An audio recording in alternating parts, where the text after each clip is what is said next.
What's going on, guys? Good afternoon. I nearly said evening. Good afternoon. Welcome back to United View. Hope everyone is doing very well. Welcome back to Match View Live. And live we are indeed for Manchester United versus Sunderland at Old Trafford. 3 p.m. kickoff. That means kickoff is, you can see it right there in the bottom left-hand corner, 2 hours away. Team news is going to be coming out in 45 minutes' time.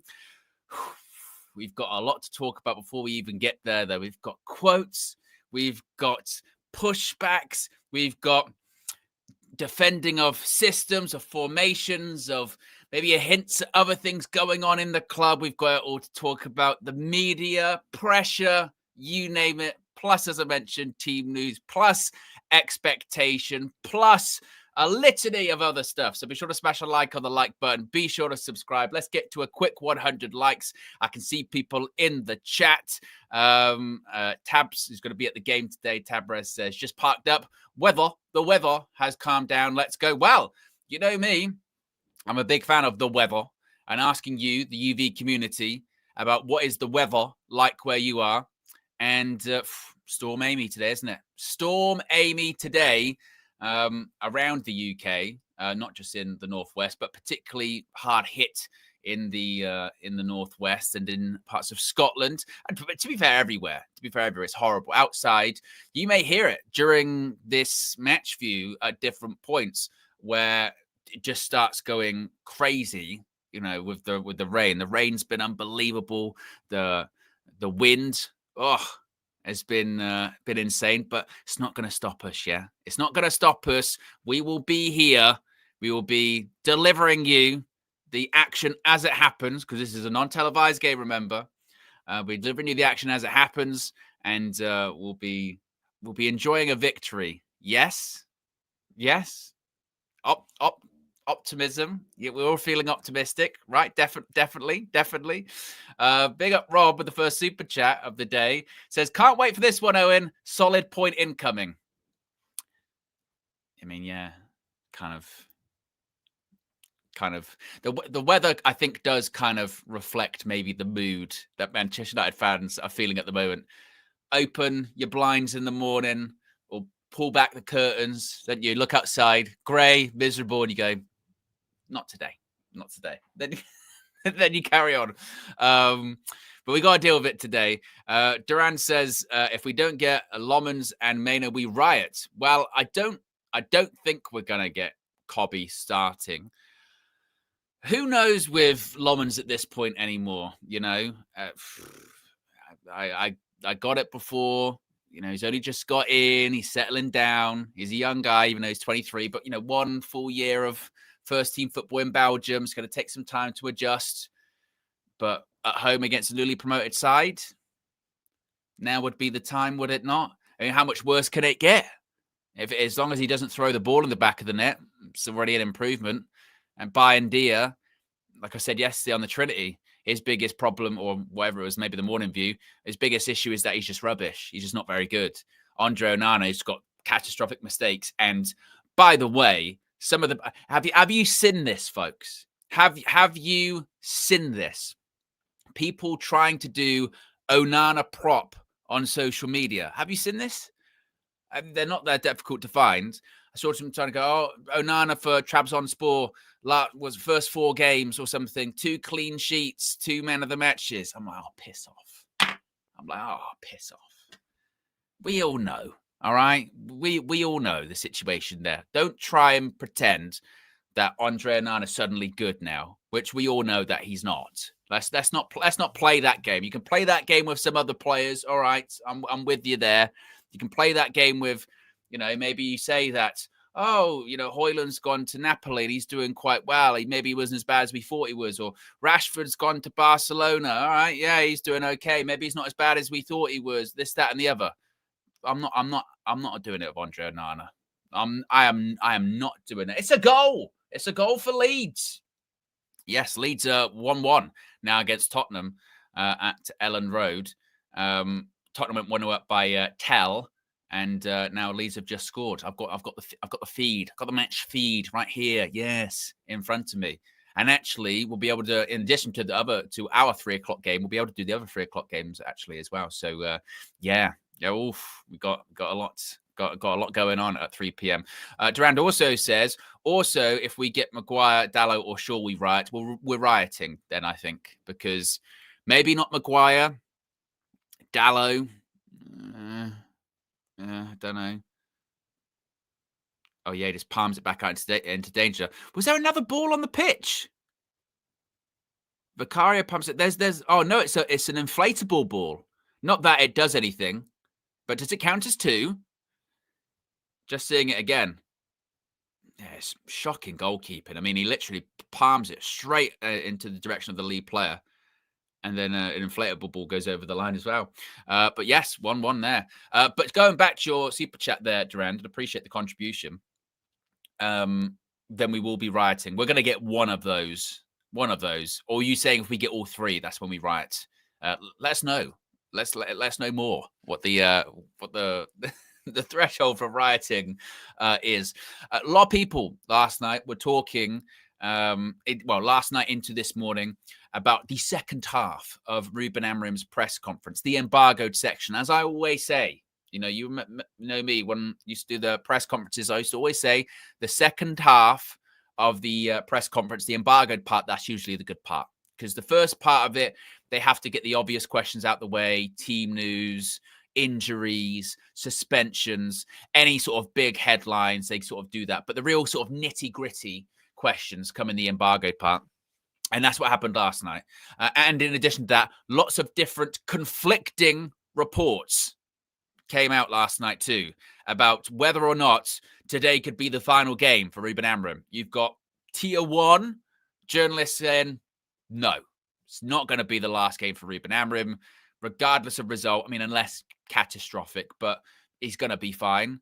You've then got others going, I wouldn't be too sure. I wouldn't be too sure on that one. That could maybe would be too sure. Let's get into all of this here because I'm really interested to know what you guys think of this. So you've got the GOAT himself, David Ornstein, right here saying Manchester United want to stick with Ruben Amorim. He is not planning to walk away. Both parties know that results must improve, but United bosses still fully support Ruben Amorim for now. The squad also largely back the head coach. And this was he said this, he was doing an interview on NBC Sports.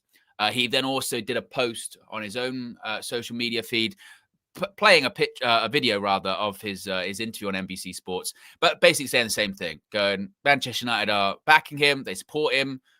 Today's result, if we were to lose, say 1-0, 2-1, they're not going to get rid, which to me is kind of baffling in the sense of, so let's get this straight here. Let's get this right here. Ineos are effectively going, we can lose and he keeps his job, but if we lose too much, he can't keep his job. So they've got a limit on how much they're willing to lose by against Sunderland at home. What are we doing here? We lost against Sunderland, but it was 2-1. But you know what? A 4-0 loss, though, that's too much. 2-1 loss, that's okay. That's signs of improvement. What? What?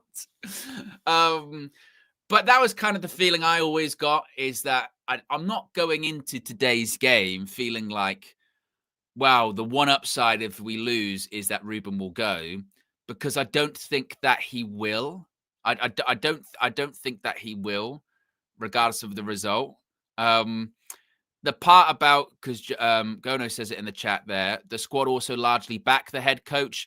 I think a lot will be made of that, but kind of unnecessarily. The reason I say unnecessarily is because that's just how football works sometimes. You don't have always 100% of the dressing room liking you, backing you. There are always going to be people that think that you're not the right guy, or don't believe in what you're doing, or don't think that you can turn it around. It's inevitable, isn't it? When you're 14th in the league, you finished 15th last season, you've started the season shit, you had your worst Premier League season ever last year, and it doesn't look like you're getting better, of course there are going to be people in the dressing room chatting, going, I don't know. And the way that Ruben treated one of my friends, I didn't like him anyway. You know what I mean? So I don't look at that as like, oh, the players have started to turn, because I think it's always, it's always going to be that. As Courtstar says right there, Cobby's probably not the biggest Ruben Amorim fan, is he? He's not playing. So there's going to be people in there that aren't, 100% behind it, but there will be, he's got his favourites, as we've pointed out. I'm sure the Bruno Fernandez's and the Diogo Dallos and the, Bayern Deers or Delicts or Shaws or Maguires, they'll probably all support him. Why wouldn't they? The new signings that got brought in, they're Ruben players, I guess, so they'll support him. Mason Mount. So, yeah, I don't put too much of a big thing of, mostly, largely they back their head coach, because of course there's going to be some that don't back him. That's just inevitable. But that's David Ornstein. So David Ornstein's there going, they still back him, not going to go anywhere. Which, as I always say, when the club are briefing journalists or saying information to journalists, because that's how it works, what are they going to say? Oh yeah, we're going to get rid. Ruben can't stand him. Yeah, I look at that and go, I don't think he's going to go after today anyway. But yeah, I guess you never know. Ruben, in his embargoed part of the presser, was again, this was interesting. He said, and I quote, "I understand when people think, what would this team be like in a different system? Maybe this team would win more games. But if we don't change certain things, we are not going to win titles, even if we change to a 4-3-3 or a 4-4-2. That is my point with the players. I don't want to change your mind, but my players, I guarantee you, they are listening to all the opinions and they're putting that inside because we are not winning games. They have to believe in me. So my biggest problem is that my players believe in you guys when you say the problem of our team is the system." Now, there is so much there, so much to break down in that quote. Where do I effing begin? First of all, click the like button and be sure to subscribe. Let me get to these super chats first before I need to take my breath here. I need to compose myself with that one. Durad says, basically, we write either way because it's a disaster. Fair. And Nathaniel says, it's been a moment for 17 months. Big up, Nathaniel says. Big up, Owen. Good morning to all. Let's get these very important points against Sunderland. Indeed. Okay. The first part when he says, I understand when people think, what would this team be like in a different system? Maybe this team would go on to win more games. But if we don't change certain things, we are not going to win titles, even if we change to 4-3-3 or 4-4-2. I don't disagree with what he's saying there of there are fundamental bigger things than the system that need to be improved if Manchester United were to be winning a Premier League title or winning, my goodness me, a Champions League title. But that is not what is being asked of Manchester United at the moment. That is not why Ruben Amorim is being scrutinised right now. I think the vast majority of Man United fans, yeah, we've got some crackheads in the fan base. Everyone does. That's life. You've always got some crackheads in your friend group, in your work group, whatever. All right, they're always there. But I think the vast majority of Manchester United fans aren't going, oh, you should be winning the title. You should be competing for titles with that team. They just want to win a fucking game. They just want to win a game. That's why the scrutiny is on the formation. Not because we're going, we'll never win a league title like that, or we'll never win a Champions League title with that. We're going, you won't win a game, or you'll win very few games with that.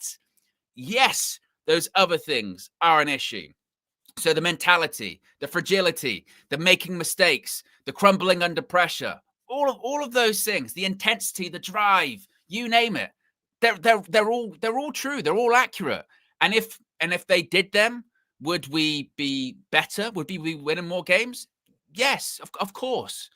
But That's not, it's not like that, Ruben. The reason the the formation is getting scrutinized is because it's not working.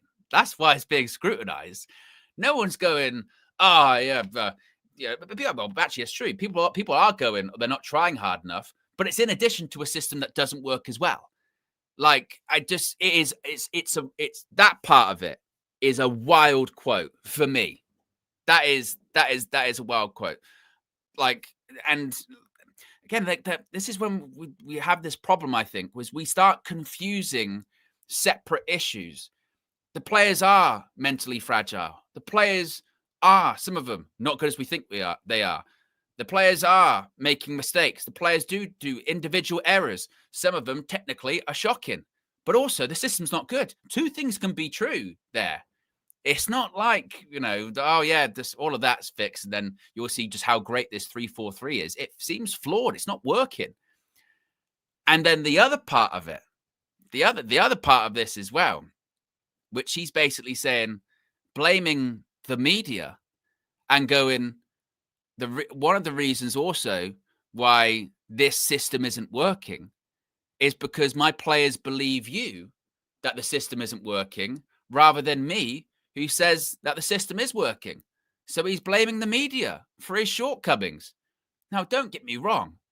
I've sat here for hours, days, almost the entire time I've been on United View, and said the media are pricks. They are. And we know when it comes to Manchester United, it's on another level. They warp things, they twist things, they manipulate things. They hyper-focus on certain things that are not an issue. Look at the coverage of Florian Wirtz versus the coverage of a bunch of different signings that we have made at Manchester United, right? We know that. We understand that. But also, this isn't a situation whereby the media's lying that the 3-4-3 doesn't work, or we are actually winning games, but the media's just gaslighting us to say that we're not winning games. Like, there is an element of, don't you think that's an issue? You should be so good at what you're doing. Your formation, your system should be so good that we should look at the media and the headlines and what's being written and go, well, that's bullshit, because what I'm seeing on the pitch on a match day doesn't line up with what's being reported. The problem is it does. The problem is it does. And if you've got a dressing room that believes the media over you, that is a massive problem. He's coming out in a press conference and going, they believe you more than they believe me. You're the head coach. You're the manager. And you'll say they believe the media more than they believe you. It's the media's fault. The media is the problem. That's why I can't motivate my players. Well, first of all, then do something about it. Take the phones off them. I don't know. But I just thought it's just all of that is just a wild quote. The system's not the problem. It's the media. The media are that problem. And the media's reporting of the system, that's the issue. If everyone would talk nice about the formation would work. No. No, it wouldn't. And when it comes to all of the scrutiny of everything, go back to it time and time again. The scrutiny on everything with Ruben Amorim comes back to what? Winning. If you're winning football matches, the scrutiny goes down. If you're winning football matches, you can't then go, the system doesn't work, because it's working. The problem is we're not winning football matches. You've got the worst win percentage of any manager since the Second World War. So you can't point to what you're doing and go, see, it's working. It's not. Like, it's not working. And this is when I see these separate issues. Like, they get mixed up together. And this is where the problem lies. The media, like I say, are dicks. And the way that they talk about Man United and report on Manchester United is problematic. We've seen it. But that's not the reason for, I'm playing 5 defenders against Grimsby and then we're not winning the match. That's not, I can't go, media's fault. I only pick the team and coach them every single week. What are we talking about here? These are separate problems. The way the media covers United is shit. At the same time, the way you're coaching the team is clearly shit because we're not winning games. And that's your responsibility, is to coach the team and get us into a position where we're winning football matches. You can't just blame someone else. Media, if we don't change little things, we're not going to win titles. How about we win football matches first? Let's do that. Let's do that, right? So I thought it was a wild quote. I respect him in the sense that, he's standing on his business. He's principled to the end.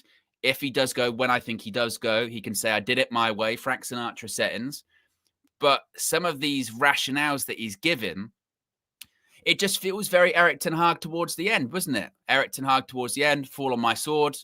I've won titles, trophies. Alejandro Garnacho wasn't offside against Arsenal. These things. Ruben, it's the same. It's not 3-4-3 isn't the problem.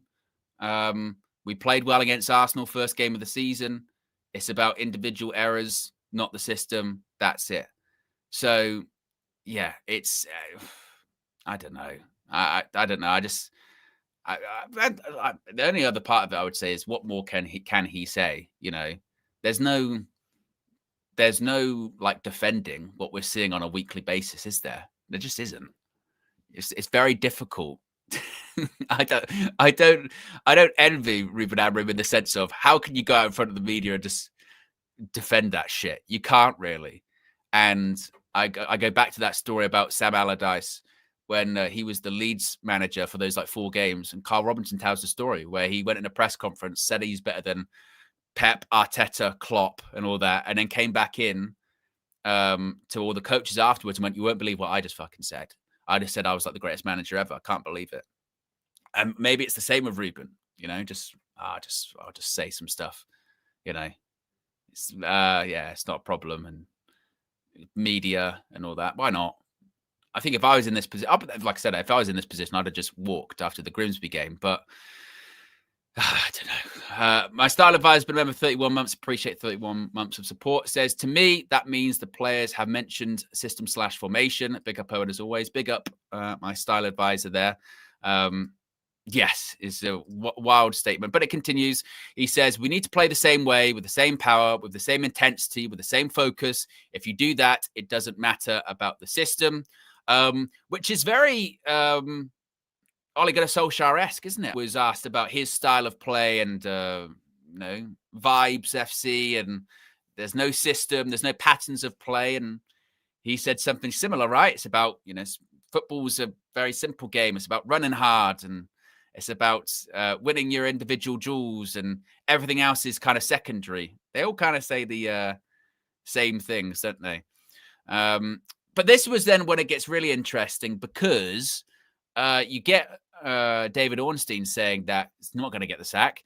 Then James Ducker came out with this last night saying Ruben Amorim could be sacked if Manchester United lose to Sunderland today. He continued on by saying he's under acute pressure. Not chronic pressure, acute pressure heading into this must-win game against Sunderland. Another defeat could severely test the patience of co-owners Sir Jim Ratcliffe and the Glazers.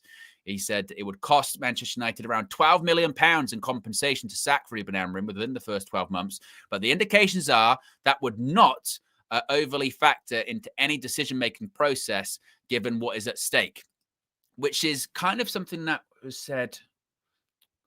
I forget who wrote it. It might have been Samuel Luckhurst that wrote it.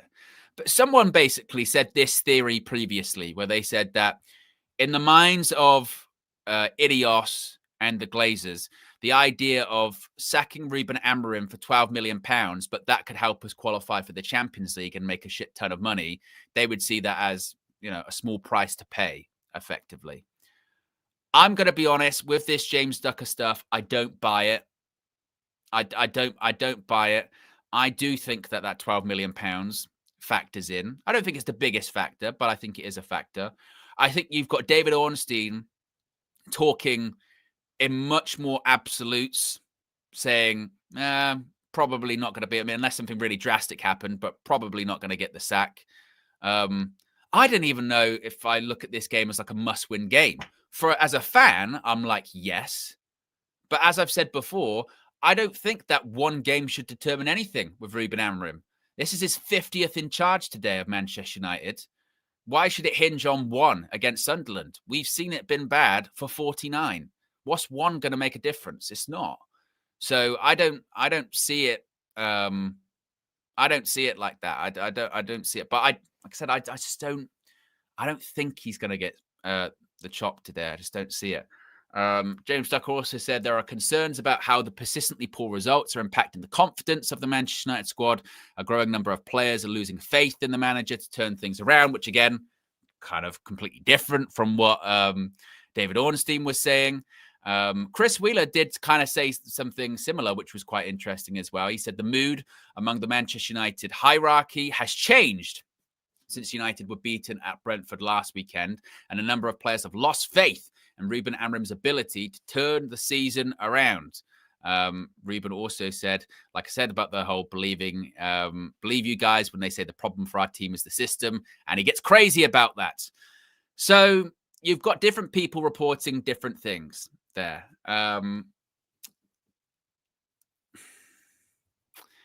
Like I said, I feel that he's been a dead man walking for a while. My prediction is that he probably ends up leaving around November. I hope I'm wrong in that regard. I hope he does turn it around. But I don't think today's going to be the day. I just don't. I think that you get Laurie Whitwell saying, Sir Jim Ratcliffe ideally wants to give him the full season, which I don't think he'll get. But I think he meant that's, ideal scenarios that he gets, it turns around enough for him to get a full season. And you get David Ornstein there saying, probably not anything based off what's going to happen, today. So I just don't see that happening. As far as a result today, I have no idea. I'm going to be totally honest with you guys. I have no idea what the result's going to be today. I couldn't tell you. You would think a newly promoted side at home should be an easy win. Sunderland have started the season really well. With United, even if we play well, that's not even necessarily an indicator that we're going to score. We played well against Burnley and we made that game really difficult for ourselves. So I have no idea. It's one of those ones, and this happens a lot with United. Right, we win. Say we win. We win the game. We'll be like, of course. Sunderland at home. Of course we can beat Sunderland at home. Yeah, I don't know why I was doubting it for. Yes, okay, right. I'm calming down a little bit. If we draw, it'll be, see, we told you we're not that good. We can only draw against Sunderland. If we lose against Sunderland, we'll be like, see, we're not that good. We're not that good. We lost against Sunderland. They're better than us at the moment. You know what I mean? So I have nothing will surprise me today, genuinely. Actually, I tell a lie. The only thing that will genuinely sort of shock me is if we won like 3 or 4-0, totally comfortable. That's the only thing that I would go that genuinely has surprised me. I didn't see that one coming. That one was crazy. Yeah, apart from that, I don't know. Now I did see, which was quite interesting. Where is it? Simon Stone, the little tease. I didn't know Simon Stone had this kind of sort of teasing mentality, but he does. He's just posted in the last couple of minutes, last sort of 10 minutes or so. He said, it's a very short tweet, but he still did the whole,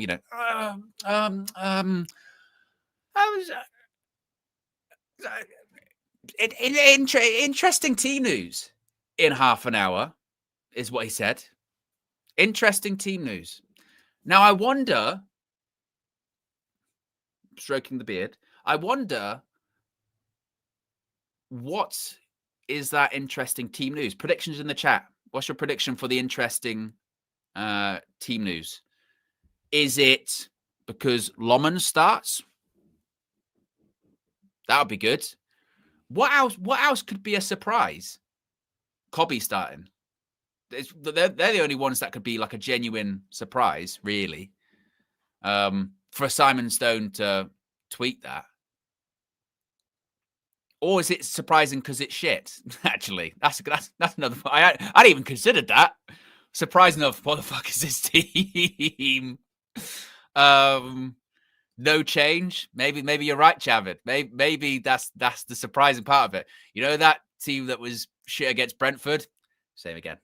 Same team. Same team. Oh God. Cobbis starts. Bruno dropped. That would be a surprise. Yeah, if Bruno was on the bench.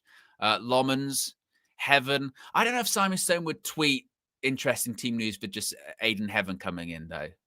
It's got to be something quite like, wow, you know. So I think that's like, as Javid said, exactly the same team again. Lomans starting, or maybe like a Bruno dropping to the bench, or Cobby starting. Maybe those last two are related. So maybe Bruno's bench, Cobby starts alongside Casemiro, maybe. Or like Abe says there, like a youngster, like Lacey starting or one of those. That would be surprising. I hope it is a change, because if it's the scenario whereby it's an unchanged starting 11, surely that can't be. Surely that can't be. What was that? Okay. Another interesting stat, by the way, was that today will be Ruben Amorim's 50th game in charge. None of the last 5 managers to hit 50 games have won their 50th game. If that anything like that means that much to you. So what was the starting 11 last week against Brentford? Just to remind myself. It was Bayern Dier, who, again, hope doesn't play. Back 3 was Shaw, Maguire, De Ligt. Midfield was Bruno, Ugarte. Wing backs were Dorgu, Dallo. And then, obviously, the front 3 playing together for the first time.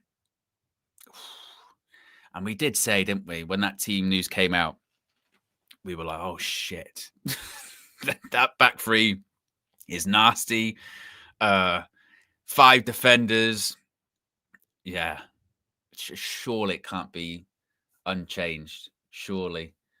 But interesting, still no leaks, which is quite curious. I mean, they've obviously got the team sheets there, Simon Stone and what have you, but they're waiting. OG FPL says a back 4. That would be a surprise, wouldn't it? The biggest surprise would be if Ruben Amorim's gone with a 4-3-3 or Ruben Amorim's gone with a 4-2-3-1. I can't believe he would spend the entirety, near enough, of the press conference yesterday, you know, the first part and the embargoed part, defending 3-4-3 and the whole system, only for him to change it a day later. That would be kind of wild, wouldn't it? System's not the problem. System's not the issue. 3-4-3, it works. I know people would want to see this team and wonder if they would win in a 4-3-3 or 4-4-2, but that's not the problem. Next day, we're going to play for 4-3-3. I can't imagine he would do that. No way. Then you would have to sort of reevaluate everything. If Ruben Amorim goes, is it mind games? Is everything just mind games with Ruben? Duran says, maybe I was right about Cobby and Lomans. Maybe no rioting for Duran today. Maybe indeed. Slices of Sib says is a 5-3-2 formation good. Well, we'll only have to wait about 10 minutes until team news comes out. So we'll find out who indeed is facing off against Sunderland at Old Trafford today. But first, we can hear Flex's thoughts on how he's feeling going into this game. Driving up, braving the conditions in Storm Amy. And he's very optimistic. He's very optimistic and he thinks Manchester United are going to win comfortably. Right? Wrong. To the road trip. In Storm Amy. Is that what storm it is? I think I read Storm Amy. Yellow weather warnings, 9 degrees, 95% greater chance of rain. Yeah. So it's going to be a miserable day up at Old Trafford, just like the last home game, which I missed actually, against Chelsea. That was absolutely chucking it down as well. But yes, we play Sunderland today at Old Trafford. And I don't even know anymore. At this point, yeah, I just expect pain. Like, this is going to be one of the most negative road trips I've ever done, because I sat in this very car last week about to go to Brentford and tried to give it a whole, you know what? Yeah, we do back-to-back games and yeah, maybe this thing and yeah, maybe that and rare. No, it didn't work, did it?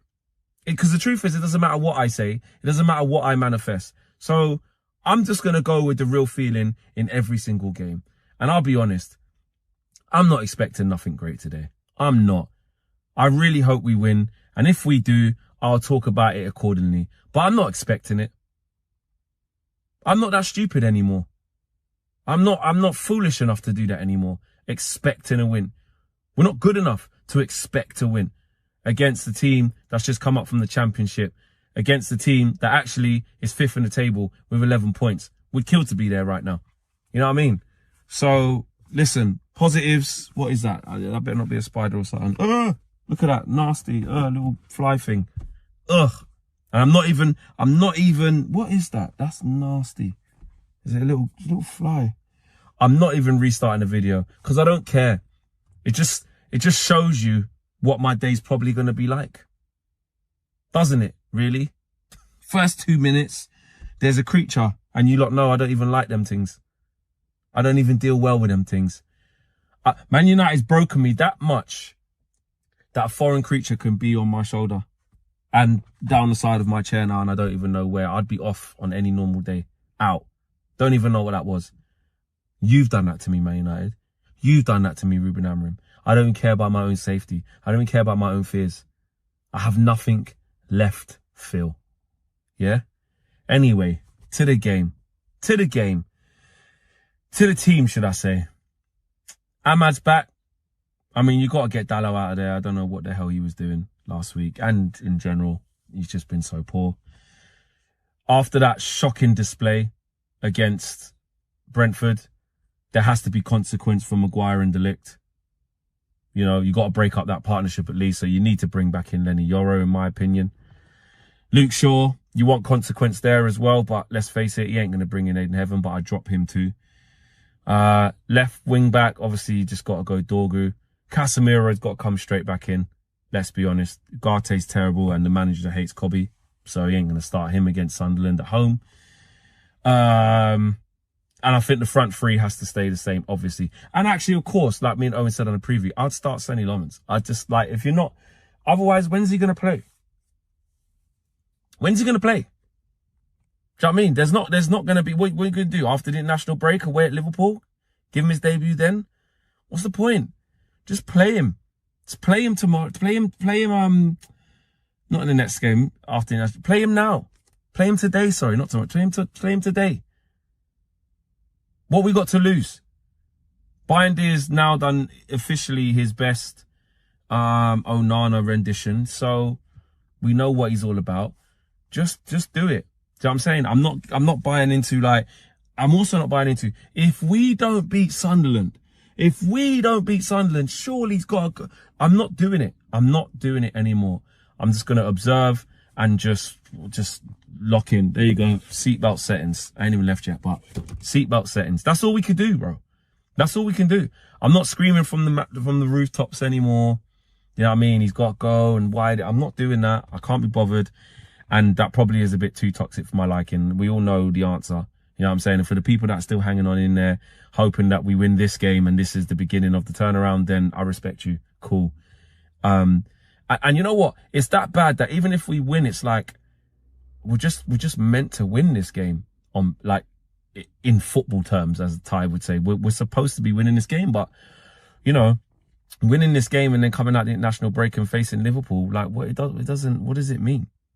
Do you know what I mean? Like, what does it mean? It doesn't, we know what's going to happen against Liverpool with the way this team performs. Well, actually, listen, even with the way this team performs, they can go and get a draw maybe at Liverpool and show a little bit, but the way it's a continuation from last season, I'm not holding my breath, man.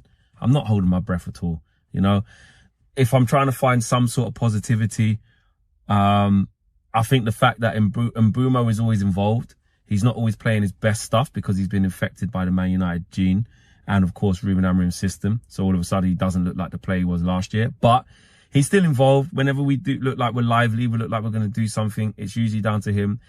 You know, his goal involvements are there. You know, you look at, if I look at Burnley, obviously he scores to put us 2-1 ahead again.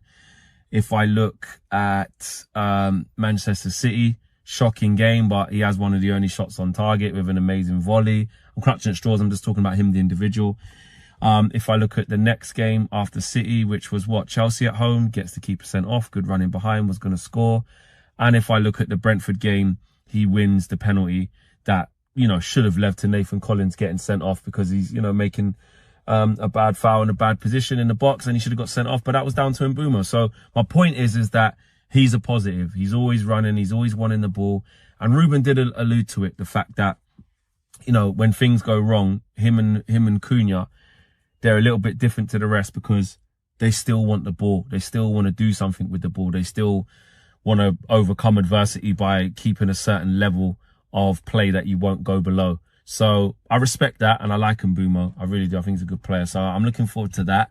Cunha, you're kind of waiting for him to activate, if we're discussing Cunha. He's been a little bit underwhelming overall. I think there's moments where you look at the first 15 minutes against Fulham, he was excellent, should have scored, hit the post, one shot over the bar. You look at the game against Arsenal, he was excellent. But the other games, not so much. I mean, he came off really early after about half an hour against Burnley, says that's not a true judge. Didn't play against City. Came off the bench against Chelsea, just to see out the game, so not a fair judge. Brentford wasn't good.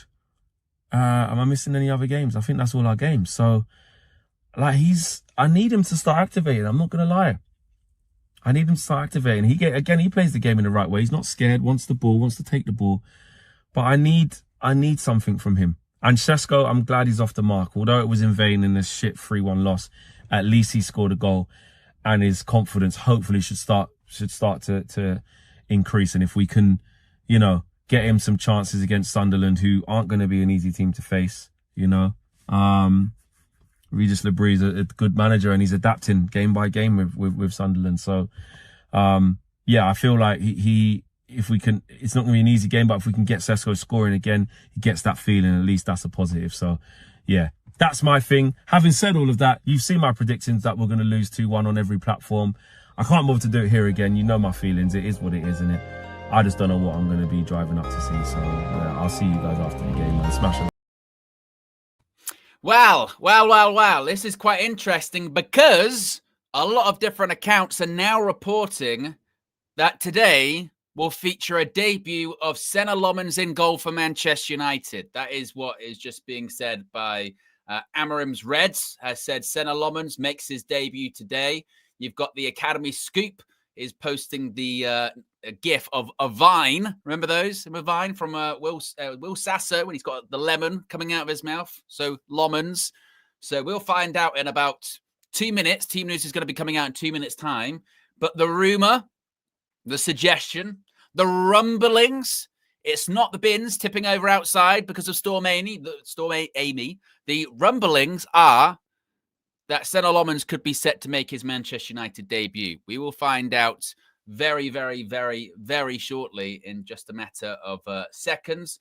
But the suggestion is Senna Lomans could be set to start and debutize instead of Altay Bayındır. That is the suggestion, that Lomans could be set to start. If you haven't already, click the like button. Where are we at in terms of likes? Let's see if we can get to a quick 300 and more. As I said, Team News is coming out in 60 seconds from Old Trafford to see who's going to be starting against Sunderland today in the Premier League. A must-win game in terms of where are we in the league? Let's have a look. I mean, we're 14th, but where could we go up to if we were to win?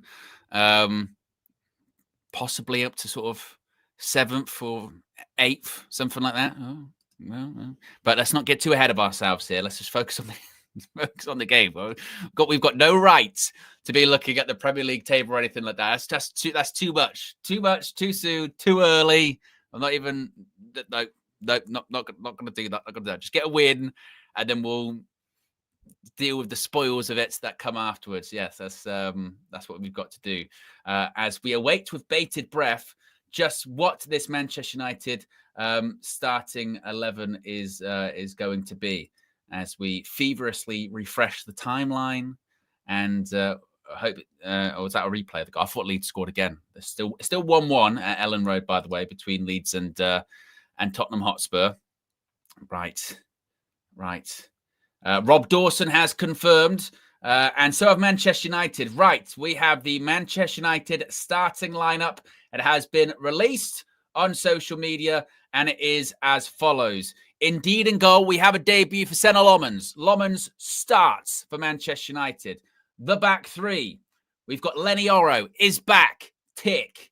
We've got Matthijs de Ligt. Tick. And Luke Shaw. Tick. The wing backs are Diogo Dalot and Ahmad, I think. I think Dallow's playing on the left, it looks like. So Dalot seemingly is going to be on the left-hand side, and I think Ahmad is at right wing back. Let's lock that in. Midfield, you've got Bruno Fernandes, you've got Casemiro, you've got the front three is Brian and Mbumo. Oh, actually, all right, so what is he going with here? Mason Mount in the left. The question is, because Matheus Cunha is on the bench, is Mason Mount in the 10 or is Bruno Fernandes in the 10? Probably Mason Mount, one would think. And then you have Benjamin Šeško up front. That is the Manchester United starting 11 for you. I will get that up on the screen for you very, very quickly. I just got to put in the substitutes here on my graphic with the what you call it and the thingy. So the bench is as follows. You've got Bayern Dia. You have Dorgu. You've got Aiden Heaven. You've got Diego Leon, Harry Maguire, Kobbie Mainoo, Manuel Ugarte, Cunha, and Xerxes. So the real tease by Simon Stone was that it's Lommans in goal. That was the real sort of surprising aspect of this, wasn't it? Is that it was Senna Lommans making his Manchester United debut. Finally, thank God, frankly, thank God. Here's hoping he has a good game. Here's hoping we win, and then keep us in, and that's sorted. And because the next game, look, if he starts the next game, it's at Anfield at Liverpool. So that was kind of the worry, wasn't it? Of, well, today's got. But if you're gonna play him, it's got to be today, because you don't debut someone at Anfield in the Premier League. You don't. You're like that is mental if you're gonna do that, which he hasn't. So yes, Lommans, that is the big news. Senna Lommans is making his Manchester United debut today at Old Trafford against Sunderland. Other big team news: Mason Mount is in instead of Matheus Cunha. Lenny Oro is back in for Harry Maguire. And to be fair, in terms of the team, well, who would I take out of that? I mean, you'd probably look to take out. Spurs scored again. Yeah, they have. Spurs scored 2-1. Is that Kudus? 2-1 to Tottenham, mate. Right, this is the Manchester United starting 11. We can get up on the screen right there. So, in goal, debutising, we have Senna Lommans making his Manchester United debut at Old Trafford today between the sticks. Thank God. Well done, Ruben Amorim. You will get praise for that. Finally, we are playing the goalkeeper that we bought. Good.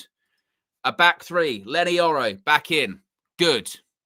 There's recovery pace there.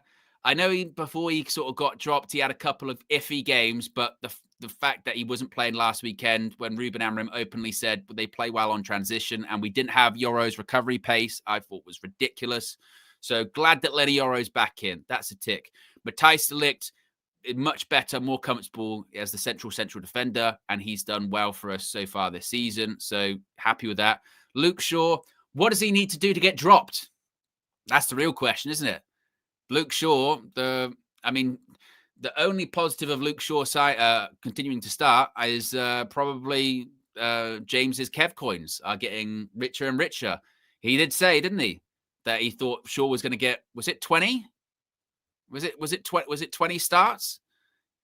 He said this season, and fucking hell, he looks like he's going to be right on that one. Ahmad at right wing back, good. We're at home against the newly promoted side. You know, we shouldn't be playing 5 defenders against Sunderland at home.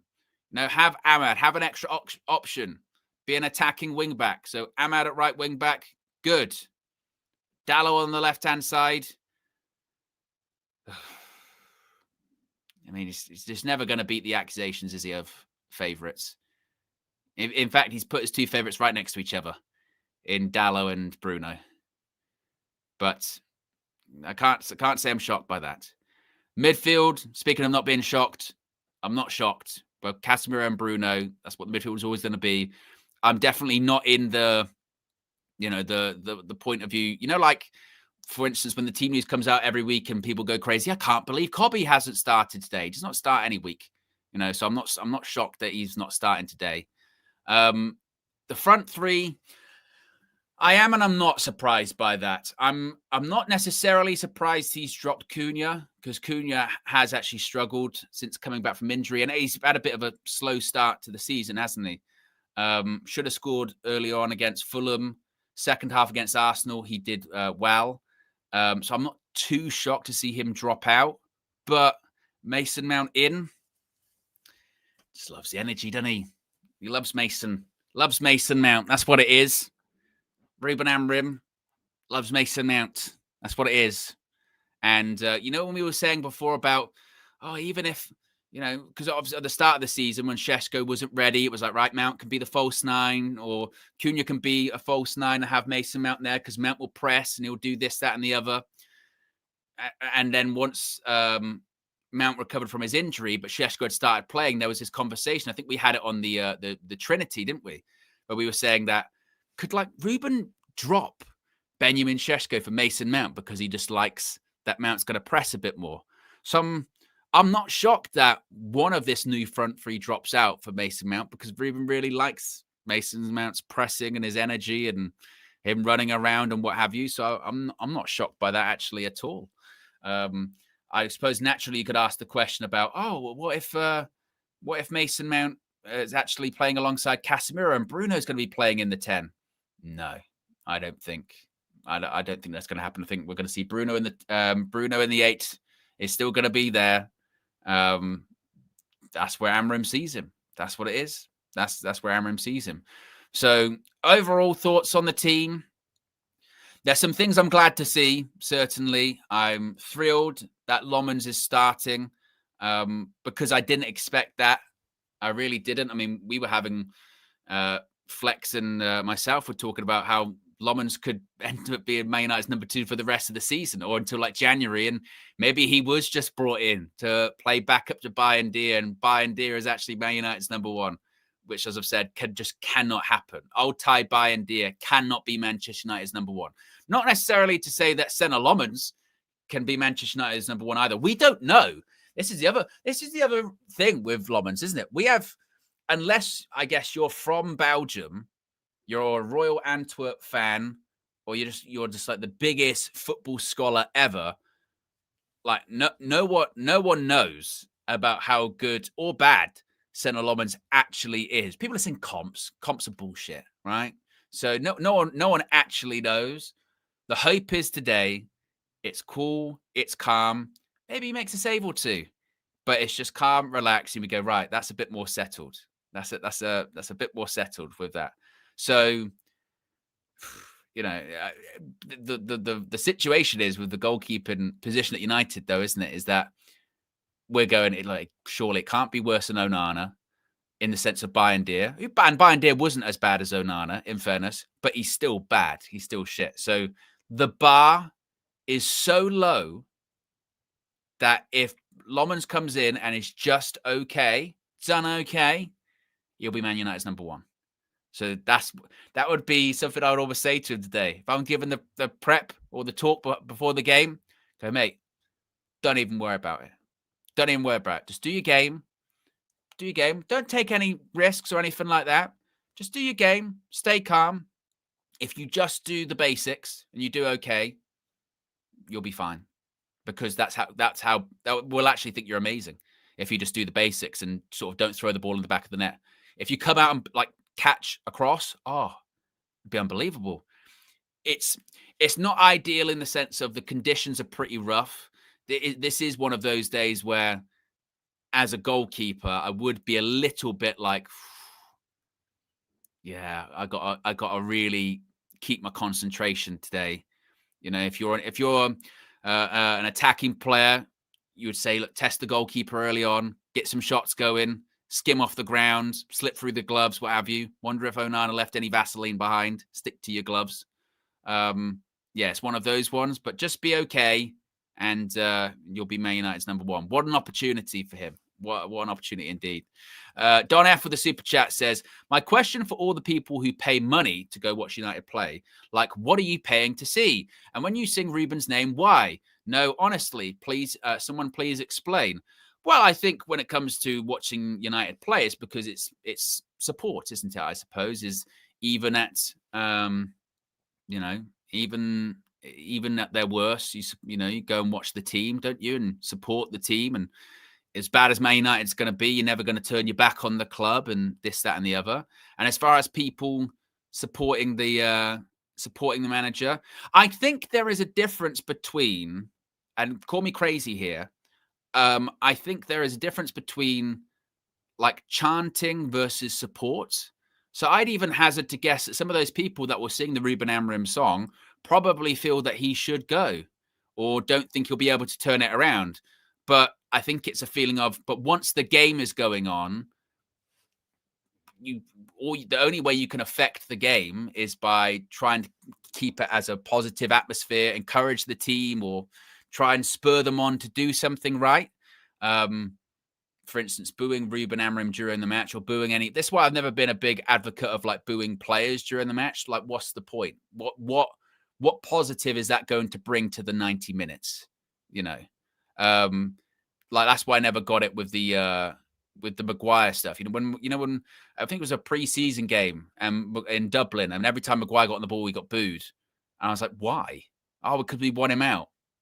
Okay, does that help Man United win the match right now? No. So I think you can cheer people on, but also have an opinion about whether or not they're good enough to be at Manchester United, right? I think that's my opinion on it anyway. Amanor with the super chat says, on my way to Old Trafford with my son. We'll chat at the full-time view. Big up, Amanor, and big up to your son. Hopefully you can go watch a win today. Make sure you are careful of the conditions.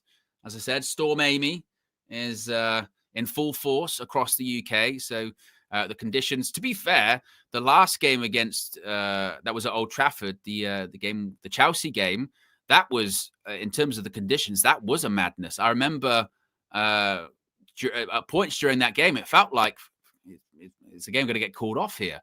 The way the ball was sticking in the ground rather. And it actually helped Man United in a way because our passing so shit, it was more difficult to like misplace a pass or overhit a pass because it would just die in the water. So suddenly we could actually pass the ball a little bit better, wouldn't you know it? So we'll see what happens with the conditions with that today. Biggest red flags of that team. Well, it's obvious, isn't it? It's the left-hand side. That left-hand side for Manchester United today is pretty horrific in terms of recent form and quality. Luke Shaw, in the last however many games, has been shit. He's been rubbish. Being not winning any duels, getting pushed around, as KG likes to say, casual Shaw. You've got Diogo Dalot, shocking. Just came back from injury, made it back in time, and then last week's game against Brentford, I mean, there's that shot, isn't there, of the ball over the top, and he just runs away. He literally just runs away. So he's been awful, and now Ruben's sort of finding ways to keep him into the team. You've got Ahmad that's back, of course, from his family bereavement. He's back and he's in the right wing back spot. So you go, right, Ahmad at right wing back. That means no Dalot. No, Dorgu, you can come out. Dalot, you can go on the left-hand side. Good grief.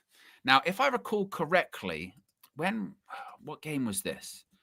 I want to say a recent game, Dalot did play at left wing back and he did okay. Was it the Chelsea game? Was it that one? No, it wasn't. That was Mazraoui and Dorgu. When was it? Was it Burnley? I mean, there aren't many wins to pick from. So define a good game for Manchester United. Was it Burnley? They played left wing back? Right, yes. Okay. So Interestingly, that weird. I'm just looking actually. This starting 11 against Burnley is not a million miles off the starting 11 today, actually. Obviously, Bayern Deer's in goal for that game against Burnley. This is the Burnley starting lineup. So you've got Bayern Deer, Euro, De Ligt, Shaw. So obviously you've got Lommans today, but you've got the same back three. Interestingly, that was one of the last times that he went with Dallo, right wing back. Diallo, that's what's mean. Ahmad, right wing back. Dallo, left wing back. You've got the midfield pairing of Casemiro, Bruno is what he's going with today. And interestingly, the 10s were Mbeumo and Mount. Now, at that point, Šeško wasn't ready, so it was Cunha up front. So swap out Šeško because he's now ready for Cunha, and swap out Bayern Deer for Lommans because Lommans is now ready. But it's close to the starting 11 that started against Burnley, which first half against Burnley, we were excellent. It was just we just couldn't kill the game off, and that came back to bite us. We still ended up winning that game. But maybe that's the thought. Maybe that's the thought process from Ruben Amorim going, right. I was happy with that performance against Burnley, another newly promoted side. A couple of the players I would have wanted to play that day in Lommans wasn't ready, and Šeško wasn't ready. Then they are now ready, and we've also got options off the bench because it's not necessarily just how you start the game; it's how you finish. So you're looking at the bench and going, right, who can come on and change the game? Kobbie Mainoo can come on. Obviously, you've got Xerxes can come on. Mateus Cunha can come on as well. So it is quite interesting that maybe he's looking back at that Burnley game. What was the starting lineup after that? So we had the Burnley game, obviously, and that was right before the international break, wasn't it? And then the next game would have been the City game. Did he pick pretty much the same starting 11, or did he change that day? No, he changed. He had different wing backs. Ahmad played left 10. Ugarte was alongside Bruno Fernandes. So this is much more similar, like I said, to the Burnley game, which he played. So we will see how well it does do for Manchester United today. Be sure to smash a like on the like button, folks. If you haven't already, click the like button. We are at 319 likes. Let's see if we can get to 500. We've got close to 1,200 people watching. A couple of super chats here. A super chat from EG says, last time Dallo played, he got an assist. Name me the last time that Dorgu guy has an assist in a competitive game. How many assists does Patrick Dorgu have? Does he have any at Manchester United? I just remember him hitting the post at the... Who was that against? Was that against Arsenal? Was it? Maybe? I forget when he hit the post. Dorgu. Transfer market. Let's have a look, because it's important. Some people are... The comments are saying, well, he got one against Chelsea. Let's have a look. Yeah, he's got one assist this season against Chelsea. So actually, EG, I will name you the last time that Dorgu guy got an assist in a competitive game. Chelsea. that's when. In terms of Dallo, how many assists has he got this season? Let's have a look. Current season. So Dallo and Dorgu have got the same amount of assists this season. 1 in 5 games. So the super chat's not aged well. They both have the same. Yes.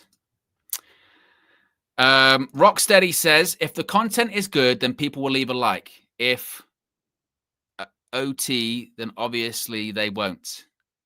I'm not sure what OT means. I don't know why sometimes asking just to click the like button really, really offends people. Some people get really angry by it. It's like you're forcing their hand, or finger onto whatever clicks the like button. People get very, very angry about that. You go, be sure to click the like button as a reminder. You know what I mean? As a reminder. And it's, how dare you? How dare you? You know what I mean? If it's proper like Karen behavior, isn't it? You know what I mean? No, I'll hit the like button. I'll hit it if I want to. How dare you? All right? How dare you? It'll be my decision. It still is. you don't have to. You know what I mean? By goodness. Yeah. Speaking of which, 30 away from 400. If you want, it's totally cool. It's totally cool. If you don't want to, it's fine. Like it's fine. I don't want to impose. You know what I mean? I don't want to. I don't know. Maybe. I don't know. No. That's fine. The Kemble says, is Cunha injured? I don't think so. I don't think so. Like I said, I think he's had a tough couple of games. Obviously, he's come back from an injury. But as far as I'm aware, no injury to Mateus Cunha, just out of the team. You know, Ruben's going to do something a little bit different. Rotation, mate. Rotation. But I think he's also going with Mount in the 10 because probably a real big reason is just he's not happy with the intensity or lack thereof in this Man United team. And to be fair, we have seen that recently. I mentioned it in the last game against Brentford. The last game against Brentford, the real lack of intensity, the lack of press. And I think we get confused, I think, as United fans about what a press actually is. You know, we see a player like chase the ball individually sometimes. You know, like sometimes you'll see, I don't know, Brian Mbumo close someone down and we'll go, look at that press. Oh, look at that press. And we go, that's not really a press. You know what I mean? A press is much more coordinated. It's got different trigger points. You know, you're doing it with 2 or 3 players, you know, and you're trying to force them into either going long or force them into doing a specific pass. And that's how you're going to get the ball. Like with United, sometimes it is just one person just deciding I'm going to close them down a bit. And in the last game against Brentford, there was just none. You know, there was just no press at all, just walking around doing nothing. As Courtstar says there, it's true. We don't press. We just have occasional sprints. Yeah. And I think maybe that's why he's gone with Mason Mount today, is whenever we see Mason Mount start for Manchester United under Ruben Amorim, it does feel like maybe there is a bit more of an effort to have a coordinating press, perhaps. Whereas without, maybe that doesn't feel as it feels as much. But honestly, let's not even dress this up, yeah? Just win. Just win. I don't care how it happens. Even if it is like the Burnley one all over again, where last minute, late penalty, Bruno Fernandes scores, whatever it may be, just win. Just win. I'm not on the, if we lose, like I want us to lose, it's a good thing. We could lose and it might be a good thing long term, but I never want to see my team lose. I never want to see my team lose. I never go into a game going, oh, I actually hope we lose today. I just can't. I just can't. Even if it is for the betterment, because I think it's a dangerous mentality to get into, isn't it? Lose. I want us to lose because losing will be good. Remember, it was the same situation last year with we're actually losing the Europa League final. That is a good thing. Or that's actually a good. If we don't win the Europa League, that's a good thing. Us not being in the Champions League is actually a good thing, because all of the good things we then talk about, more time on the training pitch, more, you know, you get one game a week. We can just focus on the league. We're only focusing on the league now, and we've got more time on the training pitch. What does it turn into? Shit. We're just as bad. We still win just as little games. We just play less of them because we're so shit that we're not even in competitions anymore. So yeah, I'm not on the, I want us to lose. Losing is actually a good thing. I can't do that. David G says, a lot of the fans don't like Mount. However, watching the games, I feel like when Mount isn't in the team, the balance seems off. He's like a glue player. We did see that but at the beginning of last season under Erik ten Hag, and at different points, I suppose, with Mason Mount, is when he does come off, or you're right, he's out the team does feel less energetic. The team does feel less balanced. And, pressing from the front, it does feel like there's more concerted effort to do that. The only issue is that it feels inevitable that at some point he's going to get injured, doesn't it? That's the frustration with Mason Mount. It's just so like how long is he going to be in the team for? Basically, that's what it kind of feels like, isn't it? So, yeah. A reminder, by the way, for members, you can call in at any point and have your say, whether it be pre-match, during match, post-match. Of course, post-match on the full-time view. Members can call in and have their say. But if you wish to call in pre-match, you can also do so. The link is on the United View YouTube page. If you're a member, only members can see it. If you're a member, you can go to the, it's not called Community tab anymore. What's it called? It's just called Posts. Posts. It's under the Posts tab. And it says Match View Members link. So that's there if members wish to call in and have their say. We're also less than 100 likes away from 500 likes. And also be sure to subscribe to United View. Where are we at actually in terms of subscribers at the moment? Let me double check. We're currently at 205,813. So we're less than 200 subscribers away from 206,000 on that road to 250,000, 250K. Yes, exciting. 250K. Here's one actually. Who will be the Manchester United manager when United View hits 250K? I mean, that's probably a bit of a loaded question because then you go, how long is it going to take to get there?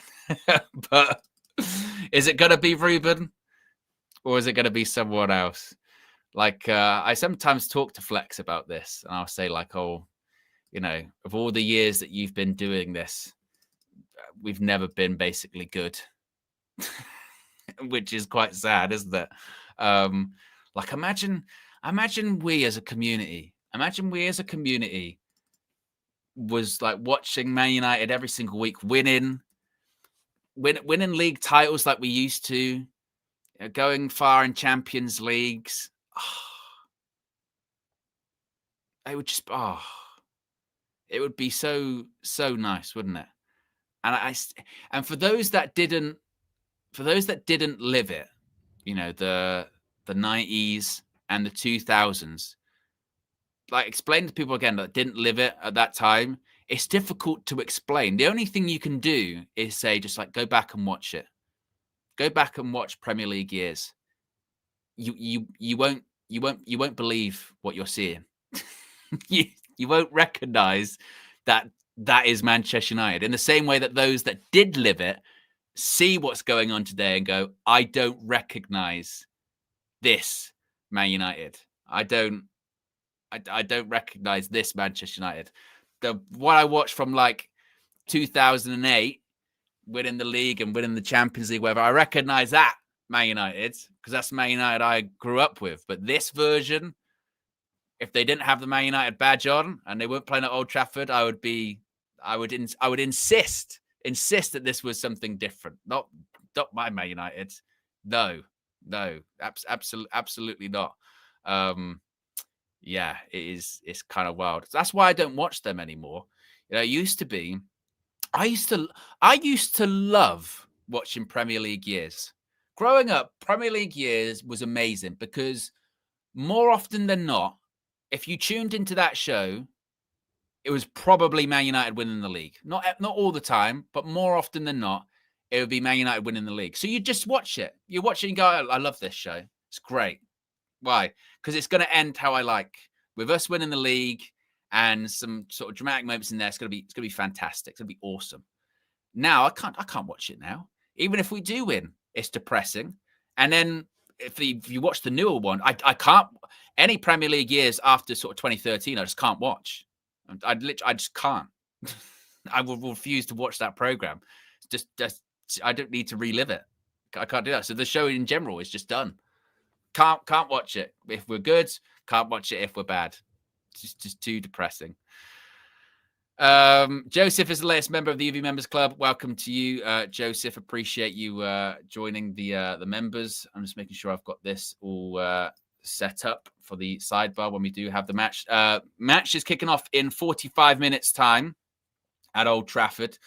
Reminder as well, we will have after the game, we will have fan views and player ratings from those outside OT. I wonder, you might have to bear with us actually when after the game, because most likely it might take a little while for those fan views and player ratings to come out. Sometimes when the conditions are not so great, you have to kind of find shelter and then you record things. I remember once, this is genuinely true. This is what you don't see behind the scenes.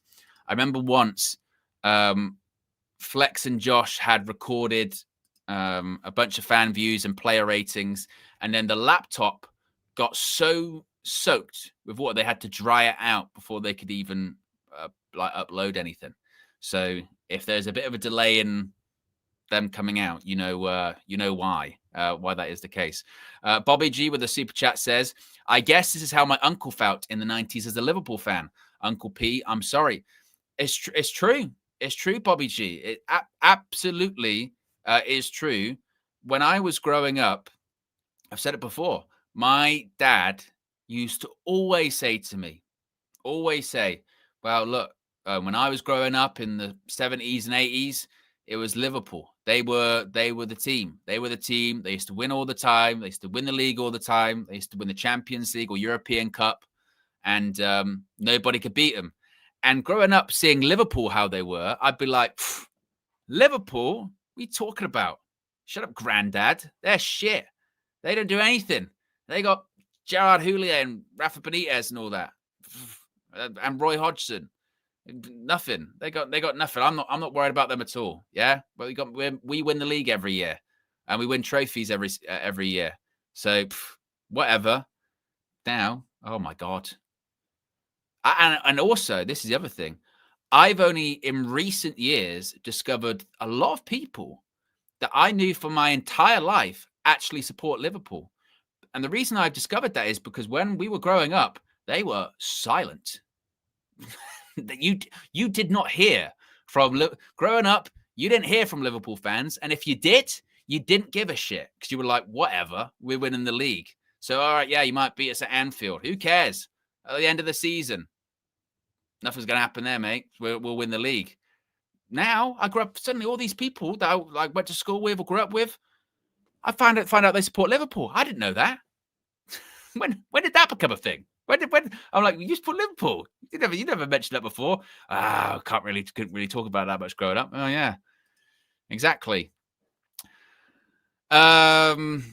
EG says that so-called Dorgu assist is him jumping for a header. I'm sure even you can do that, Owen. How dare you? By the way, I'm very spry. What are you talking about? Says Dorgu can't even dream of the Dalot assist. EG is not a Dorgu fan and a very big Dalot fan, seemingly. My word. Avi says, have a picture of my dad holding me during the 92 FA Cup final. Obviously, do not remember. I was one, but I grew up so happy. Big up UV. Yeah. I mean, if you were born in the 90s, you lived it. You experienced it.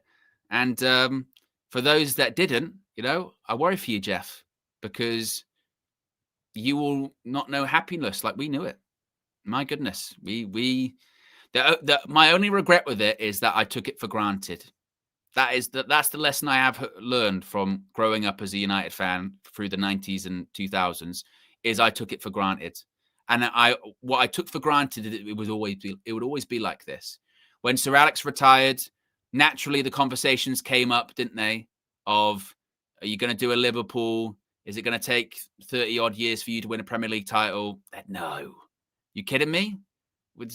Sir Alex won the league in his final season. This is a title winning side.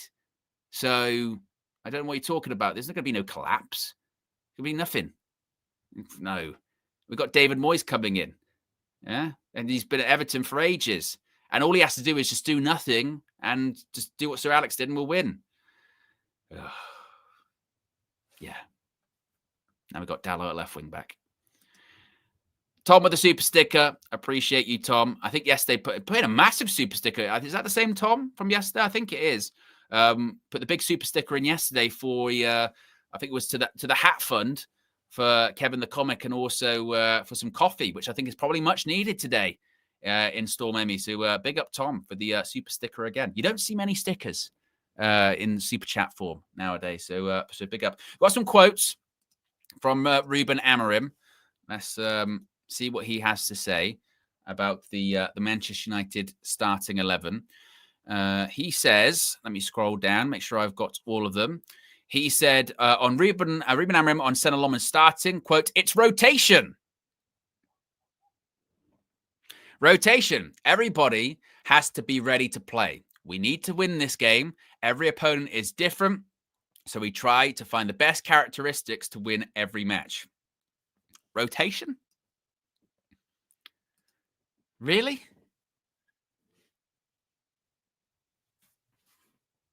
Really? I mean, I'm not criticizing playing Lomans. Don't get me wrong. Got no issue with playing. I'm happy, but rotation might imply that Bayern could be rotated back in, which I hope is not going to be the case. So but look, I guess he's hardly going to come out and gone, look, have you seen Altai play? Bayern he's shit. So I've got to put Lomans in. But what you would say, what are we rotating for? There's nothing to rotate for. There's nothing to rotate for. We haven't got a game for like 2 weeks after this. We've got international break. What are we rotating? Right? So he's not rotating, but I guess he's not gonna put down Altai Bayern, I guess, is he? Adchamp says the constant negativity is draining and boring. He's made major changes, but people are still unhappy. I get the impression nothing is good enough. Well, I would push back on that, Ads. I agree with you that the negativity is draining and boring because we've lived with constant negativity for 18 months or longer. The issue is that it's justified. That's the problem. If we were 4th or 5th and we were moaning and complaining, I'd be like, guys, come on, what we talking about here? You know, we're actually doing okay. I think it's entirely justified when you've got the worst win percentage since the Second World War, worst win percentage of any manager post Sir Alex. You're 14th. You finished 15th last season. That's the negative. That's why we can't pretend like this has come out of nowhere. You know what I mean? Of like, I just don't see why people are being so negative at the moment. Maybe because we don't win. You know, if you were winning, then you know what I mean? Then people would be probably less negative. You've got to, you know, you've got to be given something to be positive about, don't you? That's what it is. That's what it is. So but I do agree with that it's draining. It's draining thinking about the team, isn't it? You know, it's draining watching the games. You know, you watch the game, you see professional players not be able to pass it 5 yards, and you go, oh God, it is draining. It's draining. So yeah, that's just where Man United are, you know, at the moment. So yes, Ruben said it was rotation. On making 5 changes today, Ruben Amorim said, what matters is the next game. But of course, we saw the last game and we tried to improve in certain things. And that are really crucial to win football matches. He also said about needing the right mentality to win matches. He says that is something that anyone can point to our team. Sometimes we are in our maximum. When I say in our maximum, it's the focus, the determination. That is the key point for our team to win more matches. So they know it. I know it. Everybody knows it. So we need to show that today. So we need to show it's about results. He says concentration and determination are key for our team to win more matches. The players know it. As I said, everyone knows it. So we have to show it today. What else has he had to say? He says, in the game, you will understand what you need in every situation. So if we point to something, is the focus in the game. And that feeling we need to win every game. It's not just 1 time, 2 times. It's every game we need to win. We have that responsibility, especially at home. Do you know what it is? Yeah. And this is when I will openly admit that this is unfair. This is unfair. And this is when sort of biases play in. And look, Ruben has to do these interviews. Like he's required to do these interviews before the game. But I am at a phase where it is like when he gives these answers, which like, what's he going to do? He's got asked the question yesterday in the interview. But I do kind of just sort of roll my eyes and just go, yeah, whatever, you know. And it is just actions speak louder than words, don't they? So it's great that Ruben comes out and says, look, we need to win every game. We have that responsibility to win at home. It's just go and do it, isn't it? You know what I mean? Just go and do it. Because we've heard it so many times. But then I do sympathize because I'm like, well, what else is he supposed to say there? You know, he's in an interview. But that's just where it is, isn't it, at the moment, where you hear these answers and you go, oh, whatever. Okay, just win.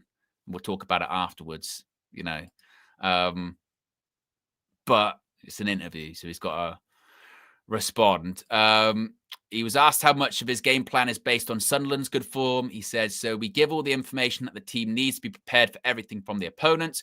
Of course, the game will show different things that we saw because every team prepared the game in a different way to try and do something different to win the match. So they have the information. But again, the most important thing is to play the game with passion, with determination, and especially with the focus that is required to win games.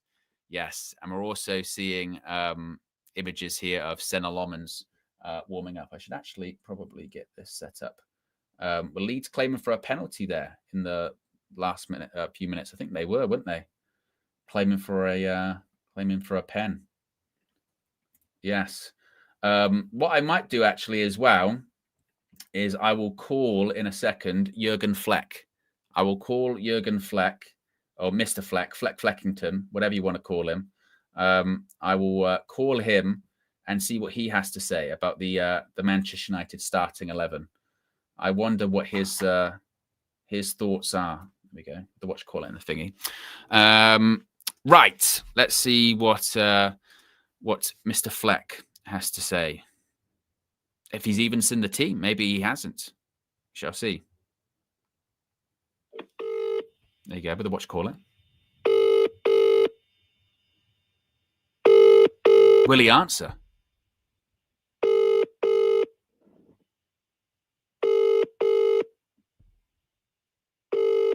He's caught in the storm.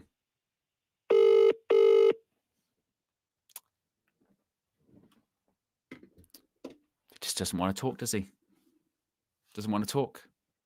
He's just gone, look, I don't, there's nothing more to say. Just want to hide away. Just don't want to discuss it. Just wants to see action. That's what Flex wants today. I don't blame him. Ray with the super chat says 3-0 to United full time. Watch this space. 3-0. Spurs won. Yeah. What did I go with my prediction? I think I went with 2-1. The classic Owen prediction. I went with 2-1. We're getting a call. Mr. Fleck, you're live on your own channel. Yes, mate. I literally just got in to get some food and I only sat in my seat now. Storm Amy is Storm Amy. Yeah. Is it bad? Yeah, it's been long, you know, people, accidents and cars stopped and treated like, honestly. Yeah. So if these don't piss me off today, it's going to be full set. Well, people said it already. I thought that's why you didn't pick up the phone. I thought, you know, maybe it's a thing of he's already getting angry. No, I'm not angry. I've only just seen the team actually, just as you called me. Yeah. Yeah, good to Sonny Lomans is. I mean, look, at this stage, it's just play the fucking kid, innit? Did you hear what Ruben said? Justified why he said it? Oh no, I haven't seen anything. What did he say? It's rotation. That's why Lomans is playing. Yeah, obviously, can't stay confined this shit, and this is our new number one. But also, you got to see how the kid does. Yeah. You know what I mean? Can't throw Binder under the bus just yet. We might need him. Exactly. So, Leicester, yeah, that's fine. I think we're smart enough all to know, like, we really take that with a pinch of salt. So hopefully, like, you know, Sonny Lomans, he's going to need time as well. I'm open to him. You know, if he makes mistakes or he looks shaky or nervous, I'm not expecting this young kid from Royal Antwerp just come in and be the man. You know what I mean? He's going to need time. Hopefully, like, you know, it's like a, you know what I mean, duck to water. Hopefully it is that, like, oh, we brought this kid in and he's just so mature and he looks fine. Yeah. But hopefully we have a game today whereby we don't even see how good or bad he is because we're doing our jobs on the pitch. Yeah. Do you know what I mean? Yeah. Interesting, Cunha's not starting. Yeah, Mason Mount back in the 10. Mason Mount and Mbeumo, yeah. And then Dalot over to left wing back. And well, this team's very close to the one that played against Burnley. So against Burnley, obviously it was Bayindir in goal. Lomans comes in, but the only difference is against Burnley, Šeško wasn't up front. Cunha was. So Šeško's coming for Cunha, but it's pretty much the same team that played against Burnley at Old Trafford. Well, and I think really that was one of our better performances, isn't it? I mean, I know the second half wasn't. But the first half was probably where Ruben, for the first time in a while, albeit against Burnley in context or whatever you want to say, but it's the first time he could probably look at it and say, 45 minutes, that's exactly what I want my team to be doing.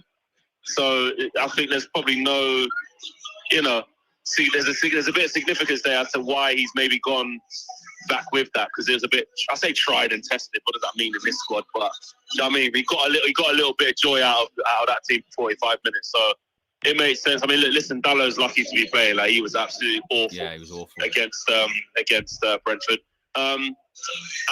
Dorgu as an attacking threat is not much better, really. You know, apart from a little bit of an anomaly against, well, I think he got an assist against Chelsea. Dalot got one for Mbeumo against Brentford, actually, in that same game. But let his man get in behind him where Brentford equalised. So there's so much, like, it's not, it's much of a muchness, do you know what I mean, between all of it. But it allows Ahmad, the biggest thing is that it allows Ahmad to play. Yeah. And that is important.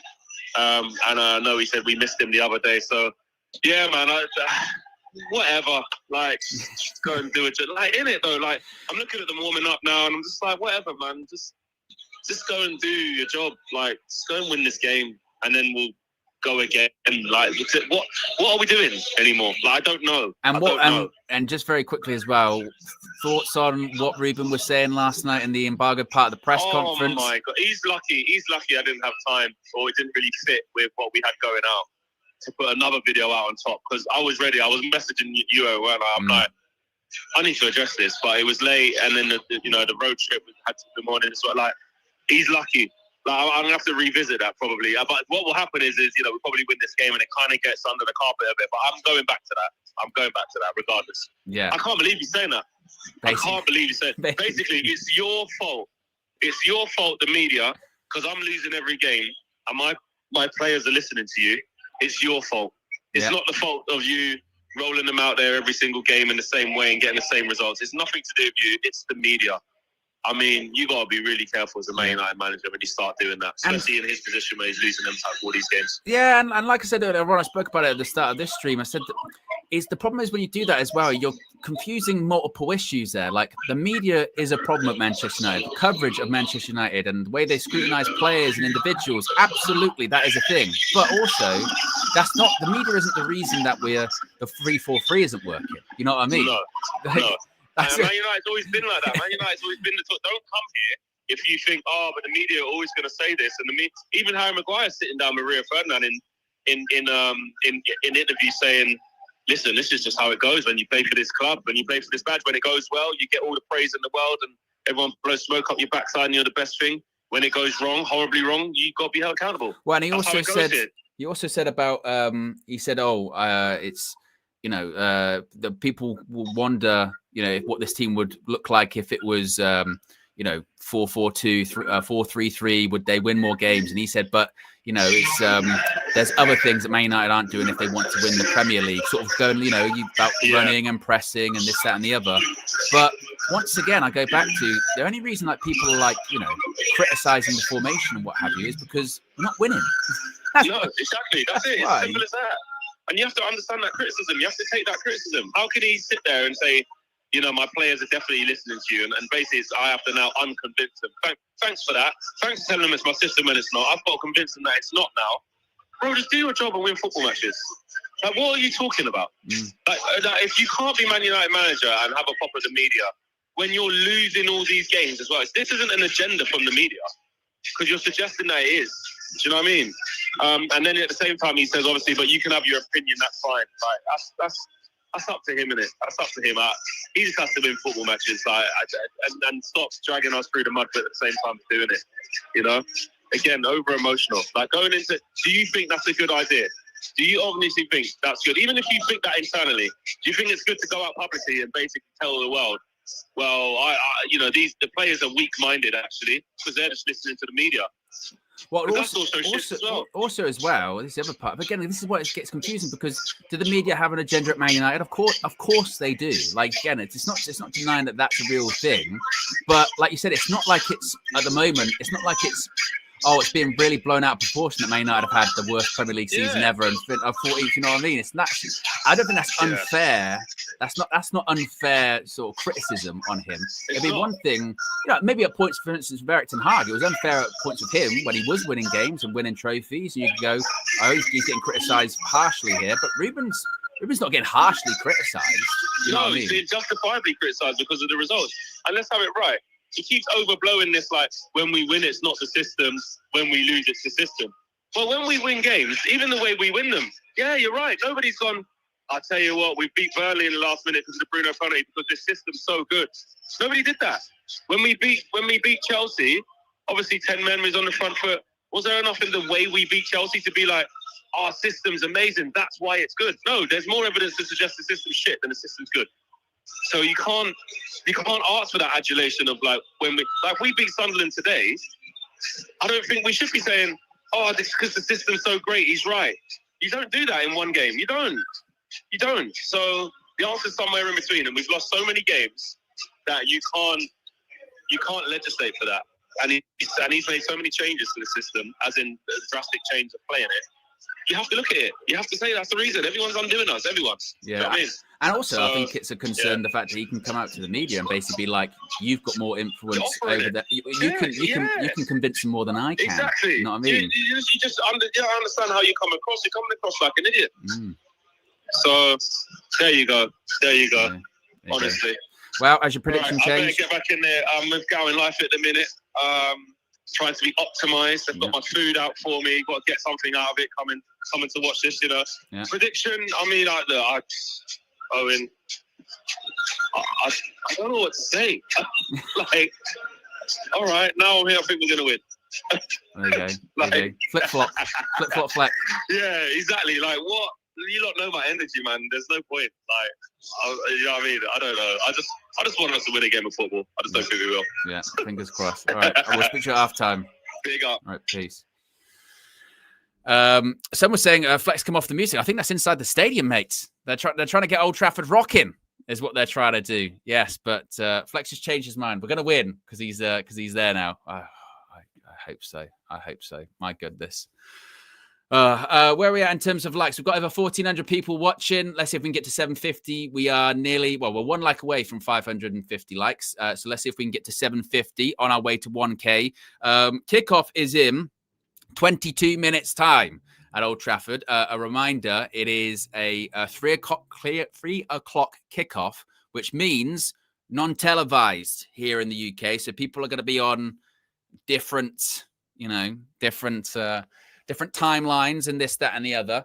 But there will be a timer once we kick off, so you'll be able to sync up and avoid spoilers and what have you in the chat would be the way to go. So as I said, kickoff's in just about 22 minutes time. What else are people saying here in the chat? Let's have a look. Nasri says we're going to do this. Gable says Ruben is the definition of gaslighting. I don't know if he's gaslighting. I think that because this is the frustrating thing, I think, with those things that he was saying there is some of them are true. Like saying that the players need to improve on their determination, their consistency and winning their duels and the media, the way that they write about Manchester United or talk about Manchester United or they're slanted against Manchester United. That is actually all true. That is all true. And that does play a part. Don't get me wrong. It absolutely plays a part of the problems at Man United. And we have seen, regardless of system, regardless of coach, those issues have been there.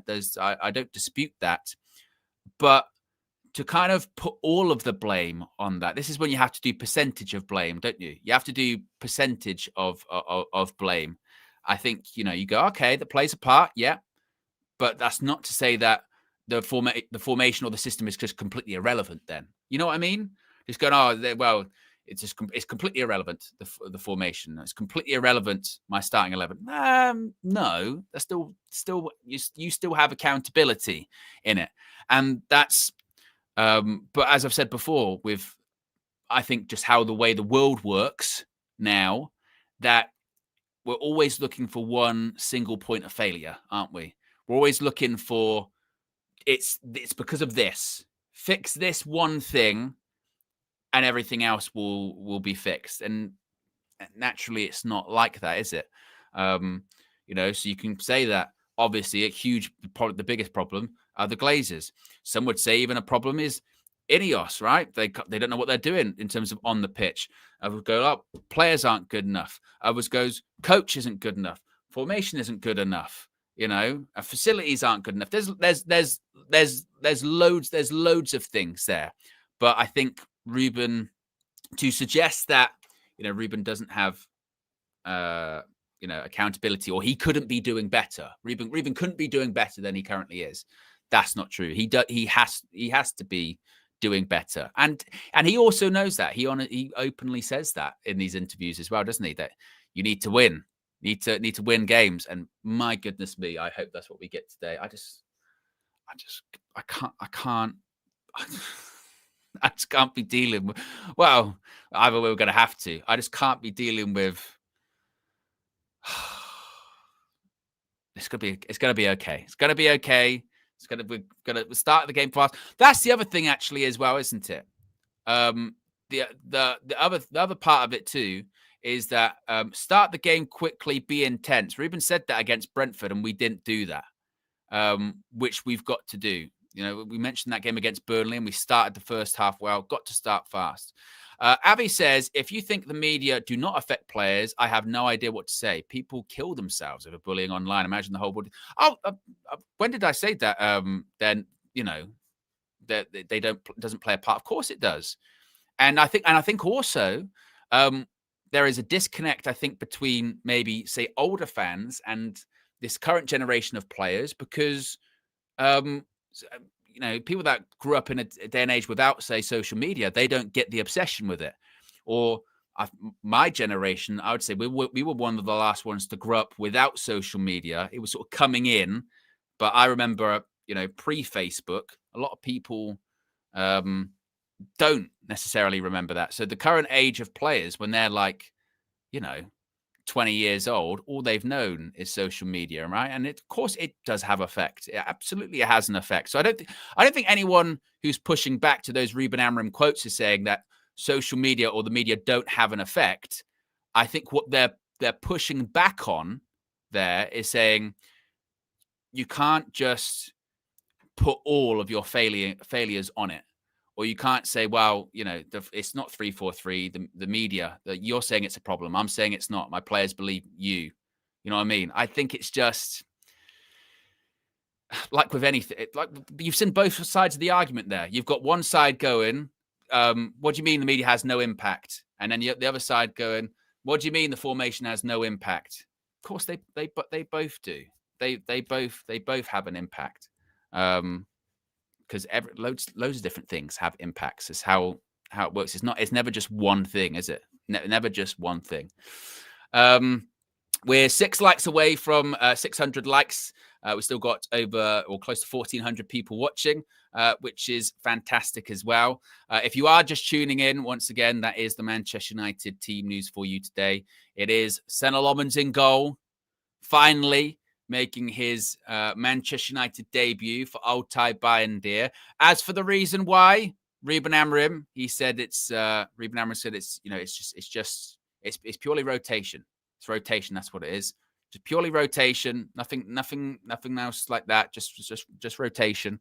Even though we're going into an international break and we're not playing for a couple weeks, rotation. Back three of Lenny Yoro, Delict, Luke Shaw, which I'm glad, obviously, Lenny Yoro's back after missing out the last couple of games. Let me turn the sound down off that.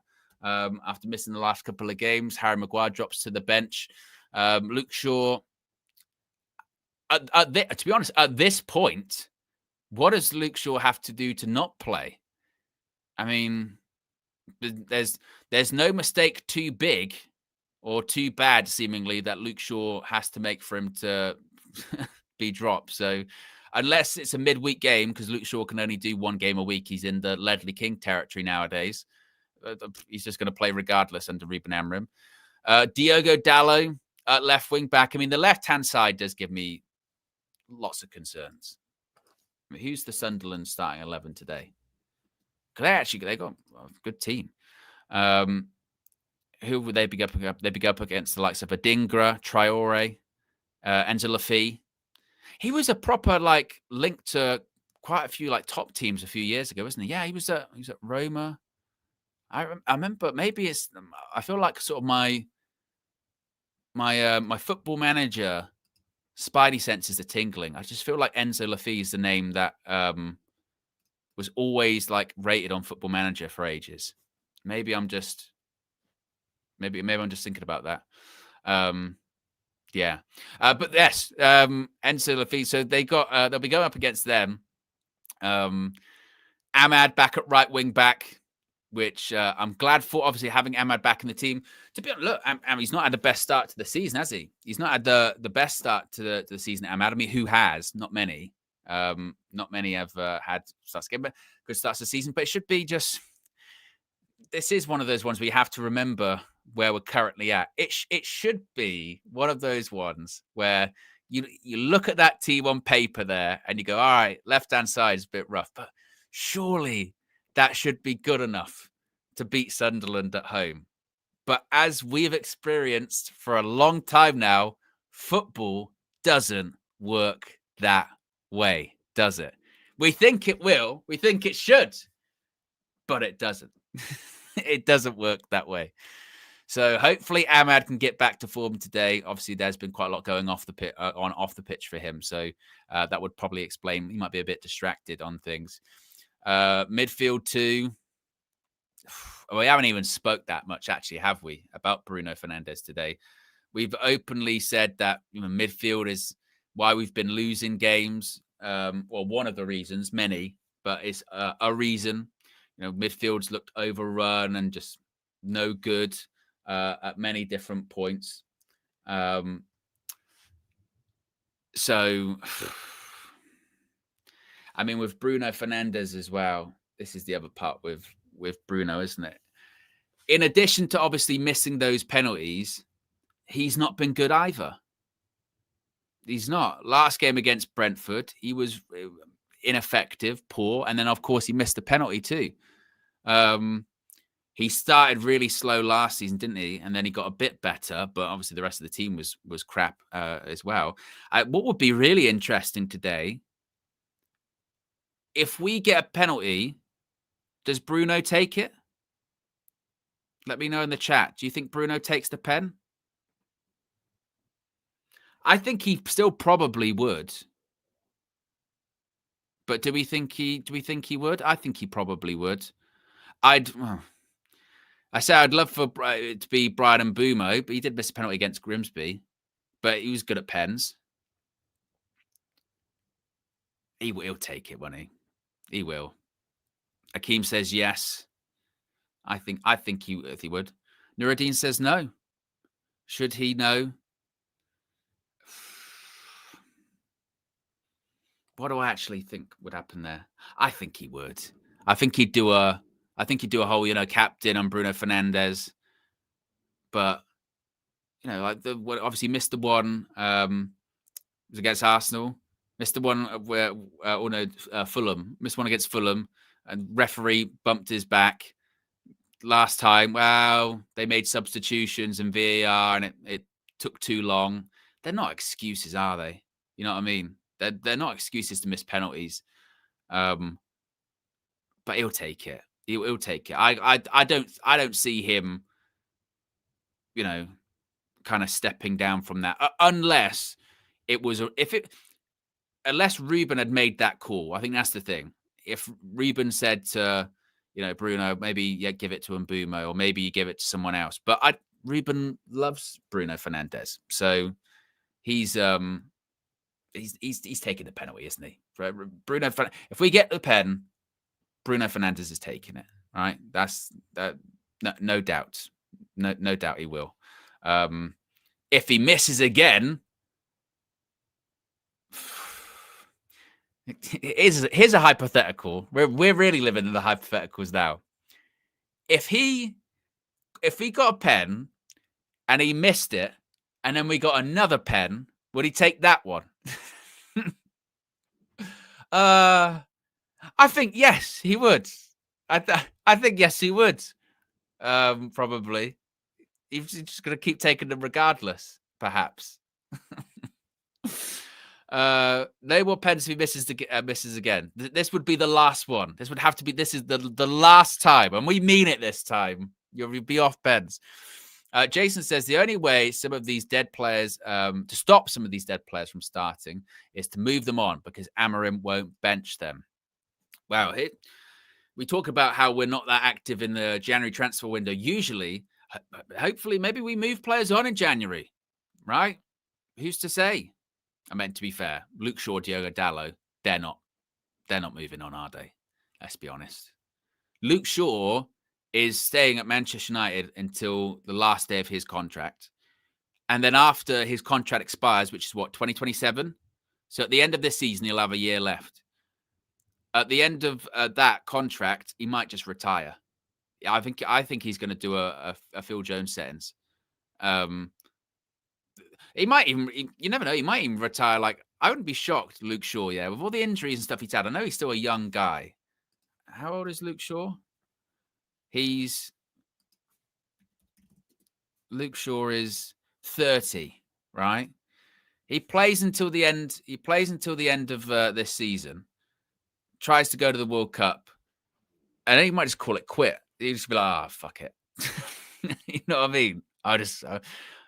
That's why, he's miraculously, playing now regularly, just in a World Cup year.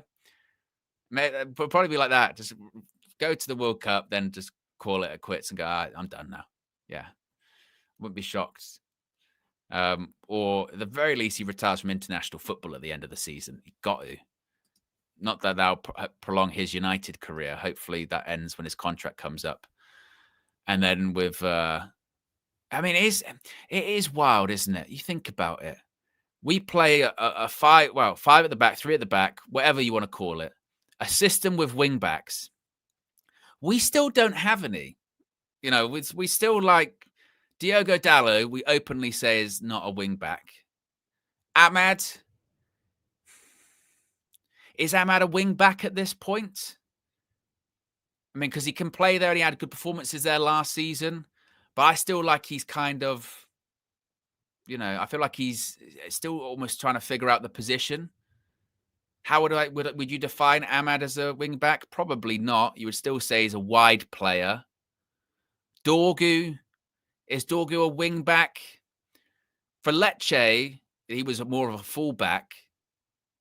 But I suppose I look at him more as a fullback, to be honest. Like, he's more of a defensive-minded player. He can go forward. He doesn't really have the end product. If he gets end product, he's still a young guy. If he can develop a bit of end product, then I'm like, okay, right, that's a wing back. But we still don't really have, like, it still feels like anyone we put in those positions are kind of shoehorned into those positions. I don't know. VK says, Shaw is a legend like Phil Jones with our physio ward. What else are people saying here in the chat? United SA says, Owen, can you just shut your negative ass? Make me sick. I don't know why you have to involve my glutes in that comment there, United SA. How do you know that my behind is negative? Yeah, I think it's very personal. I think that's none of your business, frankly. I think that's none of your business. And the thought process thereof, this is making me sick. This is so negative. I could leave and then I would be happier, or I could stay and get angry and talk about Owen's bum. You went down that road. It was a bit, wasn't expected, but each to their own. There's no problem with that one. It's all right. Got to just shut my negative ass. Just didn't realize, just trying to get optimized, go to the gym, lose a few pounds, tone up a little bit. Thought it was looking good. Just turns out negative. Wow. We've got an arse shamer in the chat. Very sad. Players are in the tunnel and are walking out onto the pitch at Old Trafford. Oh.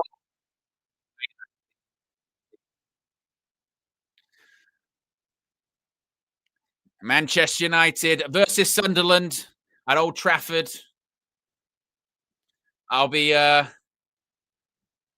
sure to guide you through the game with my positive ass. Oh, this is the one. This is the one. This is pure 100% gin just to get through the game. You need to. You need to. And there is Ruben Amorim walking down the touchline. The question is, will it be for one of the final times? Or is today the day? Is today the day things start to turn around? This is the one.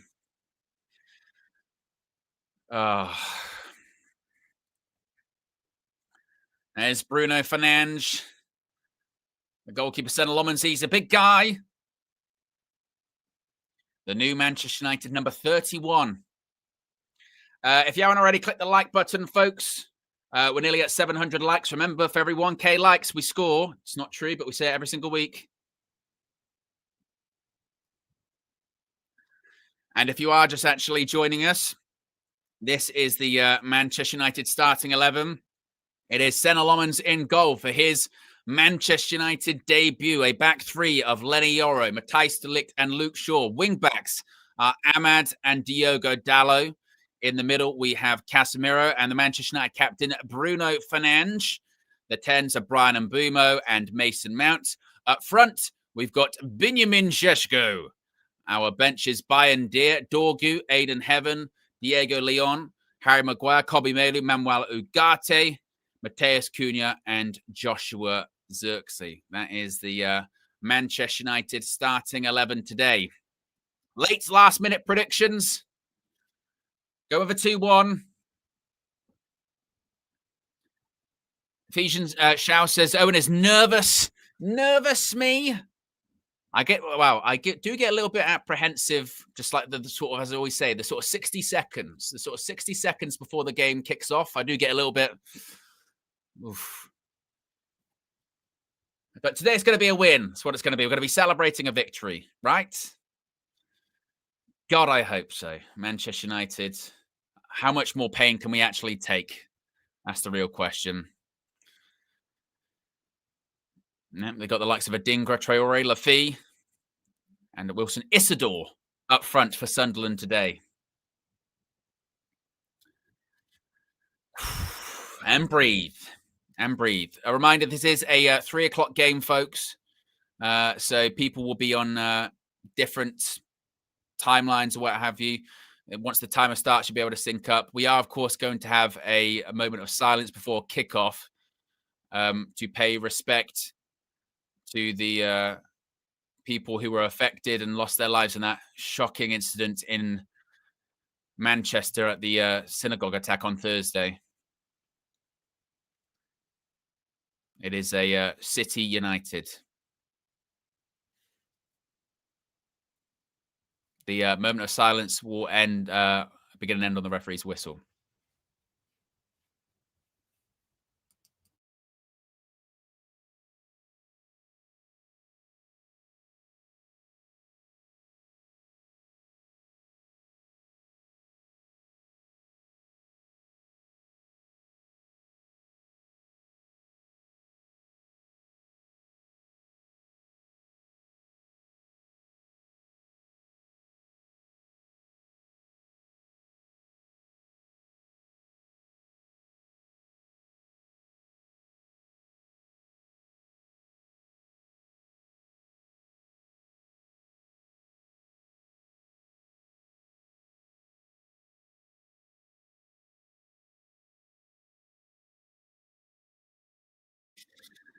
Very well observed, as you would expect at Old Trafford. Excellently observed. And the Man United players are wearing armbands today saying City United. The City is in, obviously, the sky blue of Manchester City. The United is in the red of Manchester United. Both clubs coming together to pay respects. A pre-match huddle. Oh, Manchester United. We are about 50 likes away from 750 likes. If you haven't already, click that like button and be sure to subscribe to United View if you are new. 180 subscribers away from 206,000. Sunderland are going to have the kickoff. Manchester United are going to be kicking into the Stretford end in the first half.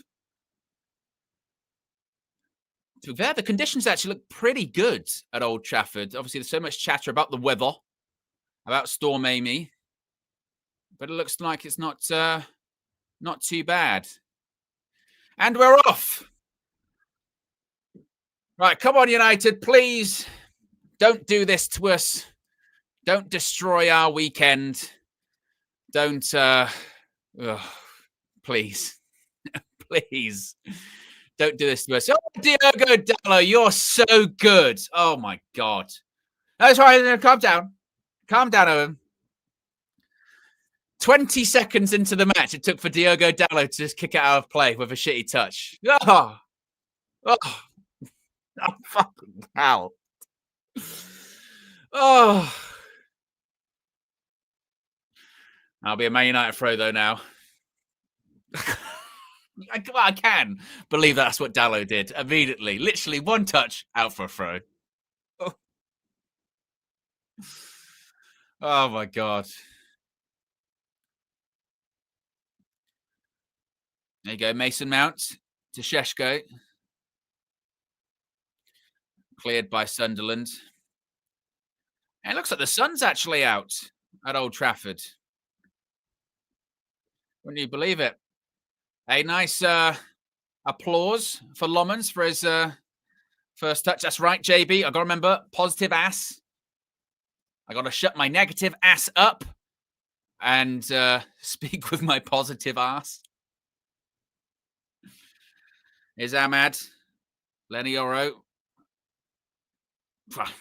Šeško went for a bit of a flick. I'm not sure what that was. Ball over the top. That's probably going to go out for a goal kick. It is. It's going to be fine. He's actually a bit he's a bit skinnier than I thought he would be, Senna Lomans. It's a short goal kick. Ball forward. It was aiming towards Benjamin Šeško, but goes all the way back to the Sunderland goalkeeper. Anything we see from Lomans today is just going to be Lomans, rather. It's going to be generational, isn't it? Generational kick there by Lomans. Generational.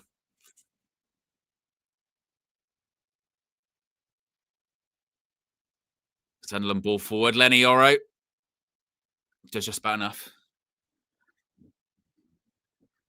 Crowds up. Crowds up at Old Trafford. They recognise the importance of this one. What's needed, what's required. Just win, please, Man United. Please, just win.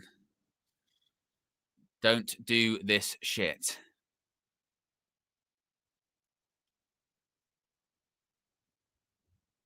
Casemiro.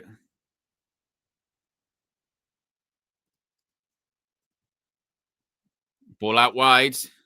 Sunderland cuts it back. Oh, fucking hell. They should be 1-0 up. They should be 1-0 up. 3 minutes in and they should have been 1-0 up. He's onside. Dallo, are you having it right? Dallo has a look over his shoulder. Dallo, what are you doing? Dallo, and the thing is, Dallo knows he's there. He sees him. He sees him. Look, he knows he's there and he still lets the run happen. What the actual fuck? What are you looking at? What are you watching? Oh, my God. I mean, you can obviously do this chat about the ball in behind and the ball into the box, but Dallo. Oh, my God.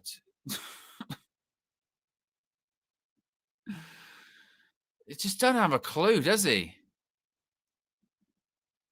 How is he playing? How is he starting? He's been shocking.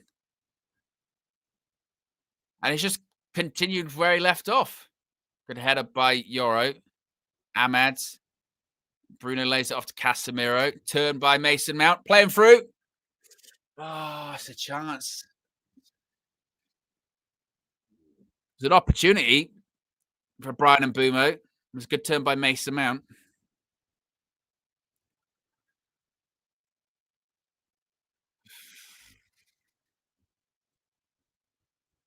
How can we keep watching Dalot?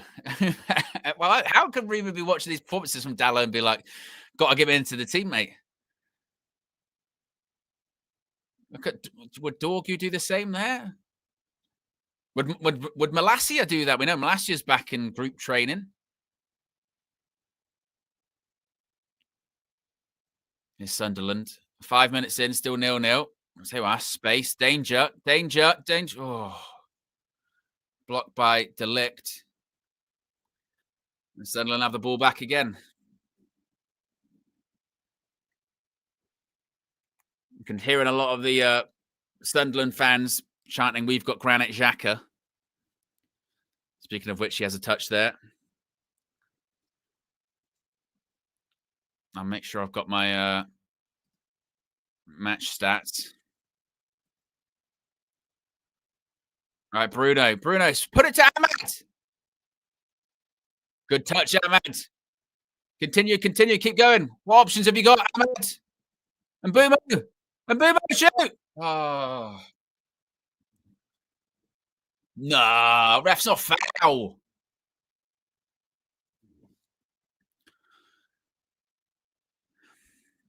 No, we're gonna get some kind of joy going forward today. Turn by Mbeumo was good. Tried to take an extra touch. Felt like for half a second, Ahmad had kind of overrun it. Super chat from Dan says Dalot started off shit like normal. I think that's apt analysis, Dan.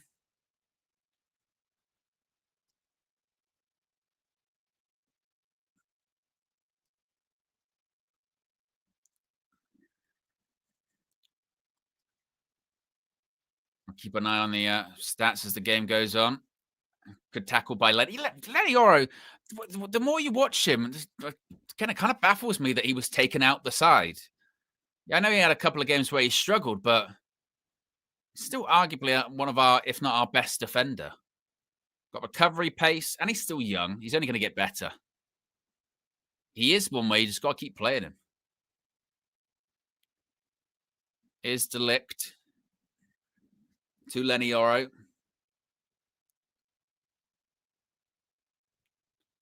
Casemiro.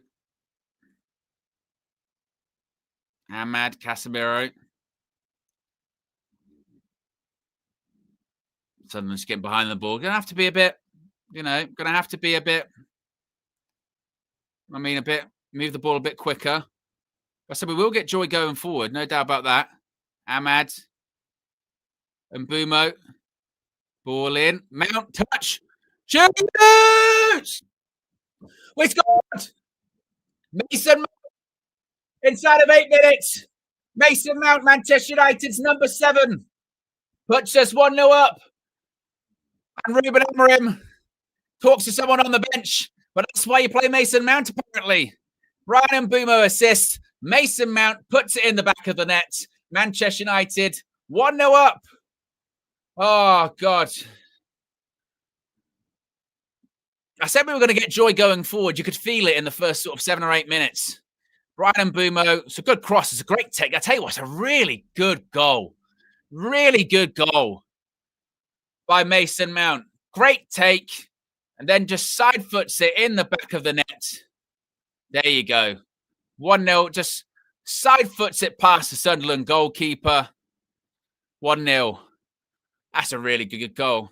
And look, Brian Mbeumo gets the assist. And we've said out of the attacking players that we signed this summer, feels like everything positive has been through Brian Mbeumo, hasn't it? Scored a couple of goals, getting some assists. Last week, the penalty. Obviously, that Mbeumo was involved in that. He was involved in the red card with Sanchez against Chelsea.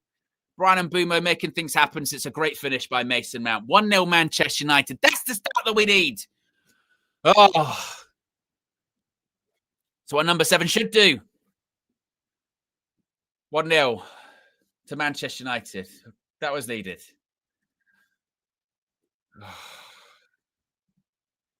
Generational pass by Lomans. Good touch by Mbeumo again. Šeško tries to go past him. I'm telling you, the good stuff today is going to go through Bryan Mbeumo. He's feeling it. That's good defending by Amad and Yoro. That'll be a Manchester United free kick. Okay. Right, now just settle. Get a second. Go try and kill the game off early. It's what we need. That is exactly the start that Manchester United needed. Exactly what we needed. Good. Oh. We're 250 likes away from 1K likes. So if you haven't already, put the like button. As JB said, that will this be our monthly win? Well, we said new month. We're G1. Look at the fixtures that are coming up after this. Probably explains the early goal. But first, well, I say first real attack, sort of second real attack. 1-0. Now we can just settle. Just settle down.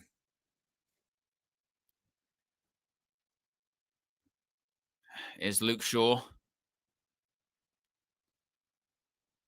Ball over the top. He's aiming for Mason Mount again. A bit too much on it. Goes back to the Sunderland goalkeeper.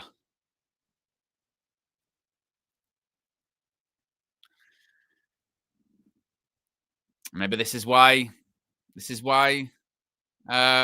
Reuben likes Mason Mount. Maybe.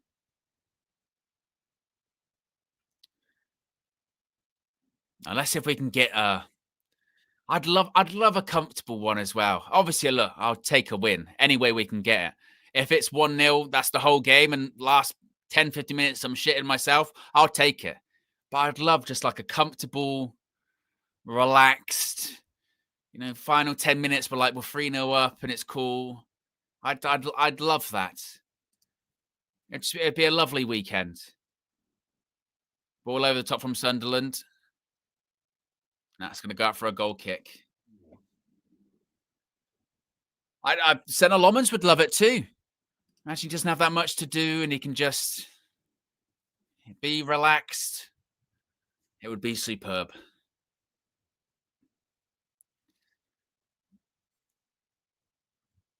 Lomans tells the two wide centre-backs, push up, I'm going to go long. I hope this is the beginning for him. You know what I mean? Of just, all right, he's our number one for the rest of the season and he's all right. We don't have to worry too much about our goalkeeper throwing the ball in the back of the net every game. Even if, like, we're going, oh, his kicking's not great. I don't give a shit. As long as he keeps clean sheets, saves it, we'll figure the rest out later. As Kaz says, a clean sheet would be great. Down with the super chat says, to be honest, everyone says no one has improved under Reuben, but Mount actually playing is an improvement. And he's been good whenever he's played. The problem is, I suppose maybe you're right, Dan. Mount just actually being on the pitch is an improvement because he never was under Erik ten Hag. But it's small victories. That's a foul. But I suppose it's never really been up for debate with Mason Mount. I can't remember many times where Mason Mount's had, absolute stinkers of performances. But the reason why that's difficult to remember is because he's just not played that many games. God, Dallo. Surprising maybe didn't get a booking for that. He's just not good, is he, Dallo? He's just rubbish. He just ent that. The Granit Xhaka, though, long ball over the top on Dallo's side, shock. And that's the Sunderland throw. Nearly 14 minutes gone. 1-0 to Manchester United. An early Mason Mount goal. putting us ahead.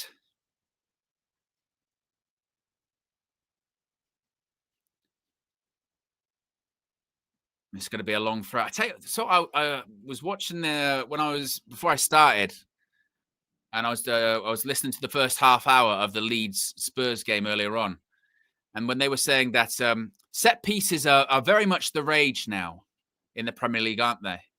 They're very, set piece coaches, the free kicks. Everyone's got a long throw. Tony Pulis somewhere shedding a tear. He was called a dinosaur. He was just ahead of his time. Traore, I think that was meant to be a cross. Didn't even get into the box. Ball in by Xhaka. Up in the air by Shaw. Casemiro. What's that? Offside. Offside. Nearly 15 minutes, 1-0. We're not taking these in increments, are we? I don't think so.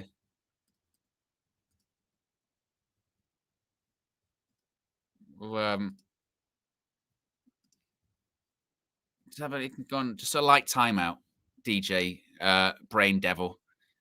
It's a bit much with the Bruno spamming in the chat there. Remember, no Manchester United manager that's made it to 50 games in charge has ever won their 50th. Maybe Ruben could do that today. Good header back by De Ligt to Lomans there. Generational communication, some would say. Generational communication. It's going to be a thriving partnership for years. Flick on by Šeško. Go on, and Boomer, you can just make yourself a problem. Make yourself a problem. And I tell you what he did, because two Sunderland players, one of which was Granit Xhaka, was taken out there.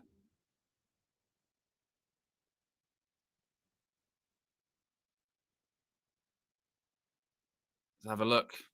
See, that's good. You know what? At least with Šeško there, just a flick on, keep the ball alive. If we've got a striker that's how tall Šeško? 6'4"? Is he taller than that? How tall? Šeško height?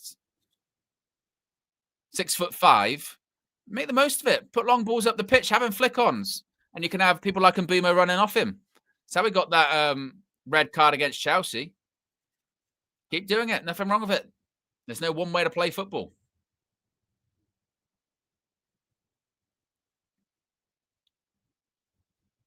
Dan in the chat says the Bruno hate in the chat is actually mental.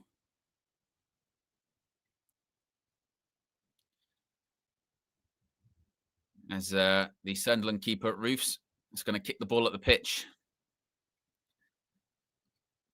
Good header by Casemiro, but Šeško is coming back from an offside position.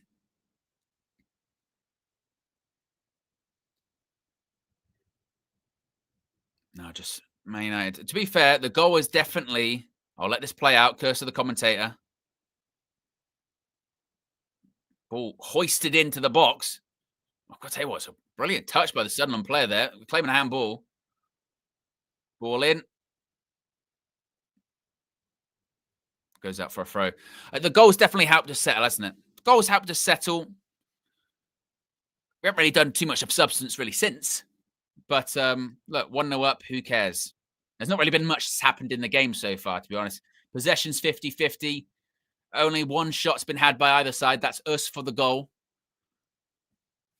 But doesn't matter. 1-0 up.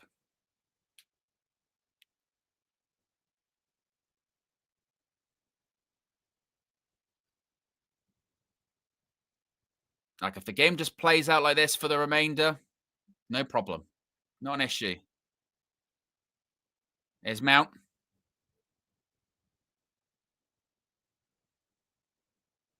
Shit pass. Go on, get there, get there. Keep going, keep going, keep going. It's not a foul, it's not a foul. Well done, Ahmed. That is a foul. Oh, ref, you bitch. Oh, I thought that's foul. Who's the ref today? Man United.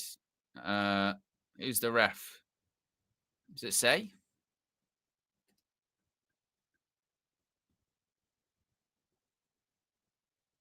Doesn't say who the ref is. Don't let me know in the chat. I know you will. And as Star-Lord says, smash the like button if we can get to 1K likes. Hugh, ball in. Cleared by Casemiro. Bruno. Sheshko, good hold-up play. There you go. Keep it going, keep going. Sheshko. Casemiro. Ledioro. See, this is where you can just be a bit more relaxed, a bit more calm. You don't have to force it. You're 1-0 up. You've got an early goal. You've got control over the game. Just keep the ball. Wait for opportunities to, open themselves up, and it'll be fine. Loman's tried that long ball over the top towards Mbumo. Maybe I'm projecting, and maybe I just really badly want this to happen, but I think not that he's had anything to do. Lomans has looked pretty calm so far, but he's not had to make a save. Sunderland haven't had a shot. No foul. Yeah, it wasn't a foul. It's fine. Stuart Atwell. Thank you, Lucas. Super chat from Biggie Third says, Mount's talent has never been in doubt for me. It's just the fact we paid 60 million for a player with a year left. Well, let this play out. We'll get back to it. Ahmad cuts inside and shoots. See, that's what he's dangerous at, isn't it, Ahmad? That's what he's dangerous at. Picks it up from deeper areas at the right wing back position, drives with the ball forward, cuts inside, takes the shot. Look at that. They're backing off him. They're backing off. I'm happy with that. I'm happy to see more of that. And this is what I'm saying about if you're already 1-0 up, you can be a bit more, wait for the right opportunities to open themselves up. Loman's tried that direct ball forward. Wasn't the worst pass. Biggie Third said, Mount's talent's never been in doubt for me. It's just the fact we paid £60 million for a player with a year left and injured throughout the previous season. That is an issue, isn't it? That is absolutely the issue with Mason Mount. And we're less than 200 likes away from 1K likes, folks. If you haven't already, click that like button. But Manchester United 1-0 up. 3 shots, 3 on target so far. Just edging possession. Certainly been a quick start. I asked for a quick start from Man United. And that's what we've got today. Casemiro. We certainly don't, sometimes in recent games or under Amorim at points, we look really erratic. We don't look erratic today so far, but there's plenty of time to go. Here's Ahmad. Oh, look at that step over. And Mbumo shoots. That right-hand side is, that right-hand side. Yeah, this is better. This is better from United. Like I said, you've got that early goal. We've settled down. Ahmad's cutting inside, taking shots. And Mbumo's looking dangerous here. Gets that shot about 22 yards out. Tries to get it to the bottom right-hand corner. Goalkeeper makes the save. This feels a bit more, a bit more coordinated. Comes out to Bruno. Blocked. Bruno again. And Mbumo keeps it alive. Sheshko keeps it alive. Tried to lay off to Lenioro. Bruno will keep it, and it'll go back all the way to Lomans from Luke Shaw. But what you would say here, similar to the Burnley game, right? We're on top now. Couple of chances, had a few shots. Goalkeepers had to make a couple of saves. Now make it count. Go get the second one. The game's up for you. You're creating things. You're getting shots away. They're backing off. Get a second goal. Kill the game off. Because you saw against Burnley what happened against Burnley when we didn't kill the game off. Just got to kill the game off now. Get that second goal and then completely relax.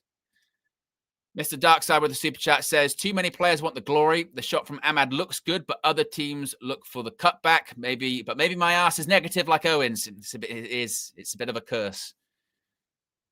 They're calling it the new pandemic. Negative ass. Very contagious.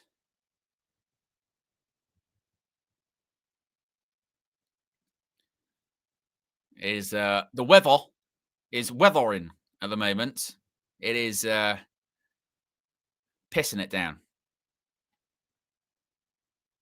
Conditions can be a bit of an equalizer, but we're not going to be doing equalizers, yeah? That's what we're going to do.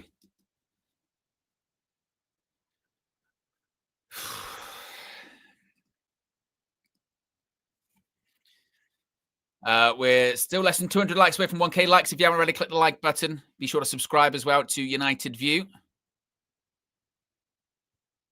Ball over the top. Now go back to Lomans.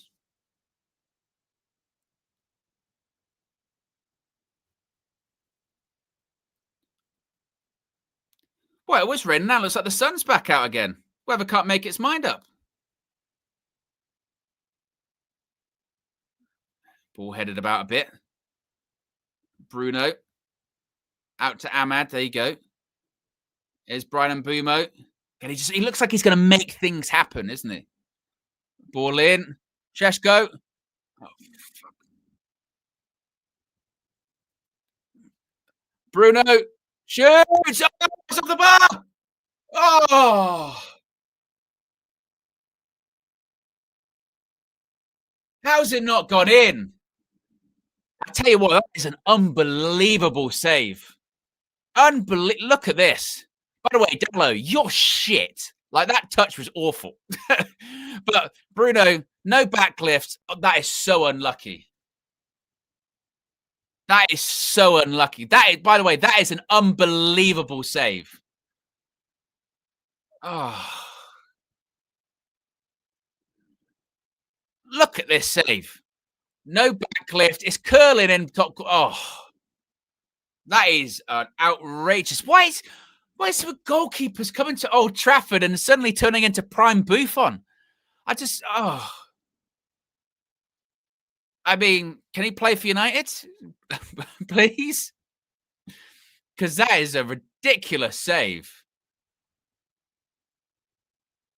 Nice little flick that by Bruno.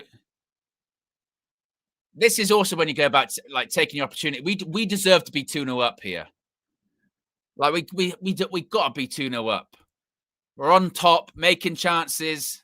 That is an outrageous save by their goalkeeper. There's nothing you can criticize about Bruno or anyone that. That is just ridiculous. Keem's right, Roos. He's had a good season so far. He's a good goalkeeper. Right. Corner ball and Mbumo to take. Going to be an in-swinger. Got height in there. You've got Sheshko, Delict, Yoro, Casemiro.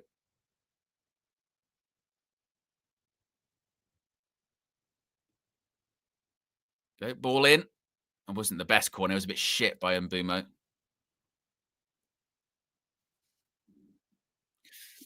Oh, well done, Ahmad. Good defending. Look for half a second that the Sunderland player was just gonna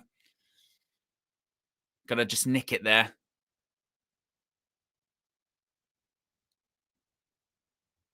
But, you know, look, 30 minutes into this game nearly, and we don't really know much of anything about Senna Lomans just yet. I'm very happy with that. I'm happy that we don't know anything about Lomans. So I'm happy for him to have a quiet game, you know.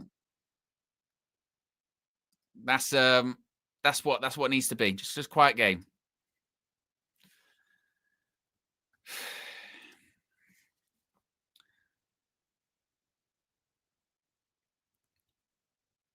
Look at that. 5 shots, 4 on target.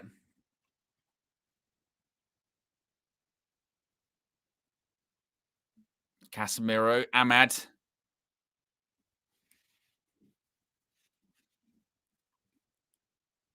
Go switch by Casemiro. I don't mind it, though. I don't mind it. Trying to switch the game, keep it open. If we could just get that second. Just get that second before half-time.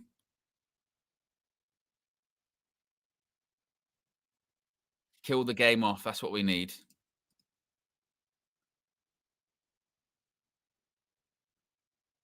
Now going to be a free kick. Let's have a look. Ahmad flicked ball in. Yeah, he's holding him back.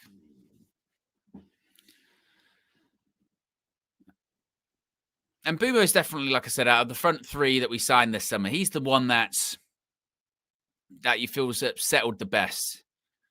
Obviously, Sheshko came in a bit later. He's younger. Cunha has had his difficulties plus an injury. And Bumo, he's just got that feeling that nothing's going to phase him, is it? Nothing's going to phase Brian Mbeumo about playing for Manchester United.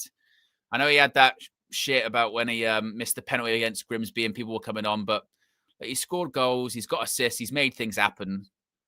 That's still, irrespective of our poor start to the season, that's still a good signing, Brian Mbeumo. I don't think that one can be argued at all.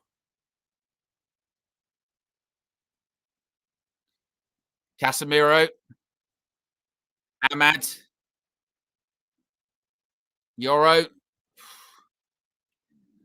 Lenny Yoro with a run forward there and the overlap.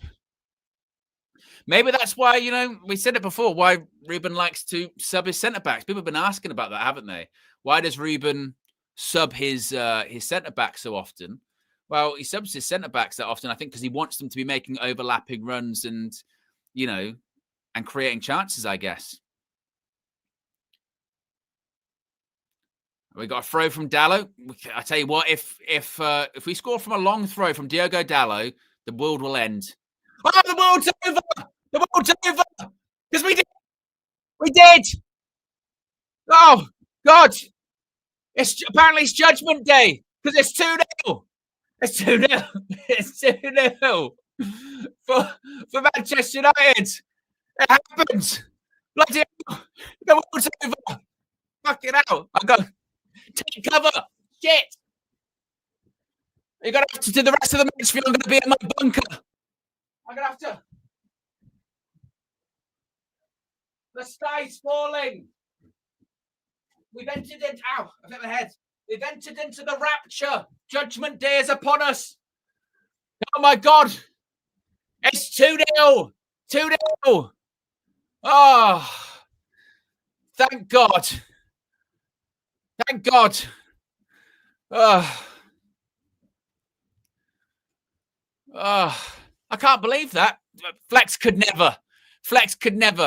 Never with the positive jinx. Never with the positive jinx could Flex do that. The power's there.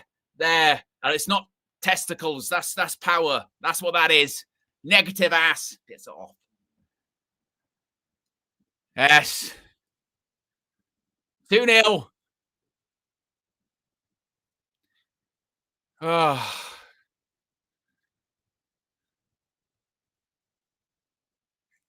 Because I might not be able to handle it. Sorry.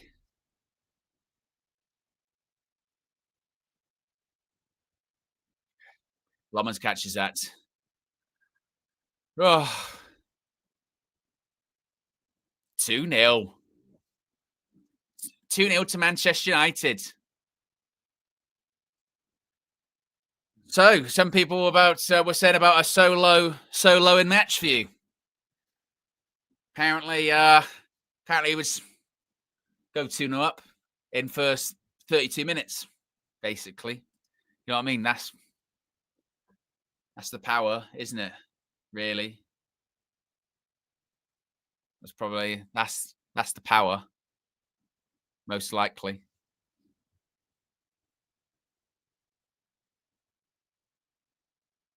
Not bad. Some people are saying this sounds bad. Is the sound okay? Sound is fine. Is that all right? I think it's probably when I was screaming. Probably when I was screaming. It for some reason peaks out. I don't know why. It might be. I think that's. Oh, I thought we were gonna get a third. When I raise my, I'll try and whisper so it won't break. We're winning. It just can't. It can't handle the energy. It can't handle the energy or the optimism.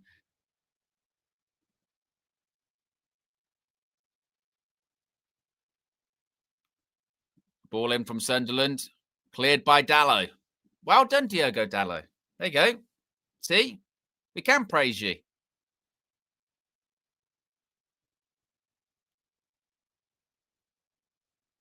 Is Sunderland on the attack? Ball in. No. Clear it. Get in front of it. Oh. Exactly, JB. The mic can't handle Owen's positive ass. It's the mic's negative. You negative ass. Don't cut me off again. Do you know who I am? Do you know who we are? Do you know who we're watching? Maybe if I just move it away. When I do get excited, but then it's going to sound shit, isn't it? So I'm overthinking it.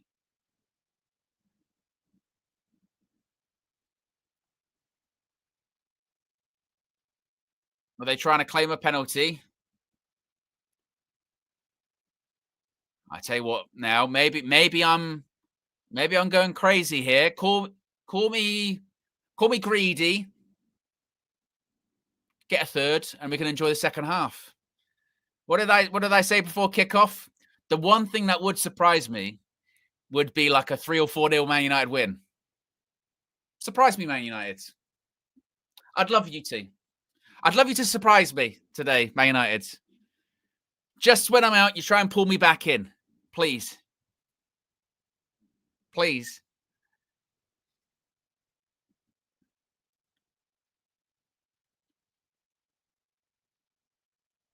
Lomans never kick up the pitch. Generational. Generational kicking. We are less than 150 likes away from 1K likes. If you haven't already, click the like button. Oh, Sunderland are making a change. We scared them into a change, mate. That's what we're doing. As Shabalaba Ding Dong says, all Mason Mount. The Mount coin is in. It keeps going as well, Mason Mount. Well done. I would still, to be comfortable, and this is wild. This is wild with where we're at. To get a third, then we'll win the game. Because the only issue is that I still think we might concede, and that would make a nervy close to the game, wouldn't it? A Dingra coming off. CH says, we literally started like this against Arsenal, Fulham, Burnley, and Chelsea. We did, but we didn't win those games, apart from Burnley, right? We didn't win those games. That's the difference. We can't keep talking about hypotheticals. We've got to talk about what has happened. What has happened in this game is we've taken chances. We're 2-0 up against a newly promoted side. I suppose we should have never doubted Ruben against a newly promoted side. That's his bread and butter. That's his speciality. Ruben Amorim versus newly promoted sides at Old Trafford. Come on. That's what he does do.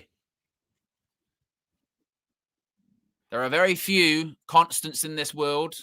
What they say death, taxes, Ruben playing 3-4-3, and Ruben beating newly promoted sides at Old Trafford. That's what he does. Mark Henry Settins. That's what I do.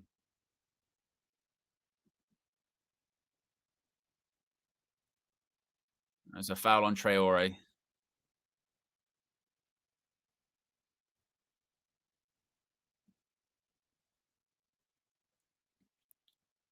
They're saying Arsenal 1-0 up. Don't care, mate. I tell you what, we've got a bit of another weather update. It's pissing it down at Old Trafford. Storm Amy is really, really going for it, isn't it? Ball in. Oh, and Bumo just got that one all wrong. Oh. Back heel by Mount. That was nice. And Bumo, run with it. Just keep running with it. Well, he's aiming for Šeško. Oh. 2-2 for Benjamin Šeško as well. Another one. Have that. All your haters. Remember that was Šeško? They tried to force that so much. He's going to be 007. He's going to be Benjamin Tesco. He's going to be this. He's going to be that. Walter better at Newcastle. He would have been rubbish. He would have been rubbish at Arsenal as well. Blah, blah, blah. 2-2, mate. In a shitty Man United team. It's what we want from our number 9, isn't it? Scoring goals. I hope it gets just as much noise as Rasmus Højlund's for Napoli's did. Well done, De Ligt.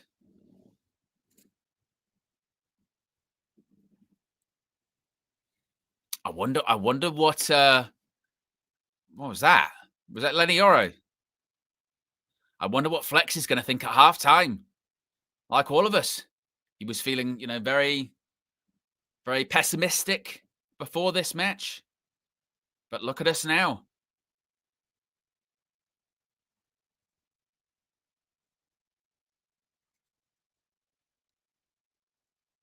It was Casemiro. To be honest with you guys, I'm actually in shock. 2-0 going into halftime. Pretty comfortable. It's kind of wild, isn't it? Again, really not used to that. What are we witnessing here?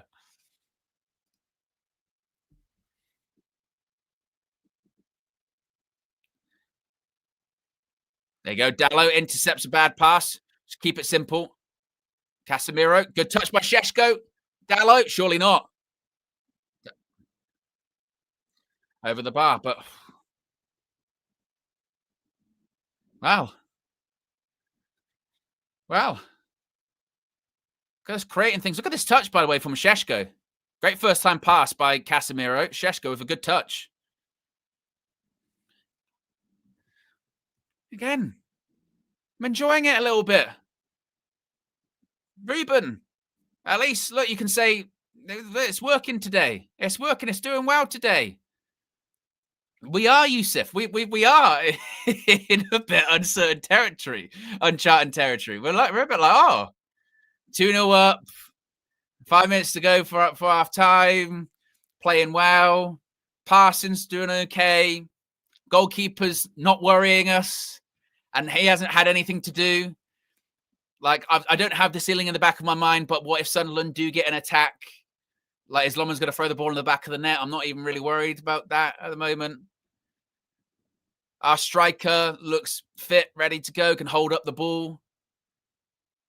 Right-hand side looks dangerous. But still don't trust them. Need a third.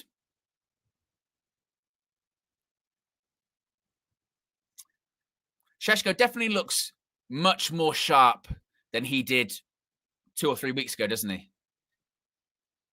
You can maybe see why Ruben was holding him back a little bit, because he looks much more sharp last couple of games.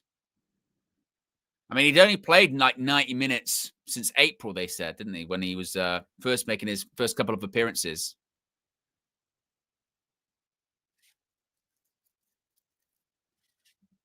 And still a young player. As we're nearly about 2.5 minutes left of normal time. Don't know how much stoppage time is going to be added on. It's very true, Ridwan. Very true. Always didn't recognize you with the different profile picture. Says our halftime record is on the line. It's going to be everything's going to be fine. Everything's going to be fine. Bruno. That could be a foul. No. Referee says no. Tell you what's a great pass by Granit Xhaka. Bloody hell. Cuts it back. But there was nobody there. I tell you what, that was a really good pass by Granit Xhaka. Now, just don't concede before half-time. Just don't. Xhaka shoots. Good save. There you go.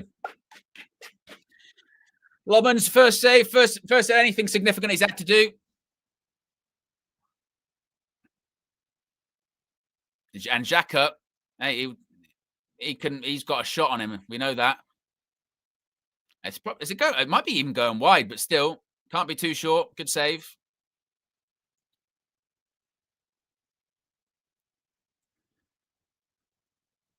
We are about 22 likes away from 900, by the way, guys. If you haven't already, ball in. And that's headed away by is that Casemiro? I'm over Bruno.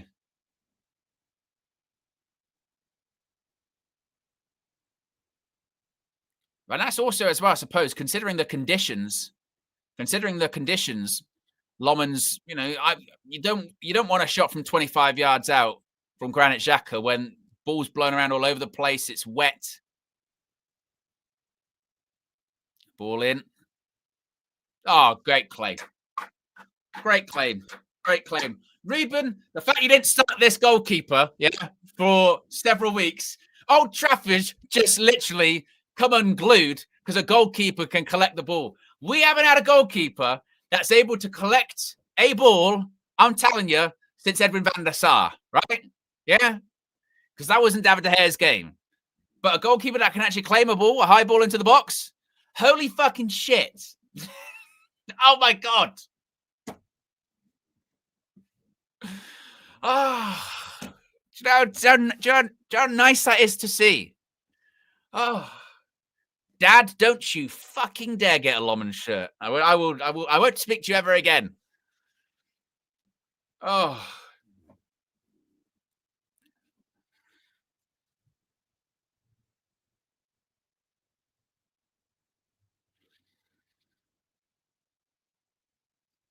It's nice just to have that little bit of faith. Because that's also been another Ahmad. Keep going. Ahmad, Bruno. Where are your options? Not got many. You're surrounded by blue shirts. But something that has sort of definitely been unfortunate for Ruben Amorim during his tenure at United is that because our goalkeepers are so bad, we've had starts of the game where we don't. Bruno Fernandes, shoot! Oh, blocked. Where we started the game well, we don't score, and they go up the other end. One shot goes in because our keeper's so terrible. So hopefully Lomans, because you need your goalkeeper to bail you out the shit sometimes. Mason Mount goes down. He's giving a free kick the other way. Oh, give a free kick the other way. Have a look. No, wait.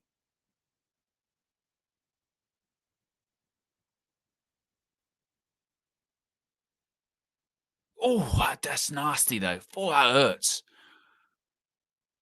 Right on the top of the foot. 10 likes away from 900 likes, by the way, folks. If you haven't already clicked the like button, 47 minutes gone. We got 3 minutes of stoppage time, so 60 seconds left. Look at him. Look at Mason Mount. Yeah, you shut up.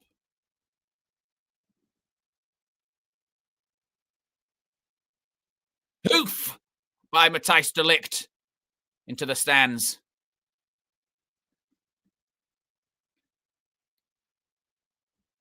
Long throw. Another long throw from Sunderland. Probably be the last bit of action of the half.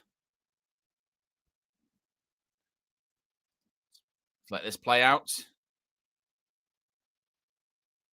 I tell you what. I mean, he's gone down. Šeško looks nervous. Oh, it's Mason Mount.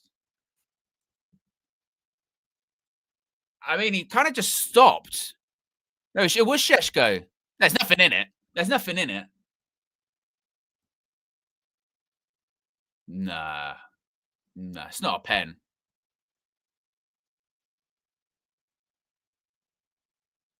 What's going on?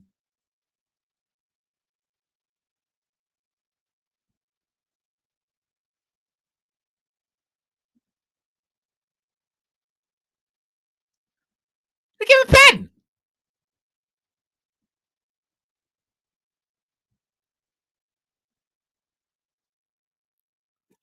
What the fuck? How is that a pen? I mean, he shouldn't put up his foot, but I don't think enough happens.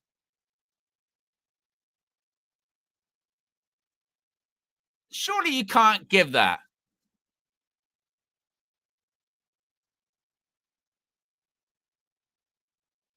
That can't be a pen.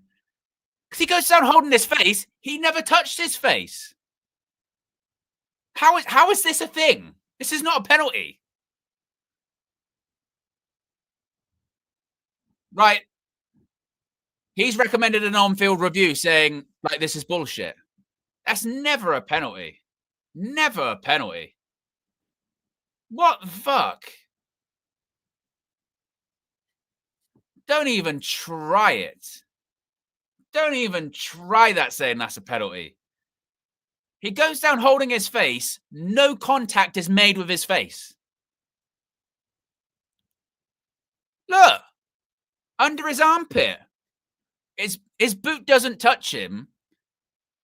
I mean, is at worst, his thigh goes into his armpit. Like, his thigh goes into his... It's like, how is that even being considered? Ref, look at it. Surely you know.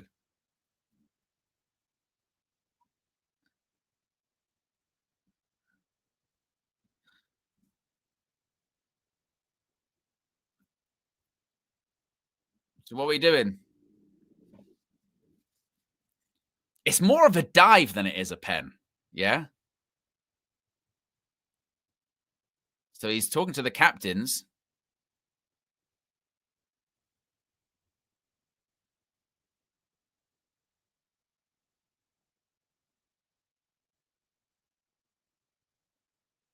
There you go. There is no foul. Final decision is corner kick. Good. Good. How that ref even gave the penalty in the first place is a joke.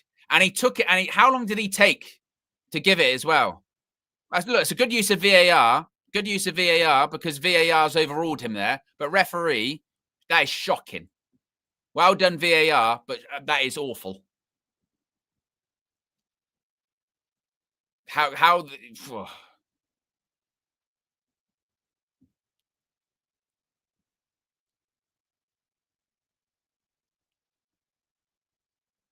ball in.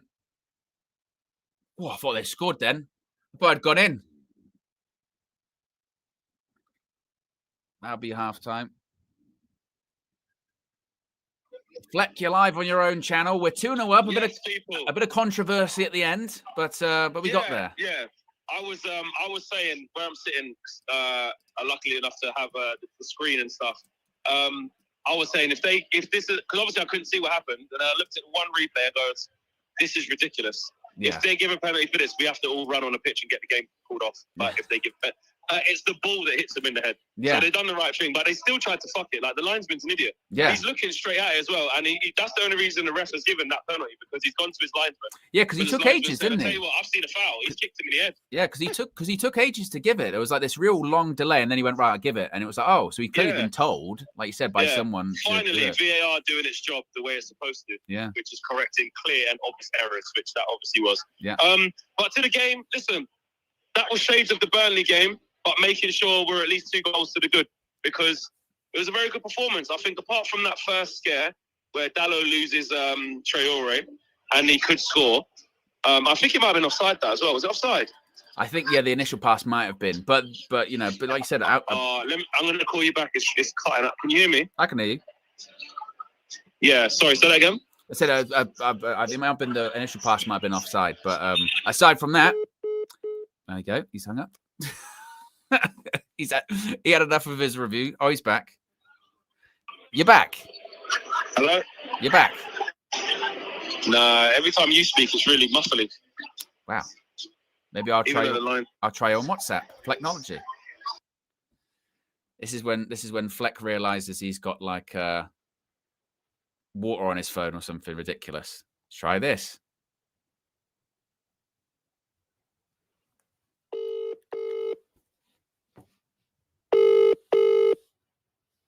Maybe a Storm Amy.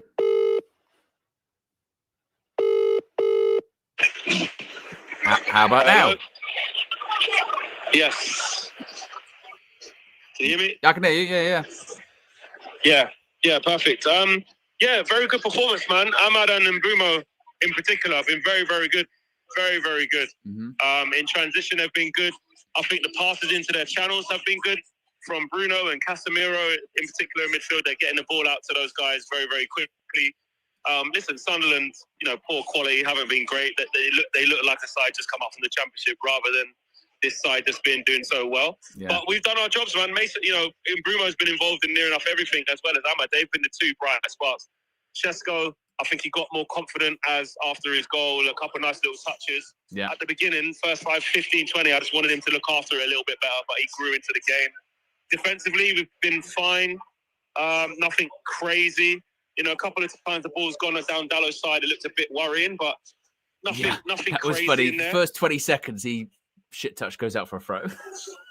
I was like, and that's exactly. Yeah, Delict takes a first touch from Dallow. Yeah, and then there was one where Dallow. They crossed it, where Traore cut it back, and Delict takes a massive touch with his left foot, and it just goes near for a throw. But no real problems there. Mason Mount. I mean, look, the manager just made the decision to bring him in for this game instead of Cunha, and listen, he gets the first goal, and it's a good goal, man. Touch and hit, good goal. Yeah, good goal. So I'm looking at the replays there. Look.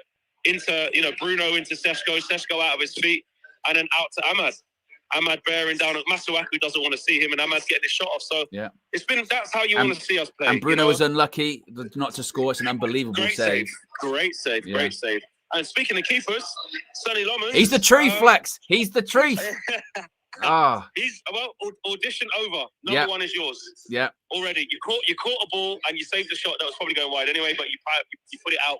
The danger. Yeah, he's kicking actually on both feet. It's been good into good areas. And he just looks relaxed and calm. You know what I mean? You get the impression that the when Bayindir or Onana playing, that the defenders in front of him look nervous because they know they know what he's with Lommans. You can tell they go, he's not too bad. You know what I mean? He's fine. He's not going to be erratic. When he came for that cross, obviously you're not in the stadium, but mate, I could hear it. The roar. Could you hear it? The roar. And even after before the roar, like in the lead up to him sort of running to catch it, there was this sort of, right, this is it. Can we see if we can get a keeper who could do it? Mm-hmm. And the relief, like you said, the roar was not like a goal, but it was like a big relief around the ground as to like, okay, right, he looks like he can catch a ball. Yeah. Tick. He palmed it out. Like you always say, bro, the bar is so low. Mm-hmm. The bar is so low. So not getting too carried away. He hasn't had a lot to do, but he looks calm. We'll leave it at that. Yeah, that's what he needs. And my thing was just getting the second goal was key, because we needed to get the second goal that the dominance, suggested. And you look at Regis Labrie, he's changed the system. He's taken off a Dinger. He's put a centre back on. They've gone to 5 at the back, or 3 at the back, whatever you want to call it. So we have to adapt to that. So you can't. There's nothing to complain about.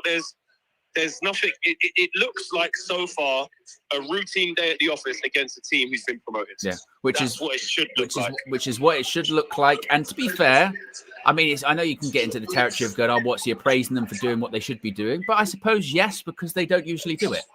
Because they don't do it. Yeah, exactly. You know what I mean? Do it. They've played with tempo. Yeah. They've created chances. No one's made any massive mistakes to give any huge chances away. And it's not a fluke that we're 2-0 up as well. We've deserved it. No. We've been the better team. Exactly. Exactly. By far. We've been good in 1v1s. Then Euros looked okay. Not massively tested. And again, the key has been Cunha. Ahmad. We have to big up Ahmad, because he's come back off a bereavement. And he's come straight back in. I know it's his job, and people say all this stuff, but he's still a human being. And to come in and be sort of a breath of fresh air, like down that right hand side, getting the ball. With Dallow and Dorgu, you don't have that. Which is why, we've been waiting for Ahmad. Obviously, before he had that bereavement, we were sort of challenging him. Can we see a little bit more from him? Can we see that positive style where he's just taking a touch inside Masuaku, who I can't believe. I looked at Masuaku. I was like, I know Sunderland have been doing well, but I remember when he was at fucking West Ham, not doing well, and then he went away. And I'm like, he's come back in the Premier League. I'm like, really? Got to be getting at him, Ahmad, and he's cooking him every time. So. Yeah. It's good that Ahmad's being that breath of fresh air. And then Mbumo's so good at taking the ball on the half turn in the half spaces. And that's where you go, well, that's why that improvement was needed. Like, if you got Garnacho coming to the ball on the half turn, that's not his game. That's why Mbumo is a really good player for us.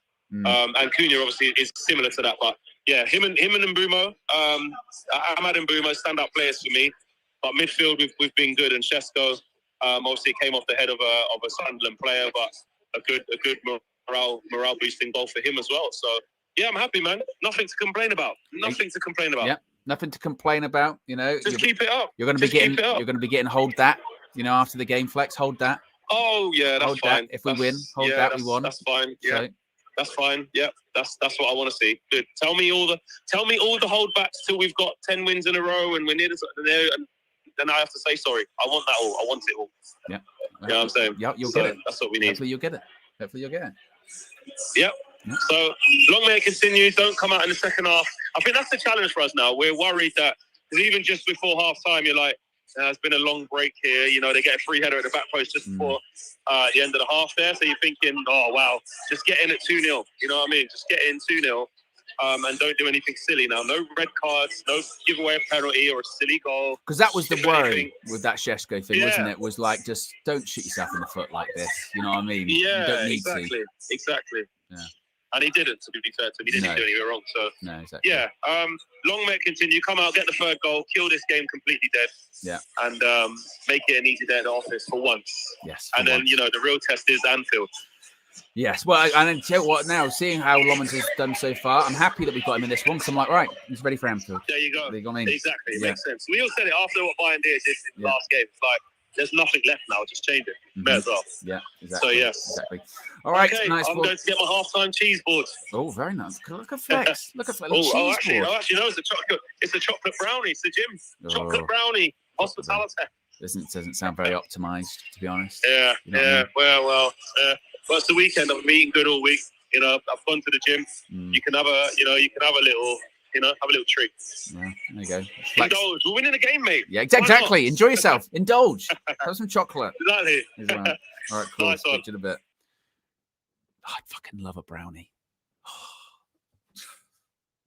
Now that's on. Oh, Skiliano saying it in the chat as well. I had a salted caramel brownie earlier. Oh, you're gonna hear my stomach start to rumble. The real test is second half, Mr. Ladbert. The real test is not eating a brownie later on. Oh, I do enjoy one. I thought that my style advisor cheese board. Look at him. A couple of super chats here.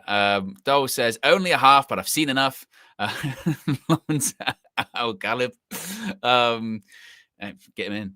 Tavir says, does KG still hope we lose the match? Oh, Flex isn't even on the phone anymore. Wait a minute.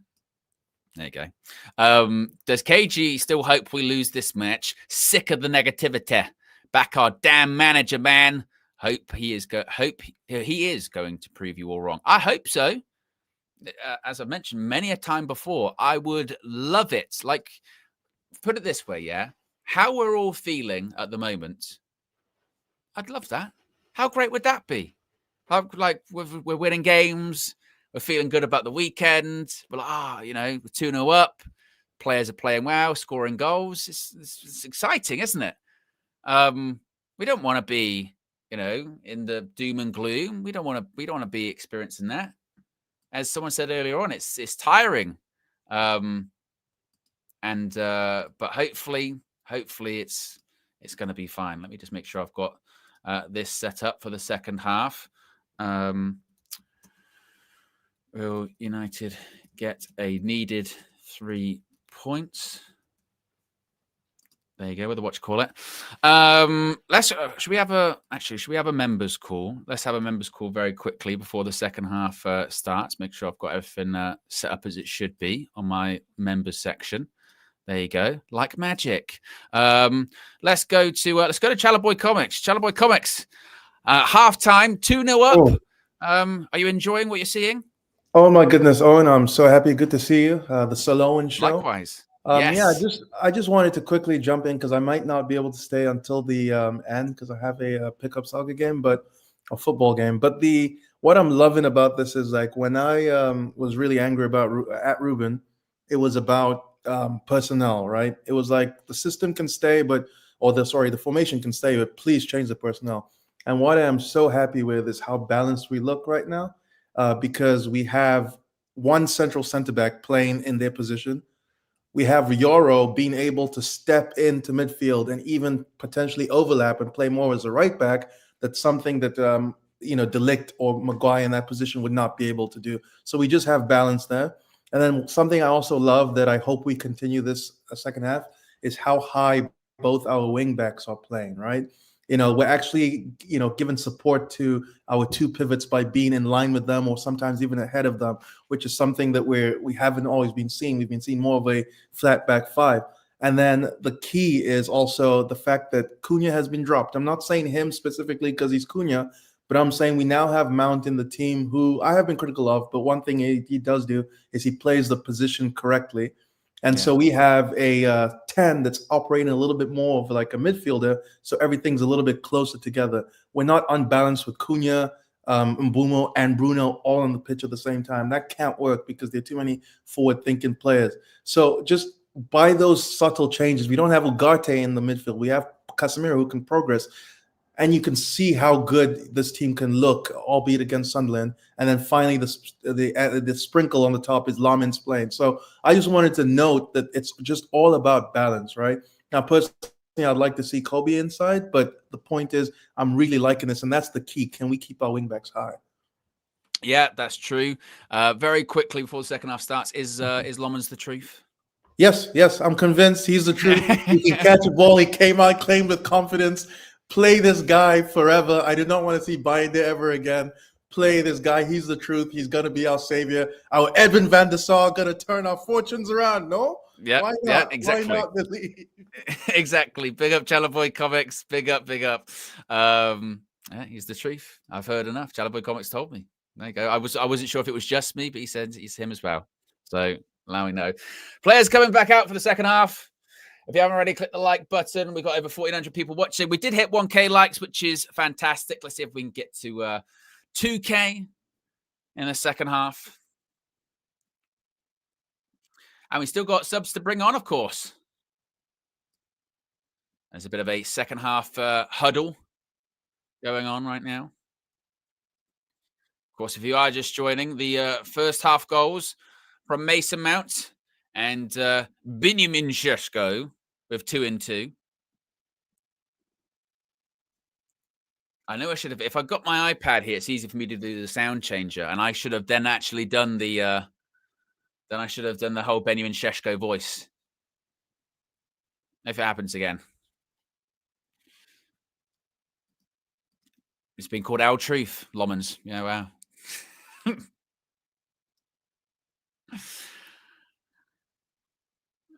A reminder, guys. Obviously, it's a non-televised game, so people will have different timelines and what have you. Second half is off for me. Loman slipped. He slipped over as he kicked the ball up the pitch there.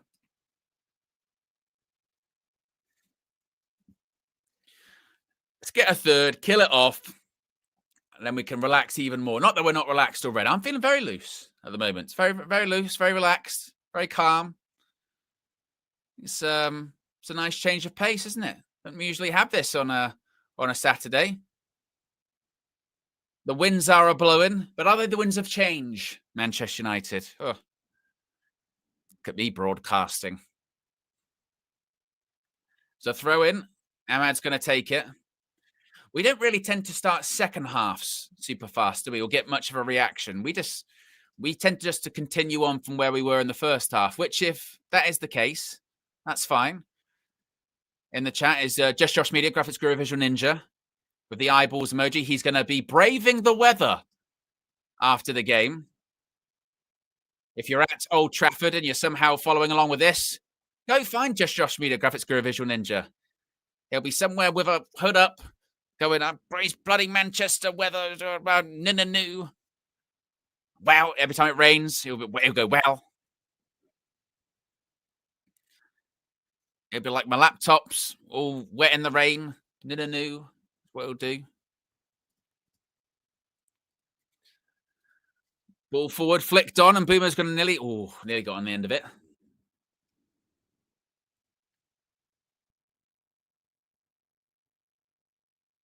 Mount. Here's Dallo. We saw a Dallo long throw, got a goal earlier on. What else could happen? We nearly fell over. It's a bit more like it. Back to normal, Diogo.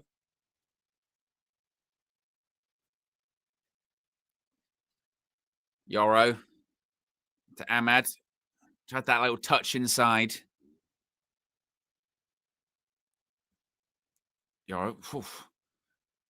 Bruno. Too slack. Well, luckily, Ahmad gets it back. Just need to, again, settle, get back in your rhythm again. Just calm down. Lomans hits the ball up the pitch.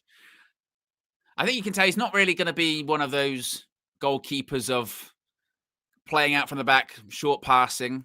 But I don't care. As long as he doesn't make any errors and he can save it. Cool. Casemiro. Is that ball going to roll out? Oh, Casemiro with the back heel. Very nice.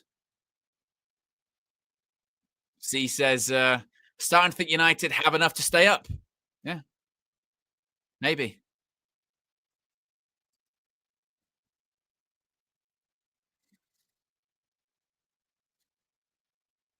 And Bumo. Sure.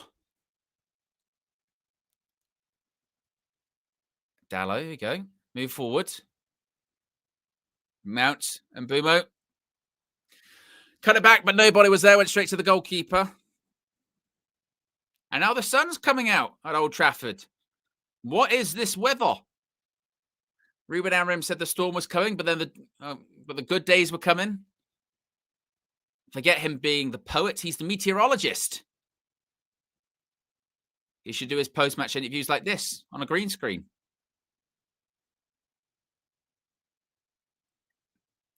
Sunderland on the attack. Oh, Bruno just dangled a leg there for half a second. Can't deal with it.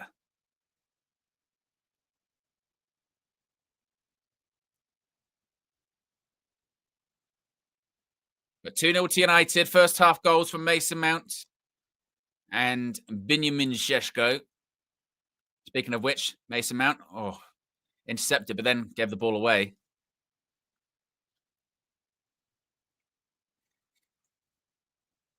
Just to get a third, still don't trust the criminals.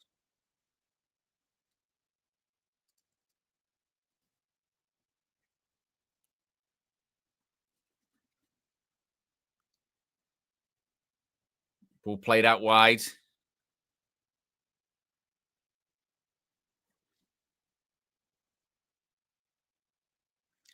So it'll be interesting to see how United do set up in the second half, because we did see Sunderland have a bit of possession in the first half. Just wonder if what Ruben, because possession's pretty close. We've just edged it overall. So I wonder if United will back off. Hope Sunderland will sort of have to try and go forward to create something. Then they just pick them off, maybe. Space to turn for that Sunderland player there. You see, actually, Bruno just said to Casemiro, be a bit closer, be a bit tighter.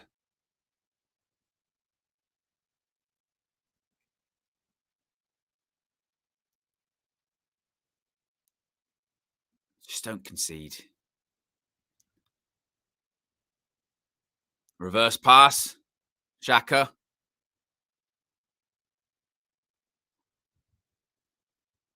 Win it back. Traore.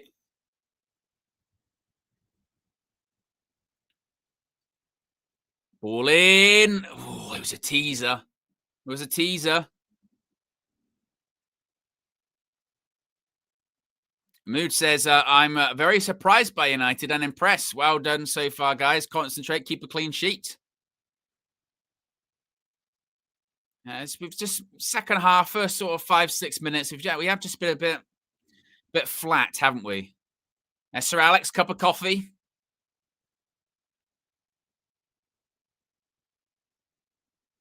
Well, I say cup of coffee. Maybe it's a hot chocolate.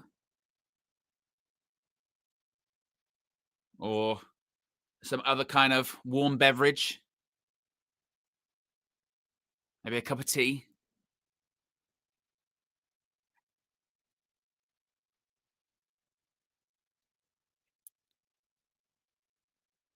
I wonder when Reuben will think about changes in the second half. I was also thinking Bovril, Eagle Eye. I did think maybe he's a Bovril guy. Get into that part of the year, isn't it? Where always at halftime, get a hot drink. I'll have a hot chocolate at halftime.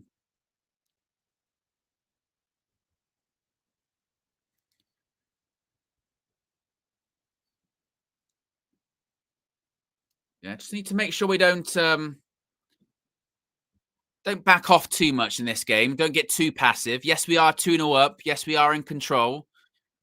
Just don't allow Sunderland to get in the game. Get that third goal, kill it off. Then the manager can make subs. It's one thing winning, but if you can win comfortably and playing well, United desperately need that. I forgot it was Chelsea-Liverpool this evening. As a Mason Mount, Bruno Fernandes out wide, Dalot, Shaw, Mount. It was just a bit short by Euro. Now United got to get back in. I'll go over the back to Lomans. De Ligt left it very calm.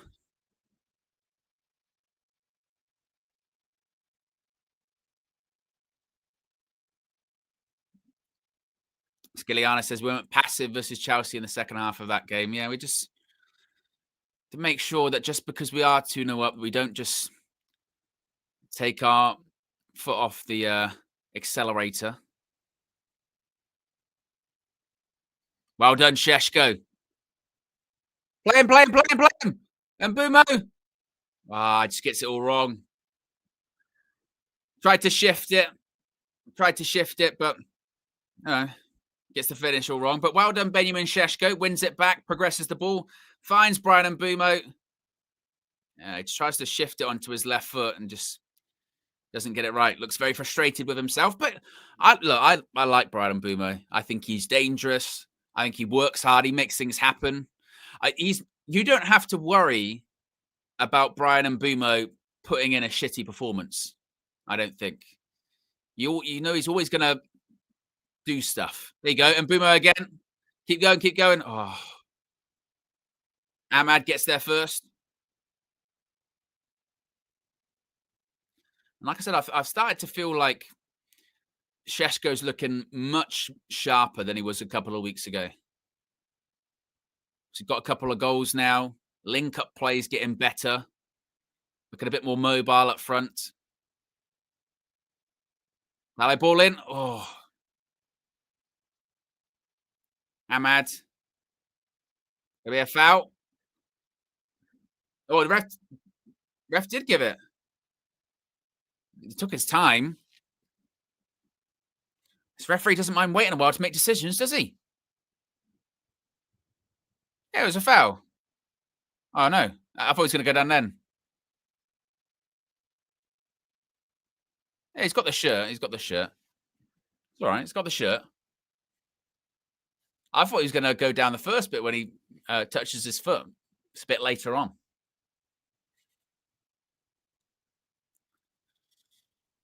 All right, free kick. Who's going to take this? Mbumo or Bruno standing over it. Who's going to take? No, it's going to be Bruno. Oh, ball over the top. Yoro. I thought he was going to have a direct free kick.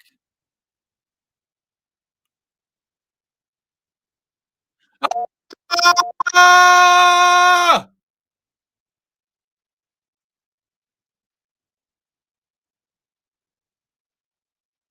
Oh, it's a dive. Oh, my God. Oh, my God.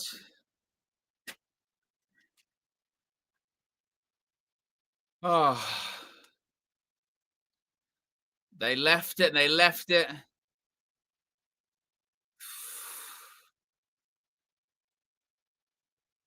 Yeah, it's not a foul.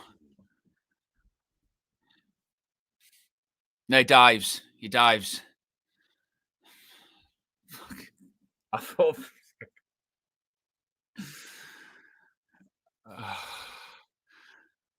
Oh my god! Oh my god! Book for diving. Lobbins for a second. I was like, no, please. I was like, please, please. That's all right. It was a dive. I was like, no, I was just thinking, please don't do this to this goalkeeper. You know what I mean? I was like, don't do it for this goalkeeper, please. Every goalkeeper's got a bozo gene, all right? That's what it is. Why didn't we just take that free kick normally, by the way, as well? We tried it quick over the top, and then it resulted in them nearly scoring at the other end or getting our keeper sent off and all that. Oh. It's all right, though. Didn't lead to anything.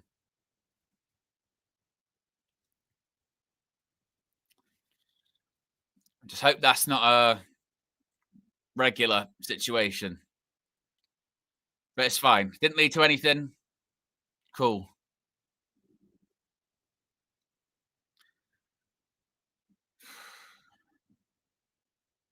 We had 2 moments of possible effery so far in this game. Had the penalty that wasn't a penalty, and we had that one there.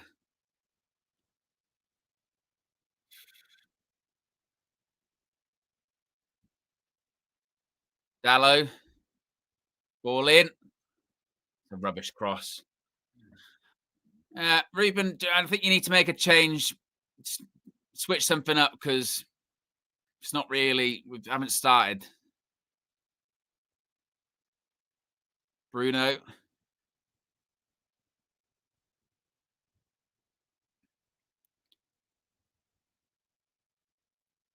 Mount again. Oh, he does really, really well just to keep it alive. Had blue shirts surrounding him. Backheel to Luke Shaw.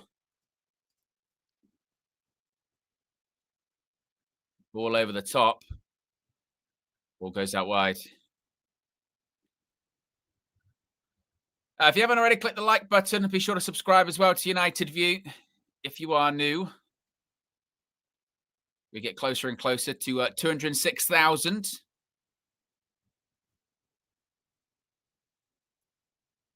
Is Delict.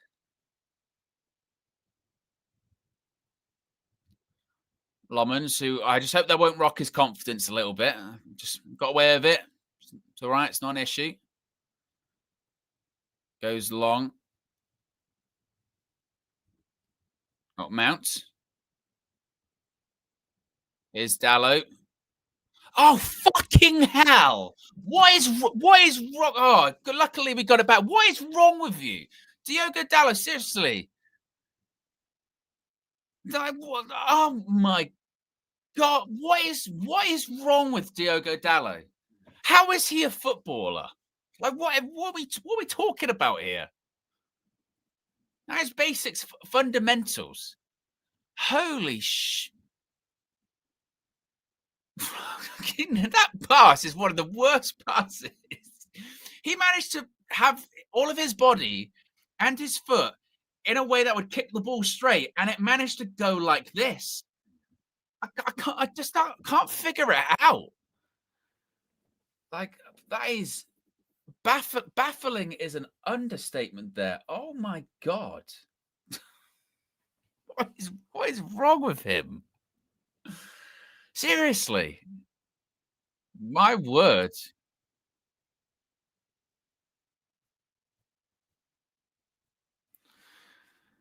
Ugh. He is like, and he's good for it. Once or twice. Well, several times again, not once or twice. Good grief! I can't even talk. I can't even express my frustrations with Diogo Dallo. Oh, I can't even watch. Can't even look. Where's my Mikel Arteta thing? Honestly, I feel sick. What's going on with this?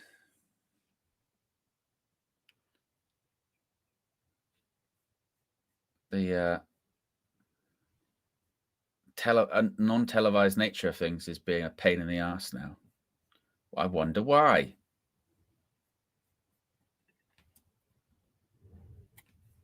There you go. Much better. Shaw deals with it. Now it goes out for a corner. Ruben, you gotta change something, I think. Gotta change something. Sunderland just getting too much of a foothold in the game.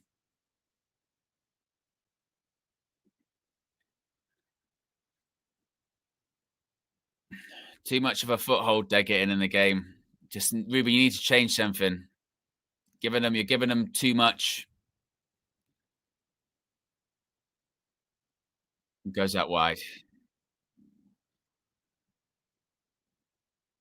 If you haven't already, click the like button and be sure to subscribe to United View.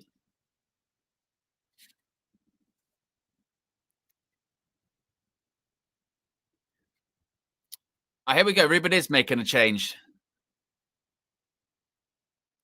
Dorgu and Cunha coming on. Does that mean Dallow's coming off? Thank God. I mean, he gets applause, but Dallow, you've been shit. You've been rubbish again. Is that actually a good sub? Ugh.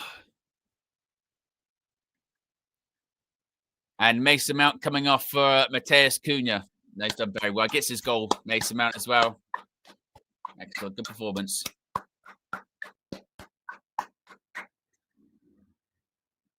And Mateus Cunha to replace. Not a bad substitution, that.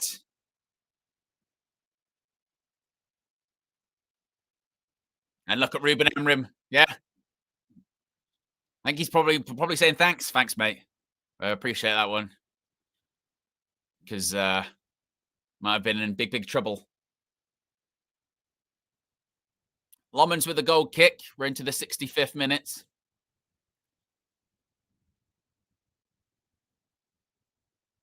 Short.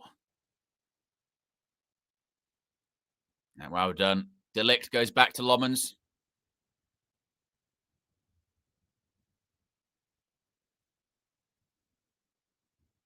Shesko trying to win that header. It was like 2 blue shirts around him. Free kick to Sunderland. Still, I'm not feeling as relaxed as I was in the first half. I'm just a little bit. I'm glad Ruben made those subs. We needed them because the game was starting to drift a bit and getting that sort of passive. You were getting that kind of passive feeling. Ball over the top. Brian Brobby. Sweeper keeper from Lomans. Right call, right decision. Brian Brobby. Every single transfer window under Erik ten Hag, we'd get links with him, wouldn't we? Erik ten Hag wants to bring in Ajax striker Brian Brobby. I wonder, is Brian Brobby represented by Seg? Brian Brobby. He's not. Interesting. Long throw. Header by Shesko. Comes out. Oh, that's a block by Casemiro. Casemirs. Wow. Right into the bread basket. Oh, Ahmed's won it back. Right, Mbumo. Right decision. Oh, Mbumo. It's got to be better. Now you got to get back. Get back in.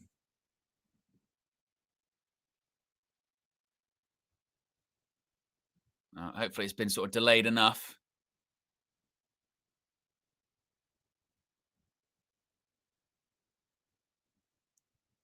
Yeah, you're really good defending. Really good defending. That's a goal kick for Manchester United.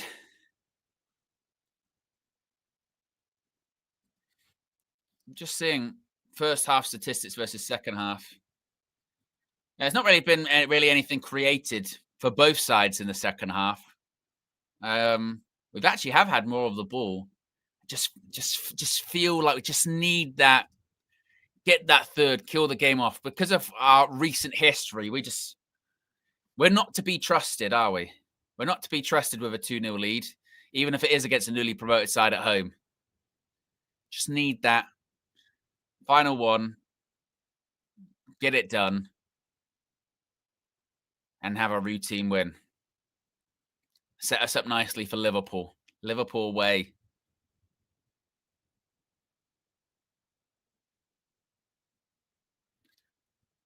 And I suppose maybe this is where Ruben is right in when he says we don't know how to control games. It's quite clear to see, isn't it?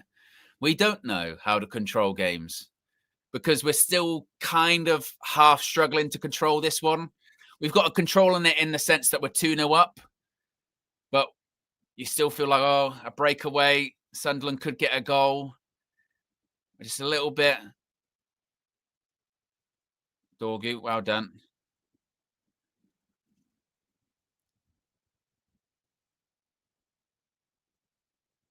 Just need that third one. Kill it off. I'd love for Šeško to get another one. Really start building up his confidence. Or for Cunha to get one. Get his first United goal.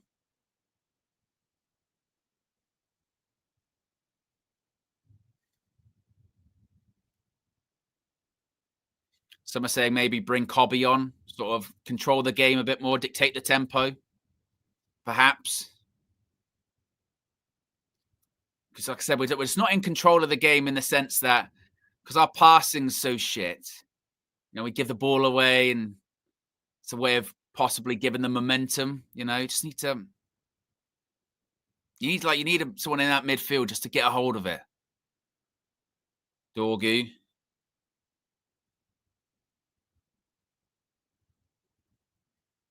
Is Casemiro. Ahmad. Going up against him again. Cuts it back. Casemiro. Oh. That's a chance for him as well. He scored goals from there before. It's good play by United. Good play by Ahmad. Goes up against him. Draws people in. Great pass. Cuts him back. Oh. Casemiro. Too casual. Casual Miro.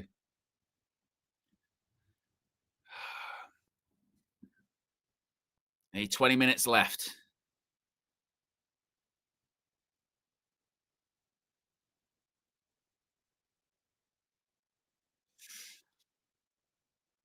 Yep, now 20 minutes left. 2-0 up. Still ahead. Not necessarily in control of the game, but they're not being threatened overly. Lomans hasn't had to make a save since the first half. Did have that thing with Bruno, but with a dive. You all right?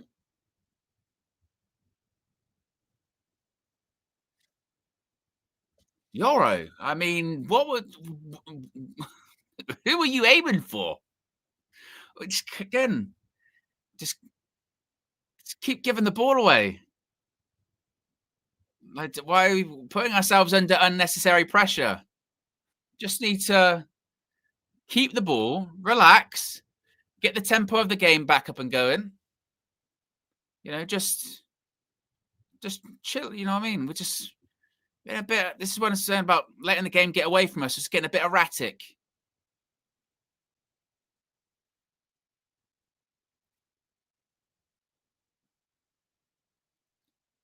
Get the ball down. Casemiro. There's Šeško. That's good play. See, he's looking sharper. Definitely Šeško. You can see him looking much sharper. You know, it's because Lomans plays it a bit longer as well. We're going direct passes up to him. If you've got a 6'5" striker, try and use him. Like even that, you know, Lomans with that long kick there. I know it's going straight to the goalkeeper, but I'm not against if he's making saves and keeping clean sheets. I don't care if he'd rather just play it safe. And because our passing is so rubbish, I'd rather us just go direct. If they can't play intricate passes, go long. We've got a tall player that can hold it up or flick-ons. That's what we need. As mentioned someone mentions there in the chat, it's kind of true. Mason Mount comes off. We do lose our sort of tempo a little bit. Yeah, that is fair. It happens quite often when Mount comes off.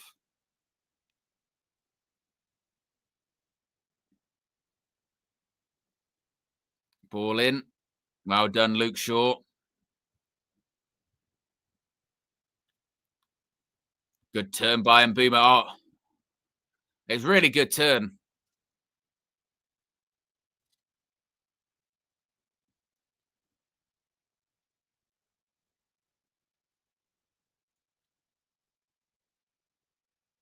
Ahmad.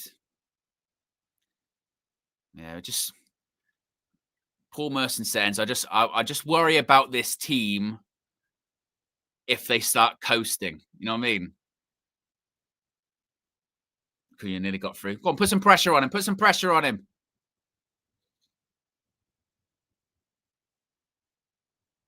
Just don't let the game drift. JB says, this goalkeeper seems more like a David De Gea type than an Onana type. I'll take it. Definitely does favour, I think, the longer pass. But look, if that's because he just wants to play safe, no problem. No problem with that at all. The sort of goalkeepers being essentially an outfield player, it's overrated anyway. I think football's kind of moving away from that, actually.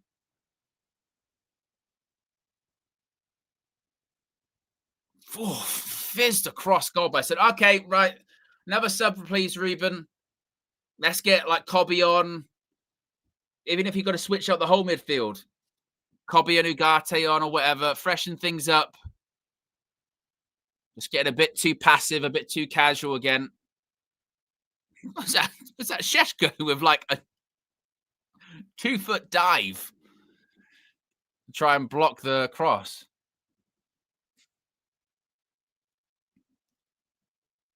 That's Yoro with a throw.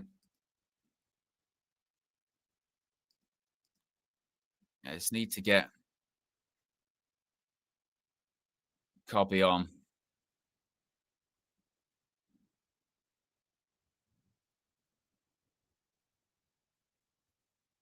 As we're heading up to 75 minutes.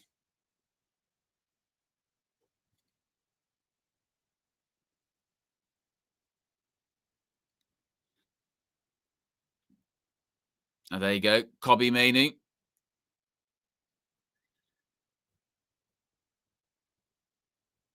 Cobby Mainoo coming on. The question is for who? Remember, he's competing with Bruno Fernandes.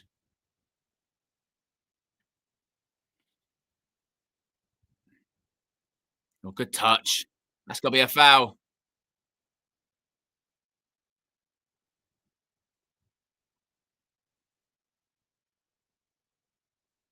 I think they're saying maybe Mbeumo, which if that is the case, you would think then Bruno pushes up. It was a great touch by Mateus Cunha, wasn't it?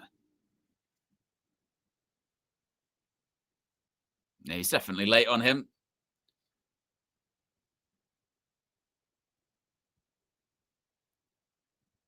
So it's Brian Mbeumo.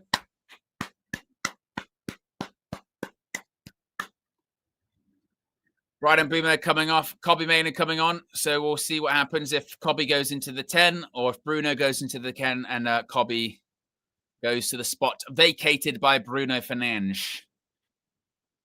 But a 14-minute odd cameo for Cobby Mainoo incoming. So they've still got other options from the bench we can use. The likes of Xerxes, Ugarte, a bunch of defenders. Wonder if he will sub any of his centre-backs. Ruben Amorim.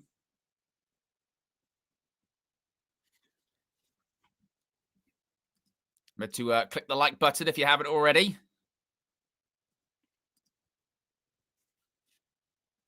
Casemiro. Yeah. So Cobby's gone alongside Casemiro. Bruno's gone more advanced. Sunderland on the attack. On the attack. They're into the United box. Cuts it back. Oh, Lenny. Oh. He managed just to deal with it in the end, but he ended up on his back. 13 minutes to go to full time. I mean, Do I dare look what the Premier League table currently looks like? Let's have a look. As things stand, Manchester United would be in 8th. As things stand. I know could I be getting too carried away, but 8th into the international break. All right. I can work with it. Much better than 14th. But let's just get there first. Let's just get there.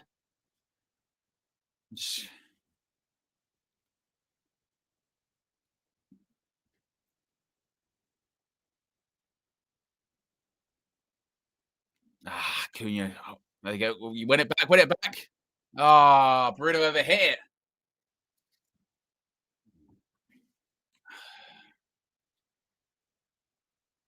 We can just get that third one, round the game off.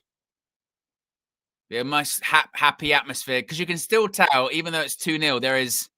Ooh, it's 2 against 1 of the back post. I tell you what, we kind of got away with one there. Mayenda takes a shot and he should pass it. It was a 2v1 against Dorgu at the back. You can see it. Dorgu just tries his best just to back off, but there was 2 options and he takes the shot.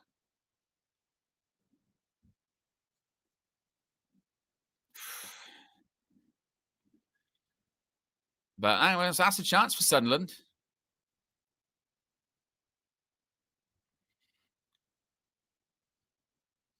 But you can tell, even though we're 2-0 up, there's nervousness because the crowd are kind of like, these guys are criminals, remember.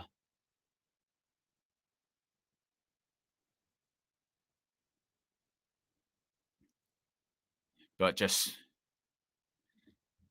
get to the full-time whistle.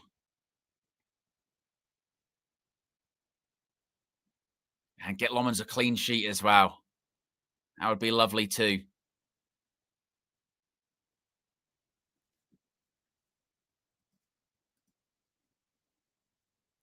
It must be said, though, I mean, this second half in general, not just Manchester United, but in general, the second half has been a really poor football match.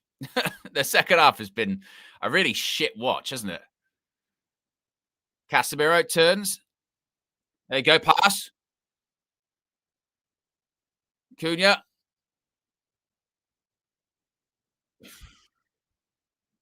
Casemiro special. Be a booking. Yep, Casemiro special. Classic Miro. He doesn't need to do it at all. I feel like he's doing it just to break up the play, frankly. Yeah, Casemiro special, nowhere near it.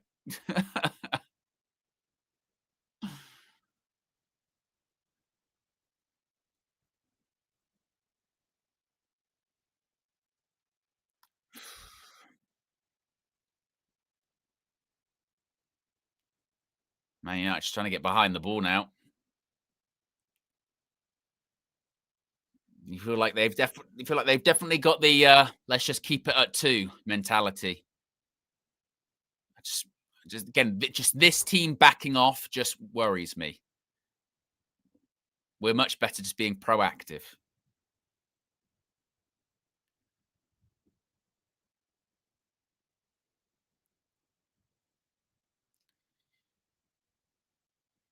I mean, this is where now, particularly with Casemiro being on the booking, you know, bring on Ugarte, who will get booked, but bring him on.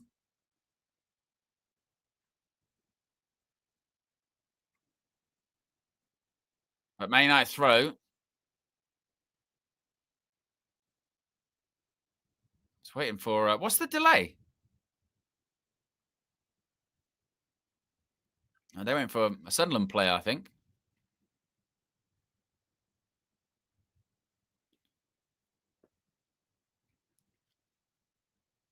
I mean, this throw's taking the longest.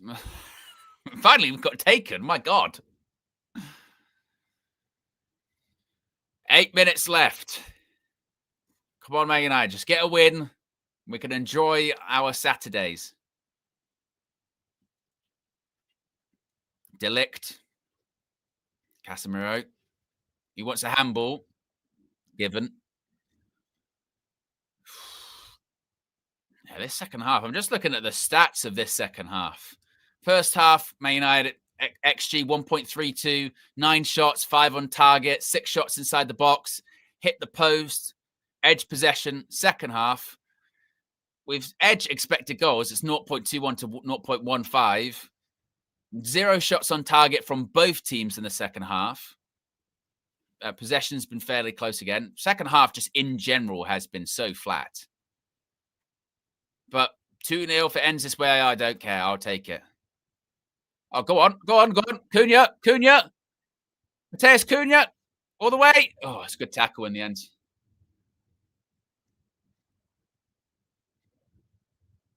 But even that's a bit better, just a bit of something.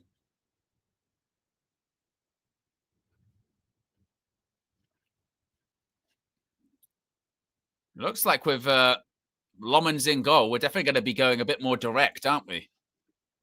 Just ball over the top, run onto it, which you've got possibilities with Cunha and Mbeumo and Mason Mount when he was on earlier on.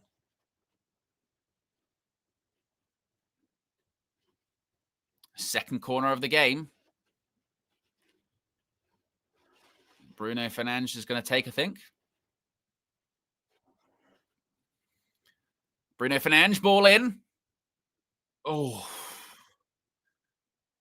Was that Cunha, I think? Let's have a look. Yeah, I think Cunha and Yoro kind of go into each other a little bit. Nearly. Biggie Third with the super chat says, can't wait to see the back of Cass. Way past it. Now, this will be his last season, won't it, of course? Because it will be... his contract's expiring in the summer. So another defender comes Lenny Yoro. Casemiro coming off for Manuel Ugarte. It's a good sub. And Harry Maguire's coming on for Lenny Yoro. So Lenny Yoro coming off, Harry Maguire coming on. It wouldn't be a Manchester United match without a centre-back substitution, would it?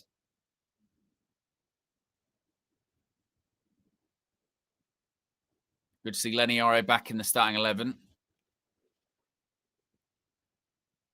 They kind of maybe taper off a bit in the second half, Yoro, but who didn't?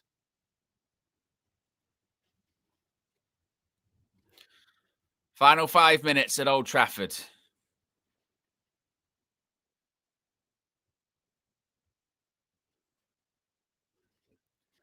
It's been so far, I guess, as straightforward as it can get for Manchester United, which is 2 early goals, a penalty given to Sunderland that was overturned by VAR, and it looked like either Lomans or Bruno was going to get red carded, but the player dived.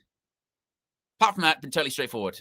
Oh, Cobby, good turn, good feet. Oh. I wasn't sure if he was going to keep going by himself or try and find Šeško.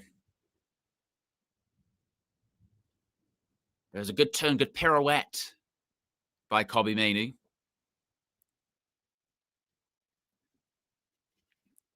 Ruben Amorim talent. Ahmad to go forward to take this throw. Or is it back to Delict?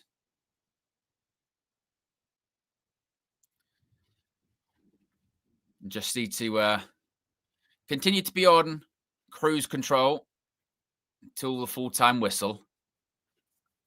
That's what we need.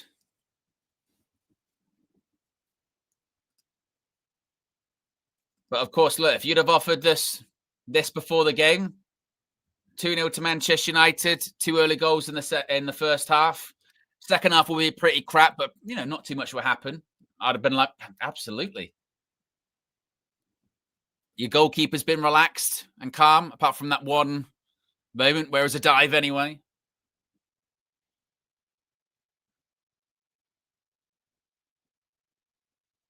I mean, it could have been 3-0. Ruth made a brilliant save from Bruno Fernandes, tipping it onto the bar. Ahmad offside. How?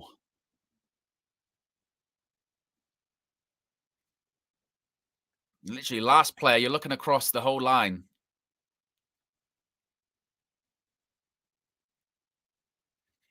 But Ahmad's done well at right wing back too.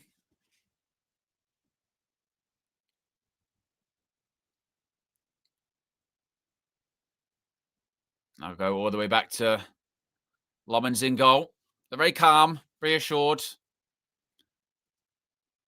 And of course, but there's now no reason, obviously, for him to not start at Anfield either. Like if Bayern, right? If Bayern is in the sticks at Anfield, I will be livid. That would be another level of Ruben out. If Bayern ends up in goal at Anfield, surely you can't.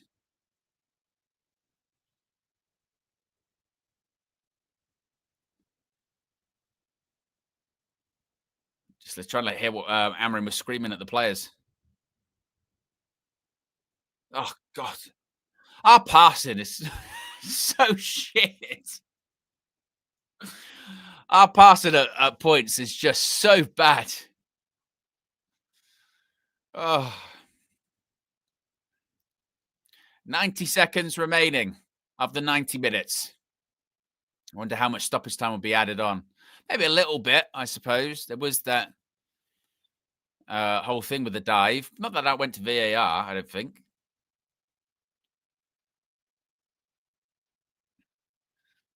Oh, Cunha keeps going.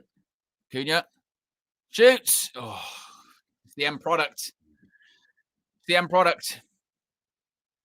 I tell you what, as well, this would be our first clean sheet of the season, right? First clean sheet of the season.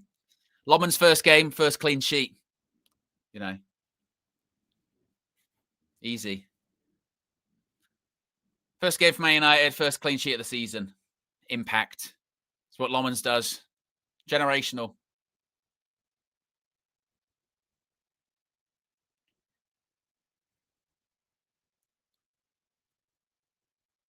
Just be on cruise control. No funny business, United. No funny business, please. And again, it just kind of wild for where we're at, that we're 2-0 up and we're sort of, well, go towards him. Oh, Lomans again with a save. How did it even become a chance? They just backed off the Sunderland player. Was that Maguire that just backed off? 5 minutes of stoppage time, but Lomans with an important save. But they just back off. Look. Backing off. Maguire, go to him. Someone go to him. Luckily, it's not a great finish, but Lomans still does his job. Lomans makes a save. Clean sheet still on. Long throw. Hey, and Lomans earned his clean sheet today. One-on-one save there. Made a save from Xhaka in the first half. Claim. Another one. Yeah. Yes. Another claim. Another catch. I said Lomans. Gloves in the chat. Gloves in the chat. Or lemons in the chat. Lemons in the chat. When life gives you lemons, you make lemonade. You make 3 points, you get clean sheets. Generational. We've got a goalkeeper that can claim. He can claim crosses. We genuinely haven't had that in about 15 years. Literally 50 odd years.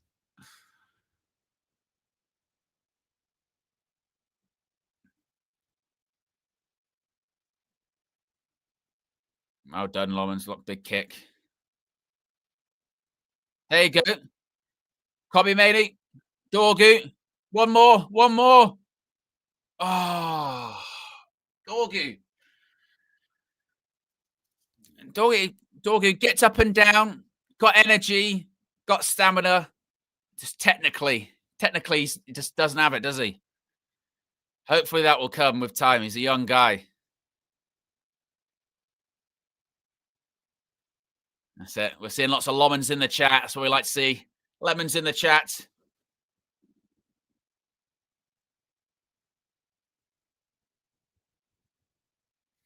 Two and a half minutes of stoppage time left. That's, by the way, that's got to be a thing now, United View. UV community, yeah? Every time Lomans does something good, whether it's claiming a cross, a save, a pass, Lemon's got to be put in the chat. Lemon's in the chat. Every time he does something good. It's like the equivalent of when Ruud van Nistelrooy scores and everyone goes Ruud. It's Lemon's in the chat.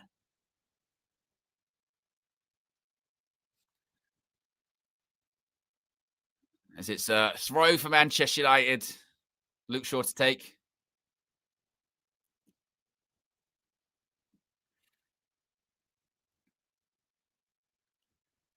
Be another throw for United. Game just petering out. A routine 2-0 win. Oh. It's been a long time, hasn't it? Been a very long time. When was the last time we had a routine win?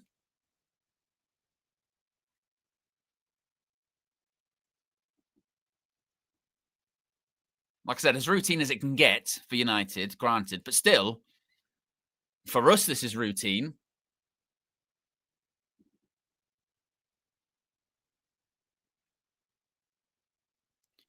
Sunderland bringing the ball forward.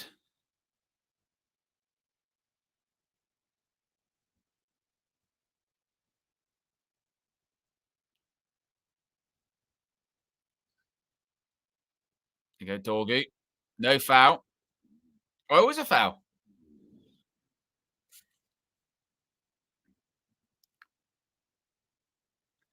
As we're into the final minute of stoppage time here, Manchester United set for a very precious, I'm going to go full Gollum, precious 3 points. An incredibly needed one.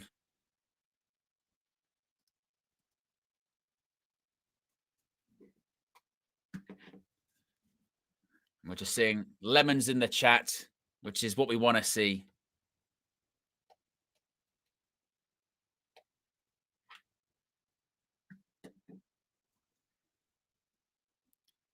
One more attack, and he just blasted it over the bar. Trying to ruin the clean sheet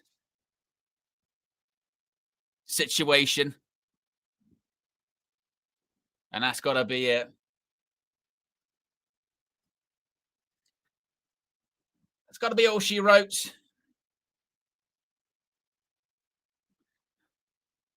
Seba Lomans to smash the ball up the pitch and get the referee to blow the whistle. And that's it. Game over. 3 points for Manchester United. 2-0. 3 home wins in a row as well for Ruben Amorim? You obviously beat Burnley at home, beat Chelsea at home, now beat Sunderland at home, and Manchester United get the victory, a much-needed one.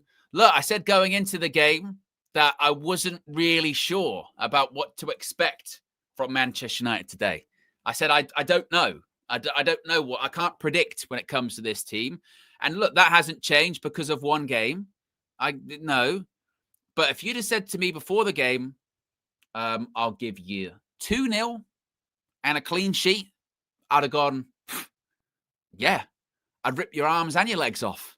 And anything else that's attached to you, probably not. It'd be murder. But you get my point. We'd have all taken that. So much needed 3 points. We go into the international break, I think up to 8th at the moment in the table. Probably change after a couple more fixtures still to play. Benjamin Šeško, as Loverain says there in the chat, 2 goals in 2 games. He's starting to score. Brian Mbumo looking dangerous. Mason Mount, I think actually we saw a bit of a drop-off in the second half where he came off. And the goalkeeper. The goalkeeper, guys. Lemons in the chat. Lemons in the chat. Now, it wasn't like, generational performance by Senna Lomans, but the reason we're talking about him is because we didn't have to talk about him that much in the match, because it's not worrying me. Makes a save from Granit Xhaka in the first half, probably going wide anyway, but he makes it. Just why not? Big claimage. Old Trafford roars. Old Trafford goes crazy because they're like, oh my God, we've got a goalkeeper that can claim crosses, commands his box. His kicking, he's a lot of it. He's going, I'm not really interested in doing the short passing. I'm just going to go long. I'm just going to go direct. Good. I've no problem with it. Get the ball out of our half. We've got a 6'5" striker up front in Benjamin Šeško. That's looking much more sharp now. And he's doing flick-ons, holding the ball up. And you've got also, if he does get a flick on or the ball bounces, you've got quick players to run in behind, like Brian Mbeumo, like Cunha, like Mount, like Ahmad, like Dorgu or whoever that can run in behind. So no problem. Keep going long. Fine. Keep going long. He makes a one-on-one save as well. Makes a one-on-one save in the sort of dire moments that could have put extra pressure on us. He allows that not to happen. So Lomans, and like that, not as we said before, the bar is so low, he didn't need to do anything crazy. Just need to be error-free and make a couple of saves, which is what he did. He's Man United's number one. Just like that, he is Manchester United's number one goalkeeper. And thank goodness, because you would have not wanted to drop him in at Anfield. Oof. You don't want to do that. You don't want to drop anyone in to make their debut at Anfield, let alone a goalkeeper. But now he's had 90 minutes in the Premier League. It's still a big ask for him. Don't get me wrong. And there was that moment where him and Bruno come together and it looks like, did they sort of take out the player? What happened there? It was a dive in the end. It's fine. It's okay. But he looks reassured, looks calm. And the defenders don't look like they're second-guessing themselves every 5 seconds about what's the goalkeeper going to do. Is he going to make a mistake? Is he going to fumble this? Is he going to be doing this and doing that? So Lomans, massive plus, massive tick. Did everything that was asked of him today, completely reassured.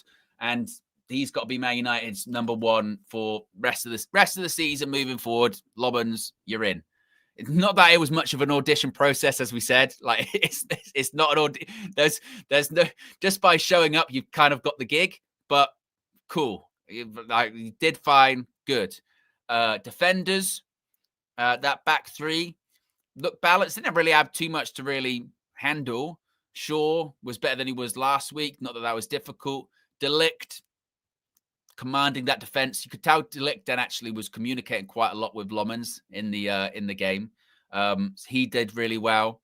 Lenny Yoro, good to see him back in the starting 11.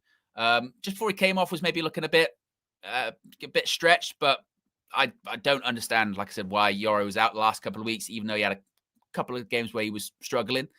Still would say that he just offers us more. He's got that pace to recovery tackle if there is any ball over the top or they get in behind, he can recover. Wing backs, Diogo Dalot shit.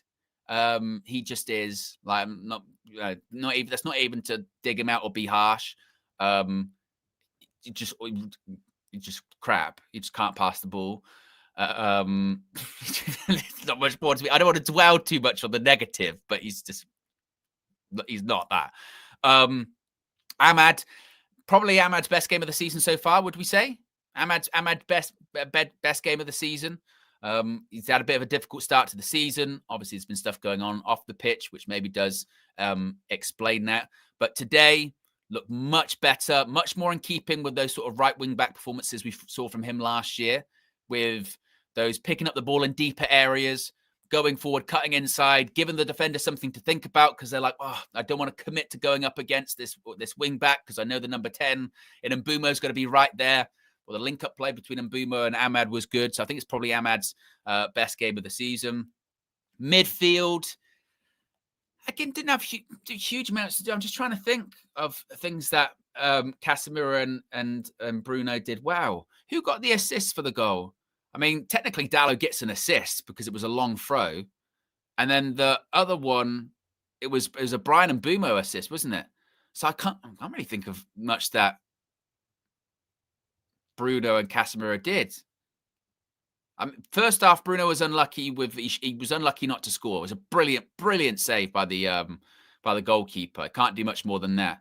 Casemiro was just kind of doing Casemiro stuff, really, wasn't he? He had a chance in the second half. It was cut back and hit it over the bar. There was a silly yellow card at the end, but I can't really fault him for too much. And then we get into the 10s. Brian Mbeumo. Again, I'm so happy with that Brian Mbeumo signing this summer. I don't know what you guys think, but Brian Mbeumo, there's no real adaptation for him, is there? You know, that is, I think, someone that when we're talking about being Premier League proven, that's what you're talking about. Someone that you don't have to worry about settling in. Every game, even at his worst, he's always offering something. Always offering something. Always looks like he can make something happen. Always pressing. Doesn't really make too many mistakes. Not like in the way that, Bruno will always offer you something, but it'll stink it up. And Mbeumo doesn't really sort of stink it up. He can have a mixed bag or maybe not a great game, but he don't stink it up. He'll still create, it'll be a goal threat, and he'll make things happen. And Mbeumo, top player. Mason Mount, look, you can see why Ruben likes him, can't you? You can see why Ruben likes him because he offers you something. He offers you, obviously, tempo. He offers you intensity. He offers you running. And he under Ruben, he has been a bit of a goal threat, hasn't he? I mean, the goal he scores today is a brilliant goal. I mean, the touch, side foot finish, putting it past a good goalkeeper as well, Sunderland's keeper. And early on, taking the chance, it just changes the game like that. And I think Ruben can trust him. Ruben can trust him to to follow his instruction. And granted, second half, we just never really came out of it. And second half, just across the board, was a poor game of football, wasn't it? Poor game of football second half that we really just didn't do all that much, but neither did Sunderland. But when he came off, you do lose that kind of, when we're talking about pressing and intensity, we do just kind of lose that a little bit. We do lose that a little bit. And I can, it'll be interesting to see what happens now with that front three, because you've got Šeško, who's got 2 goals and 2. And I think Šeško, last weekend, I noticed after his goal, he looked a lot more confident in a bad United side and a really bad team performance. He did look a bit more confident. Today, I thought that might have been Šeško's one of his most impressive performances, actually, in the United shirt. He looked a lot more comfortable. He looked a lot sharper. I mean, especially in comparison to those first few substitute appearances we saw from Šeško. But we're like, Taylor coming on, not really touching the ball, and he looks a bit lethargic. He looks now much sharper already. And obviously he gets his goal, which is a proper striker's goal. Sunderland player comes off his head last, tap it in. So Ruben, you can't take out your striker that's scoring goals. So I think that front three there, barring nothing happens to them on the international break, I think that's the front three that's going to start at Anfield. Why would you change it? You got Šeško scoring, you got Mason Mount scoring, and you got Brian Mbeumo creating. So that's your front three right now. And I'm really glad for Šeško to get his goal. So there's lots of positives today. It doesn't change the overall sentiment of, right, see, it's fixed now, totally fixed. Those that were criticizing Ruben Amorim, hold that, we won, because it's not that yet.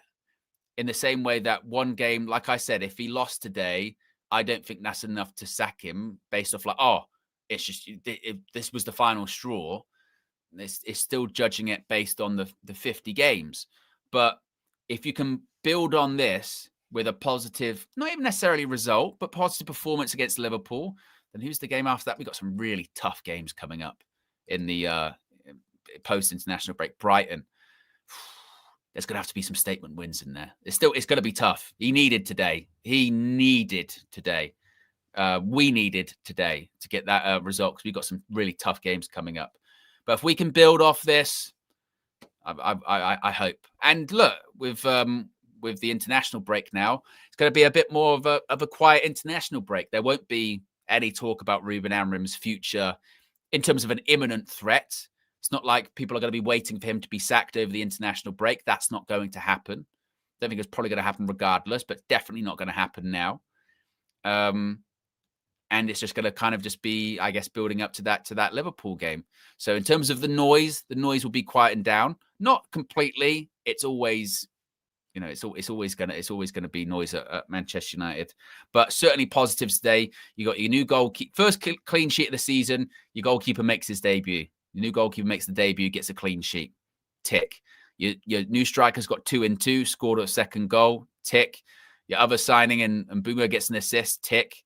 There are lots of positives, in that one today, and we need it. And we should not see, no disrespect to him, but we should not see Bayindir in goal again.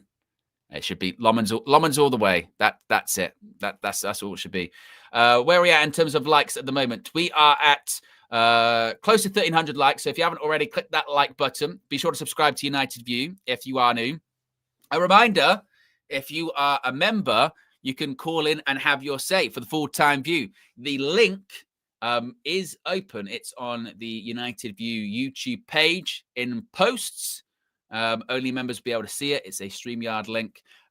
Members can call in and they can have their say on Manchester United getting a much-needed 3 points in the Premier League. Oh, do you know how relaxing it is just to be like,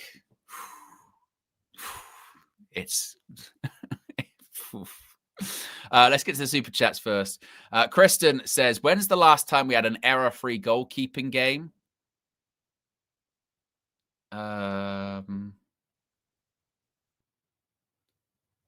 Against Chelsea, was there really an error in that one? Do you know what? It's probably the better way of describing it, Kristen, is not necessarily an error-free goalkeeping game, but a game where I didn't have that feeling of nervousness that our goalkeepers have given us. So even when there have been error-free games, like let's say Onana doesn't make an error, Bayindir doesn't make an error, you still sit through the game with nervousness, don't you? You sit through the game with nervousness of, is it going to come? When's it going to come? I didn't have that today. That's the nice feeling, isn't it? Of not having to worry in the back of my mind about, is that going to be a thing? No. Terrence says, unless it's a WWE style piped in noise, Old Trafford was singing in favour of Ruben Amorim, so there is some support for him. Happy for Lomans and Šeško. Great game.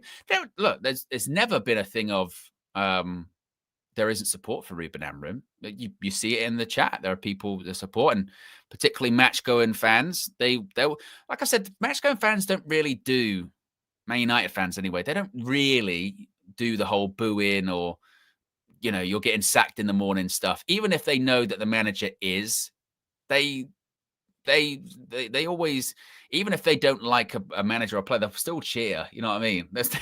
They'll still cheer because that's what they're there to do. You know what I mean? Chalaboy Comics says, Ahmad, man of the match by far. Lomans gives me confidence. Still need to see more of Cobby. Ruben, please. Bring on Liverpool. Well, you know what? I'm not going to maybe go on too much to say bring on Liverpool just yet. I'm going to enjoy these 2 weeks first before Manchester United could stress me out again. But it is nice just to be talking about a win, isn't it? And talk we will to our members. We're also 1 like away from 1,300 likes. If you haven't already, click that like button and be sure to subscribe if you are new. Right, let's go to our members and see what they have to say. Let's begin with JJ. JJ, we're talking after a win. Can you believe it? What are your thoughts? Well, I don't want to be a party pooper just yet, but first, it's a great win. We're lucky to be able to get the win, but I do think it's important that we do not get just super overly excited, right? I don't think we should lose the perspective of where we are, and here is why. Just real quick to that, so far this season, Sunderland have played West Ham. They have fired their coach. They won 3-0. I think that's the way they've started. They got beat by Burnley. Let's keep that in mind. They beat Brentford, which I think is probably a decent opposition. They drew against Crystal Palace, and then they drew against both Aston Villa, and then the one against Nottingham Forest, which everybody can agree that they have the wrong coach right now. So that is the team that we just won 2-0 by, which I do think is great. I'm happy that, Mason Mount got his goal. That's good. We can now say we have a striker that scored in 2 games back to back. That's really great. And when strikers score for me, I always try to look the type of goals where it is those striker instinct, right? Running across the ball, redirecting the ball. You understand? Not necessarily the spectacular goals, but the bread and butter of strikers, being active in the area. So I think that's really, really good. And I'm going to close with this, our coach. So here's the thing, and I'm sure people in the chat are going to be like, oh my God, let's just enjoy the win. The opposition coach made a change. I think that was around 37 minutes of the game. He brought in another center back. They switched to a back 5, right? They almost mirrored I think they played a 5-2-3, and then they turned that into a 3 at the back just to match the width that our wing back was doing. And OWEN, since that change, we did not have a decent chance after that. Let's just keep that in mind. From 37 minutes. Is that because we were already 2-0 up by that point now, and we were just relaxing in the game? So for a proper team, 37 minutes first half, you are 2-0 up. I'm sorry, you're supposed to put the team to the sword, right? I honestly felt the other coach made a tactical adjustment. So the first part is what we did well. When they had their system, we took advantage of what they were presenting, which is what we're supposed to do. We did that. All I'm just saying is after we did that and they made a change, we didn't make an adjustment, right? We didn't make an adjustment. And that is my only issue with it so far.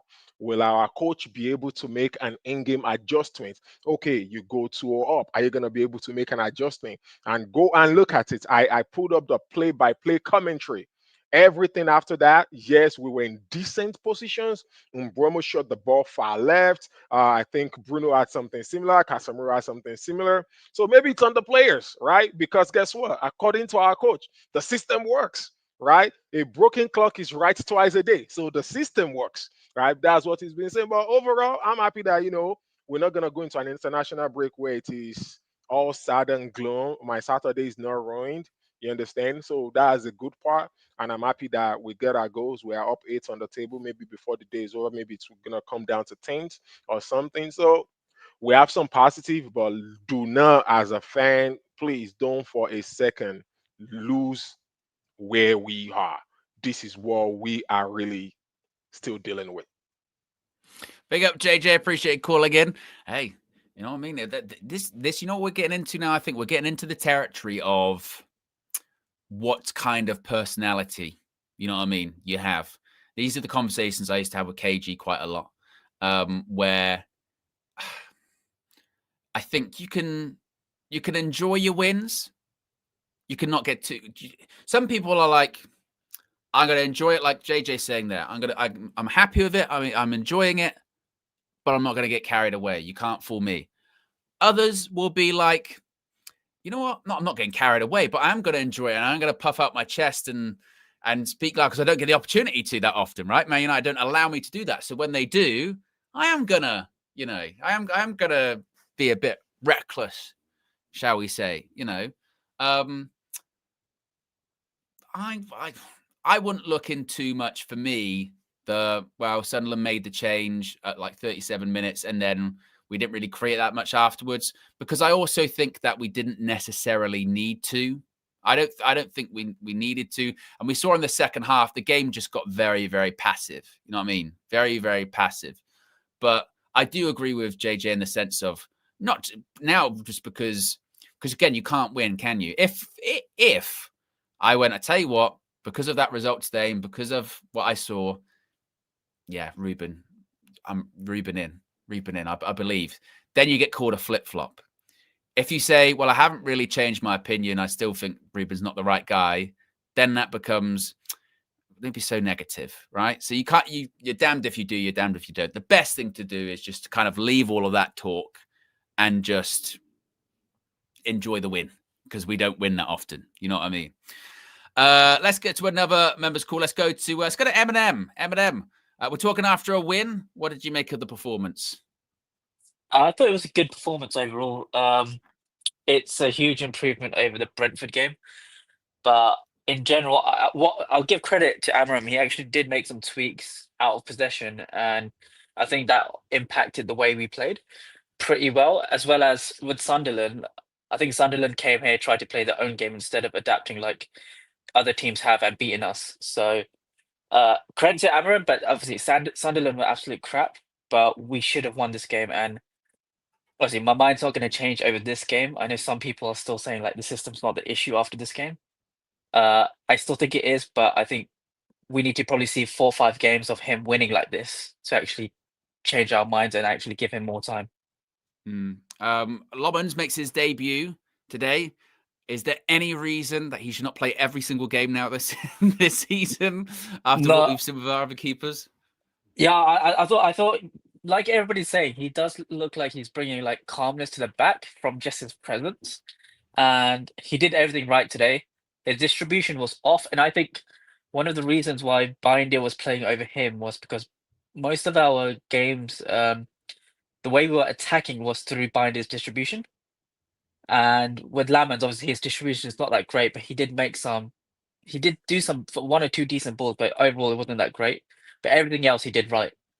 And I think this is just a reason we should just keep him on. We can't rely on Binder's distribution to actually win games or try to play the game, because overall as a keeper he's not that great.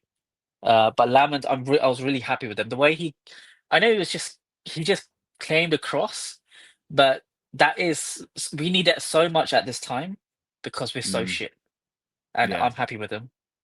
Yeah, no, I agree. Šeško gets second goal in 2 games. Are we starting to see a sharper version of Šeško, and people can stop calling him Benjamin Tesco and what have you? Oh yeah, Šeško, he's my man of the match today. I have to say, because there's a lot of noise earlier this week with Rasmus Højlund. But it's nothing different that we have not seen before. He got a few balls, he got space behind and he scored the goal. But his overall foundation, I've been banging this drum since he was here since January, that his overall foundation was really poor. That if there was no service for him, he would disappear in the game and we play with 10 players.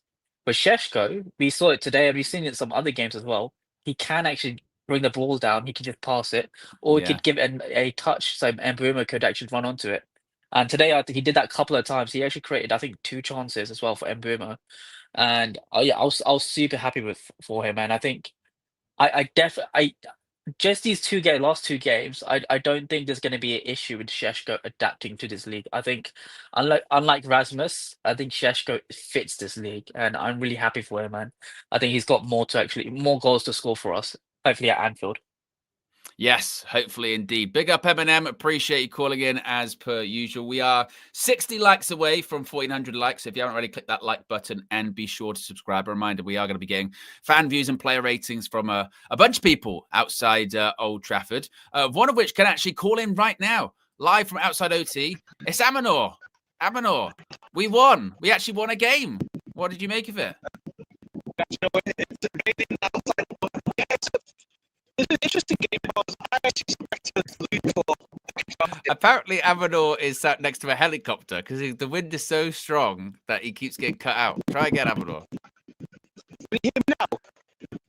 No. I might just have to. Let me just put my speaker on. Try again. Can you hear me now? No. I'm seriously. Hold on, one more goal.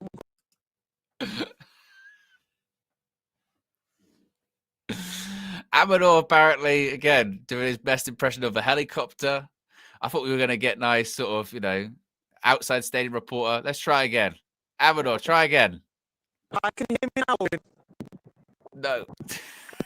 Right, right. Storm Amy. They said, Style Advisor says he's making more sense than usual. Wow, maybe that is Amador. I mean, it wouldn't be a full-time view without him, even if it was, a little bit of just a bit of a cameo.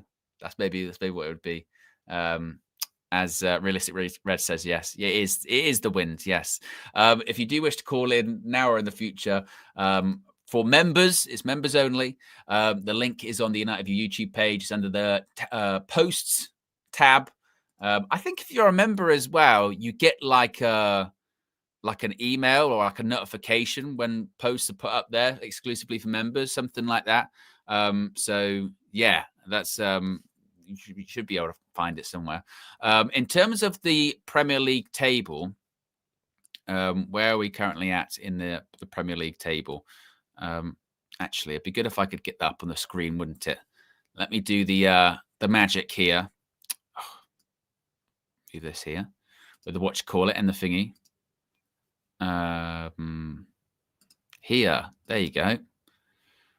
All right, so let's get the table. Manchester United, as you can see there, are in the heavy heights of 8th. Yes, 8th in the Premier League. Still minus on the goal difference.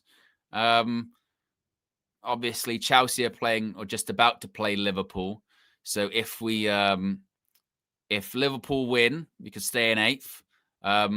Or if they draw Chelsea against Liverpool, we'll stay in 8th as well. Everton have got to play tomorrow. Brighton. Brentford could go up to 10th and be level on points of us. So there's a couple. There's a couple that could there's a couple that could leapfrog us. But look, you know what?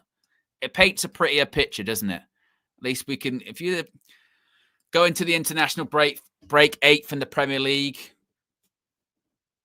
you know what I mean? 8th in the Premier League, I'll take that. I'll take that top half. It's not European football yet, but and with the fixtures coming up, bloody hell, who knows where we'll be at the end of going into the next international break. Going into the next international break, genuinely, where do we think we will be in the Premier League?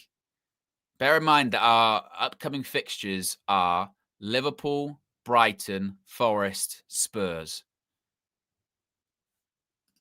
Could be rough. Could be rough. Although Forest away, well, knowing our luck, that will be the first game the new coach is in instead of Ange, and they'll get, new manager bounce and all that shit, won't they? Be typical. So there you go, guys. That is the match view. Am I caught up with super chats and what have you? I got one more. JJ, who just called in on the full-time view, says has been a member for 12 months, a full year. Says, happy United View birthday to me. Now, I believe that's because it's 12 months. It's not actually JJ's birthday, but happy UV birthday. Let's make that a thing, JJ. Let's make that a thing of when everyone hits their sort of 12 months, 24 months, whatever, that's their UV birthday. So they have their UV birthday. I like the sound of that one. That's pretty good. So there you go, guys. That's the match view for you. Be sure to smash the like on the like button. Be sure to subscribe. As I mentioned, player ratings, fan views, etc., all coming up from outside Old Trafford. I know there's a bunch of people there today, and obviously Aminor's there, Marcel's there. Who else is there? I think Charlie's there as well. So you're gonna get a lot. You're gonna get a lot of fan views and play ratings and stuff like that. So stay locked in and stay tuned. And we'll be back with more content very soon. We're out of here. Peace.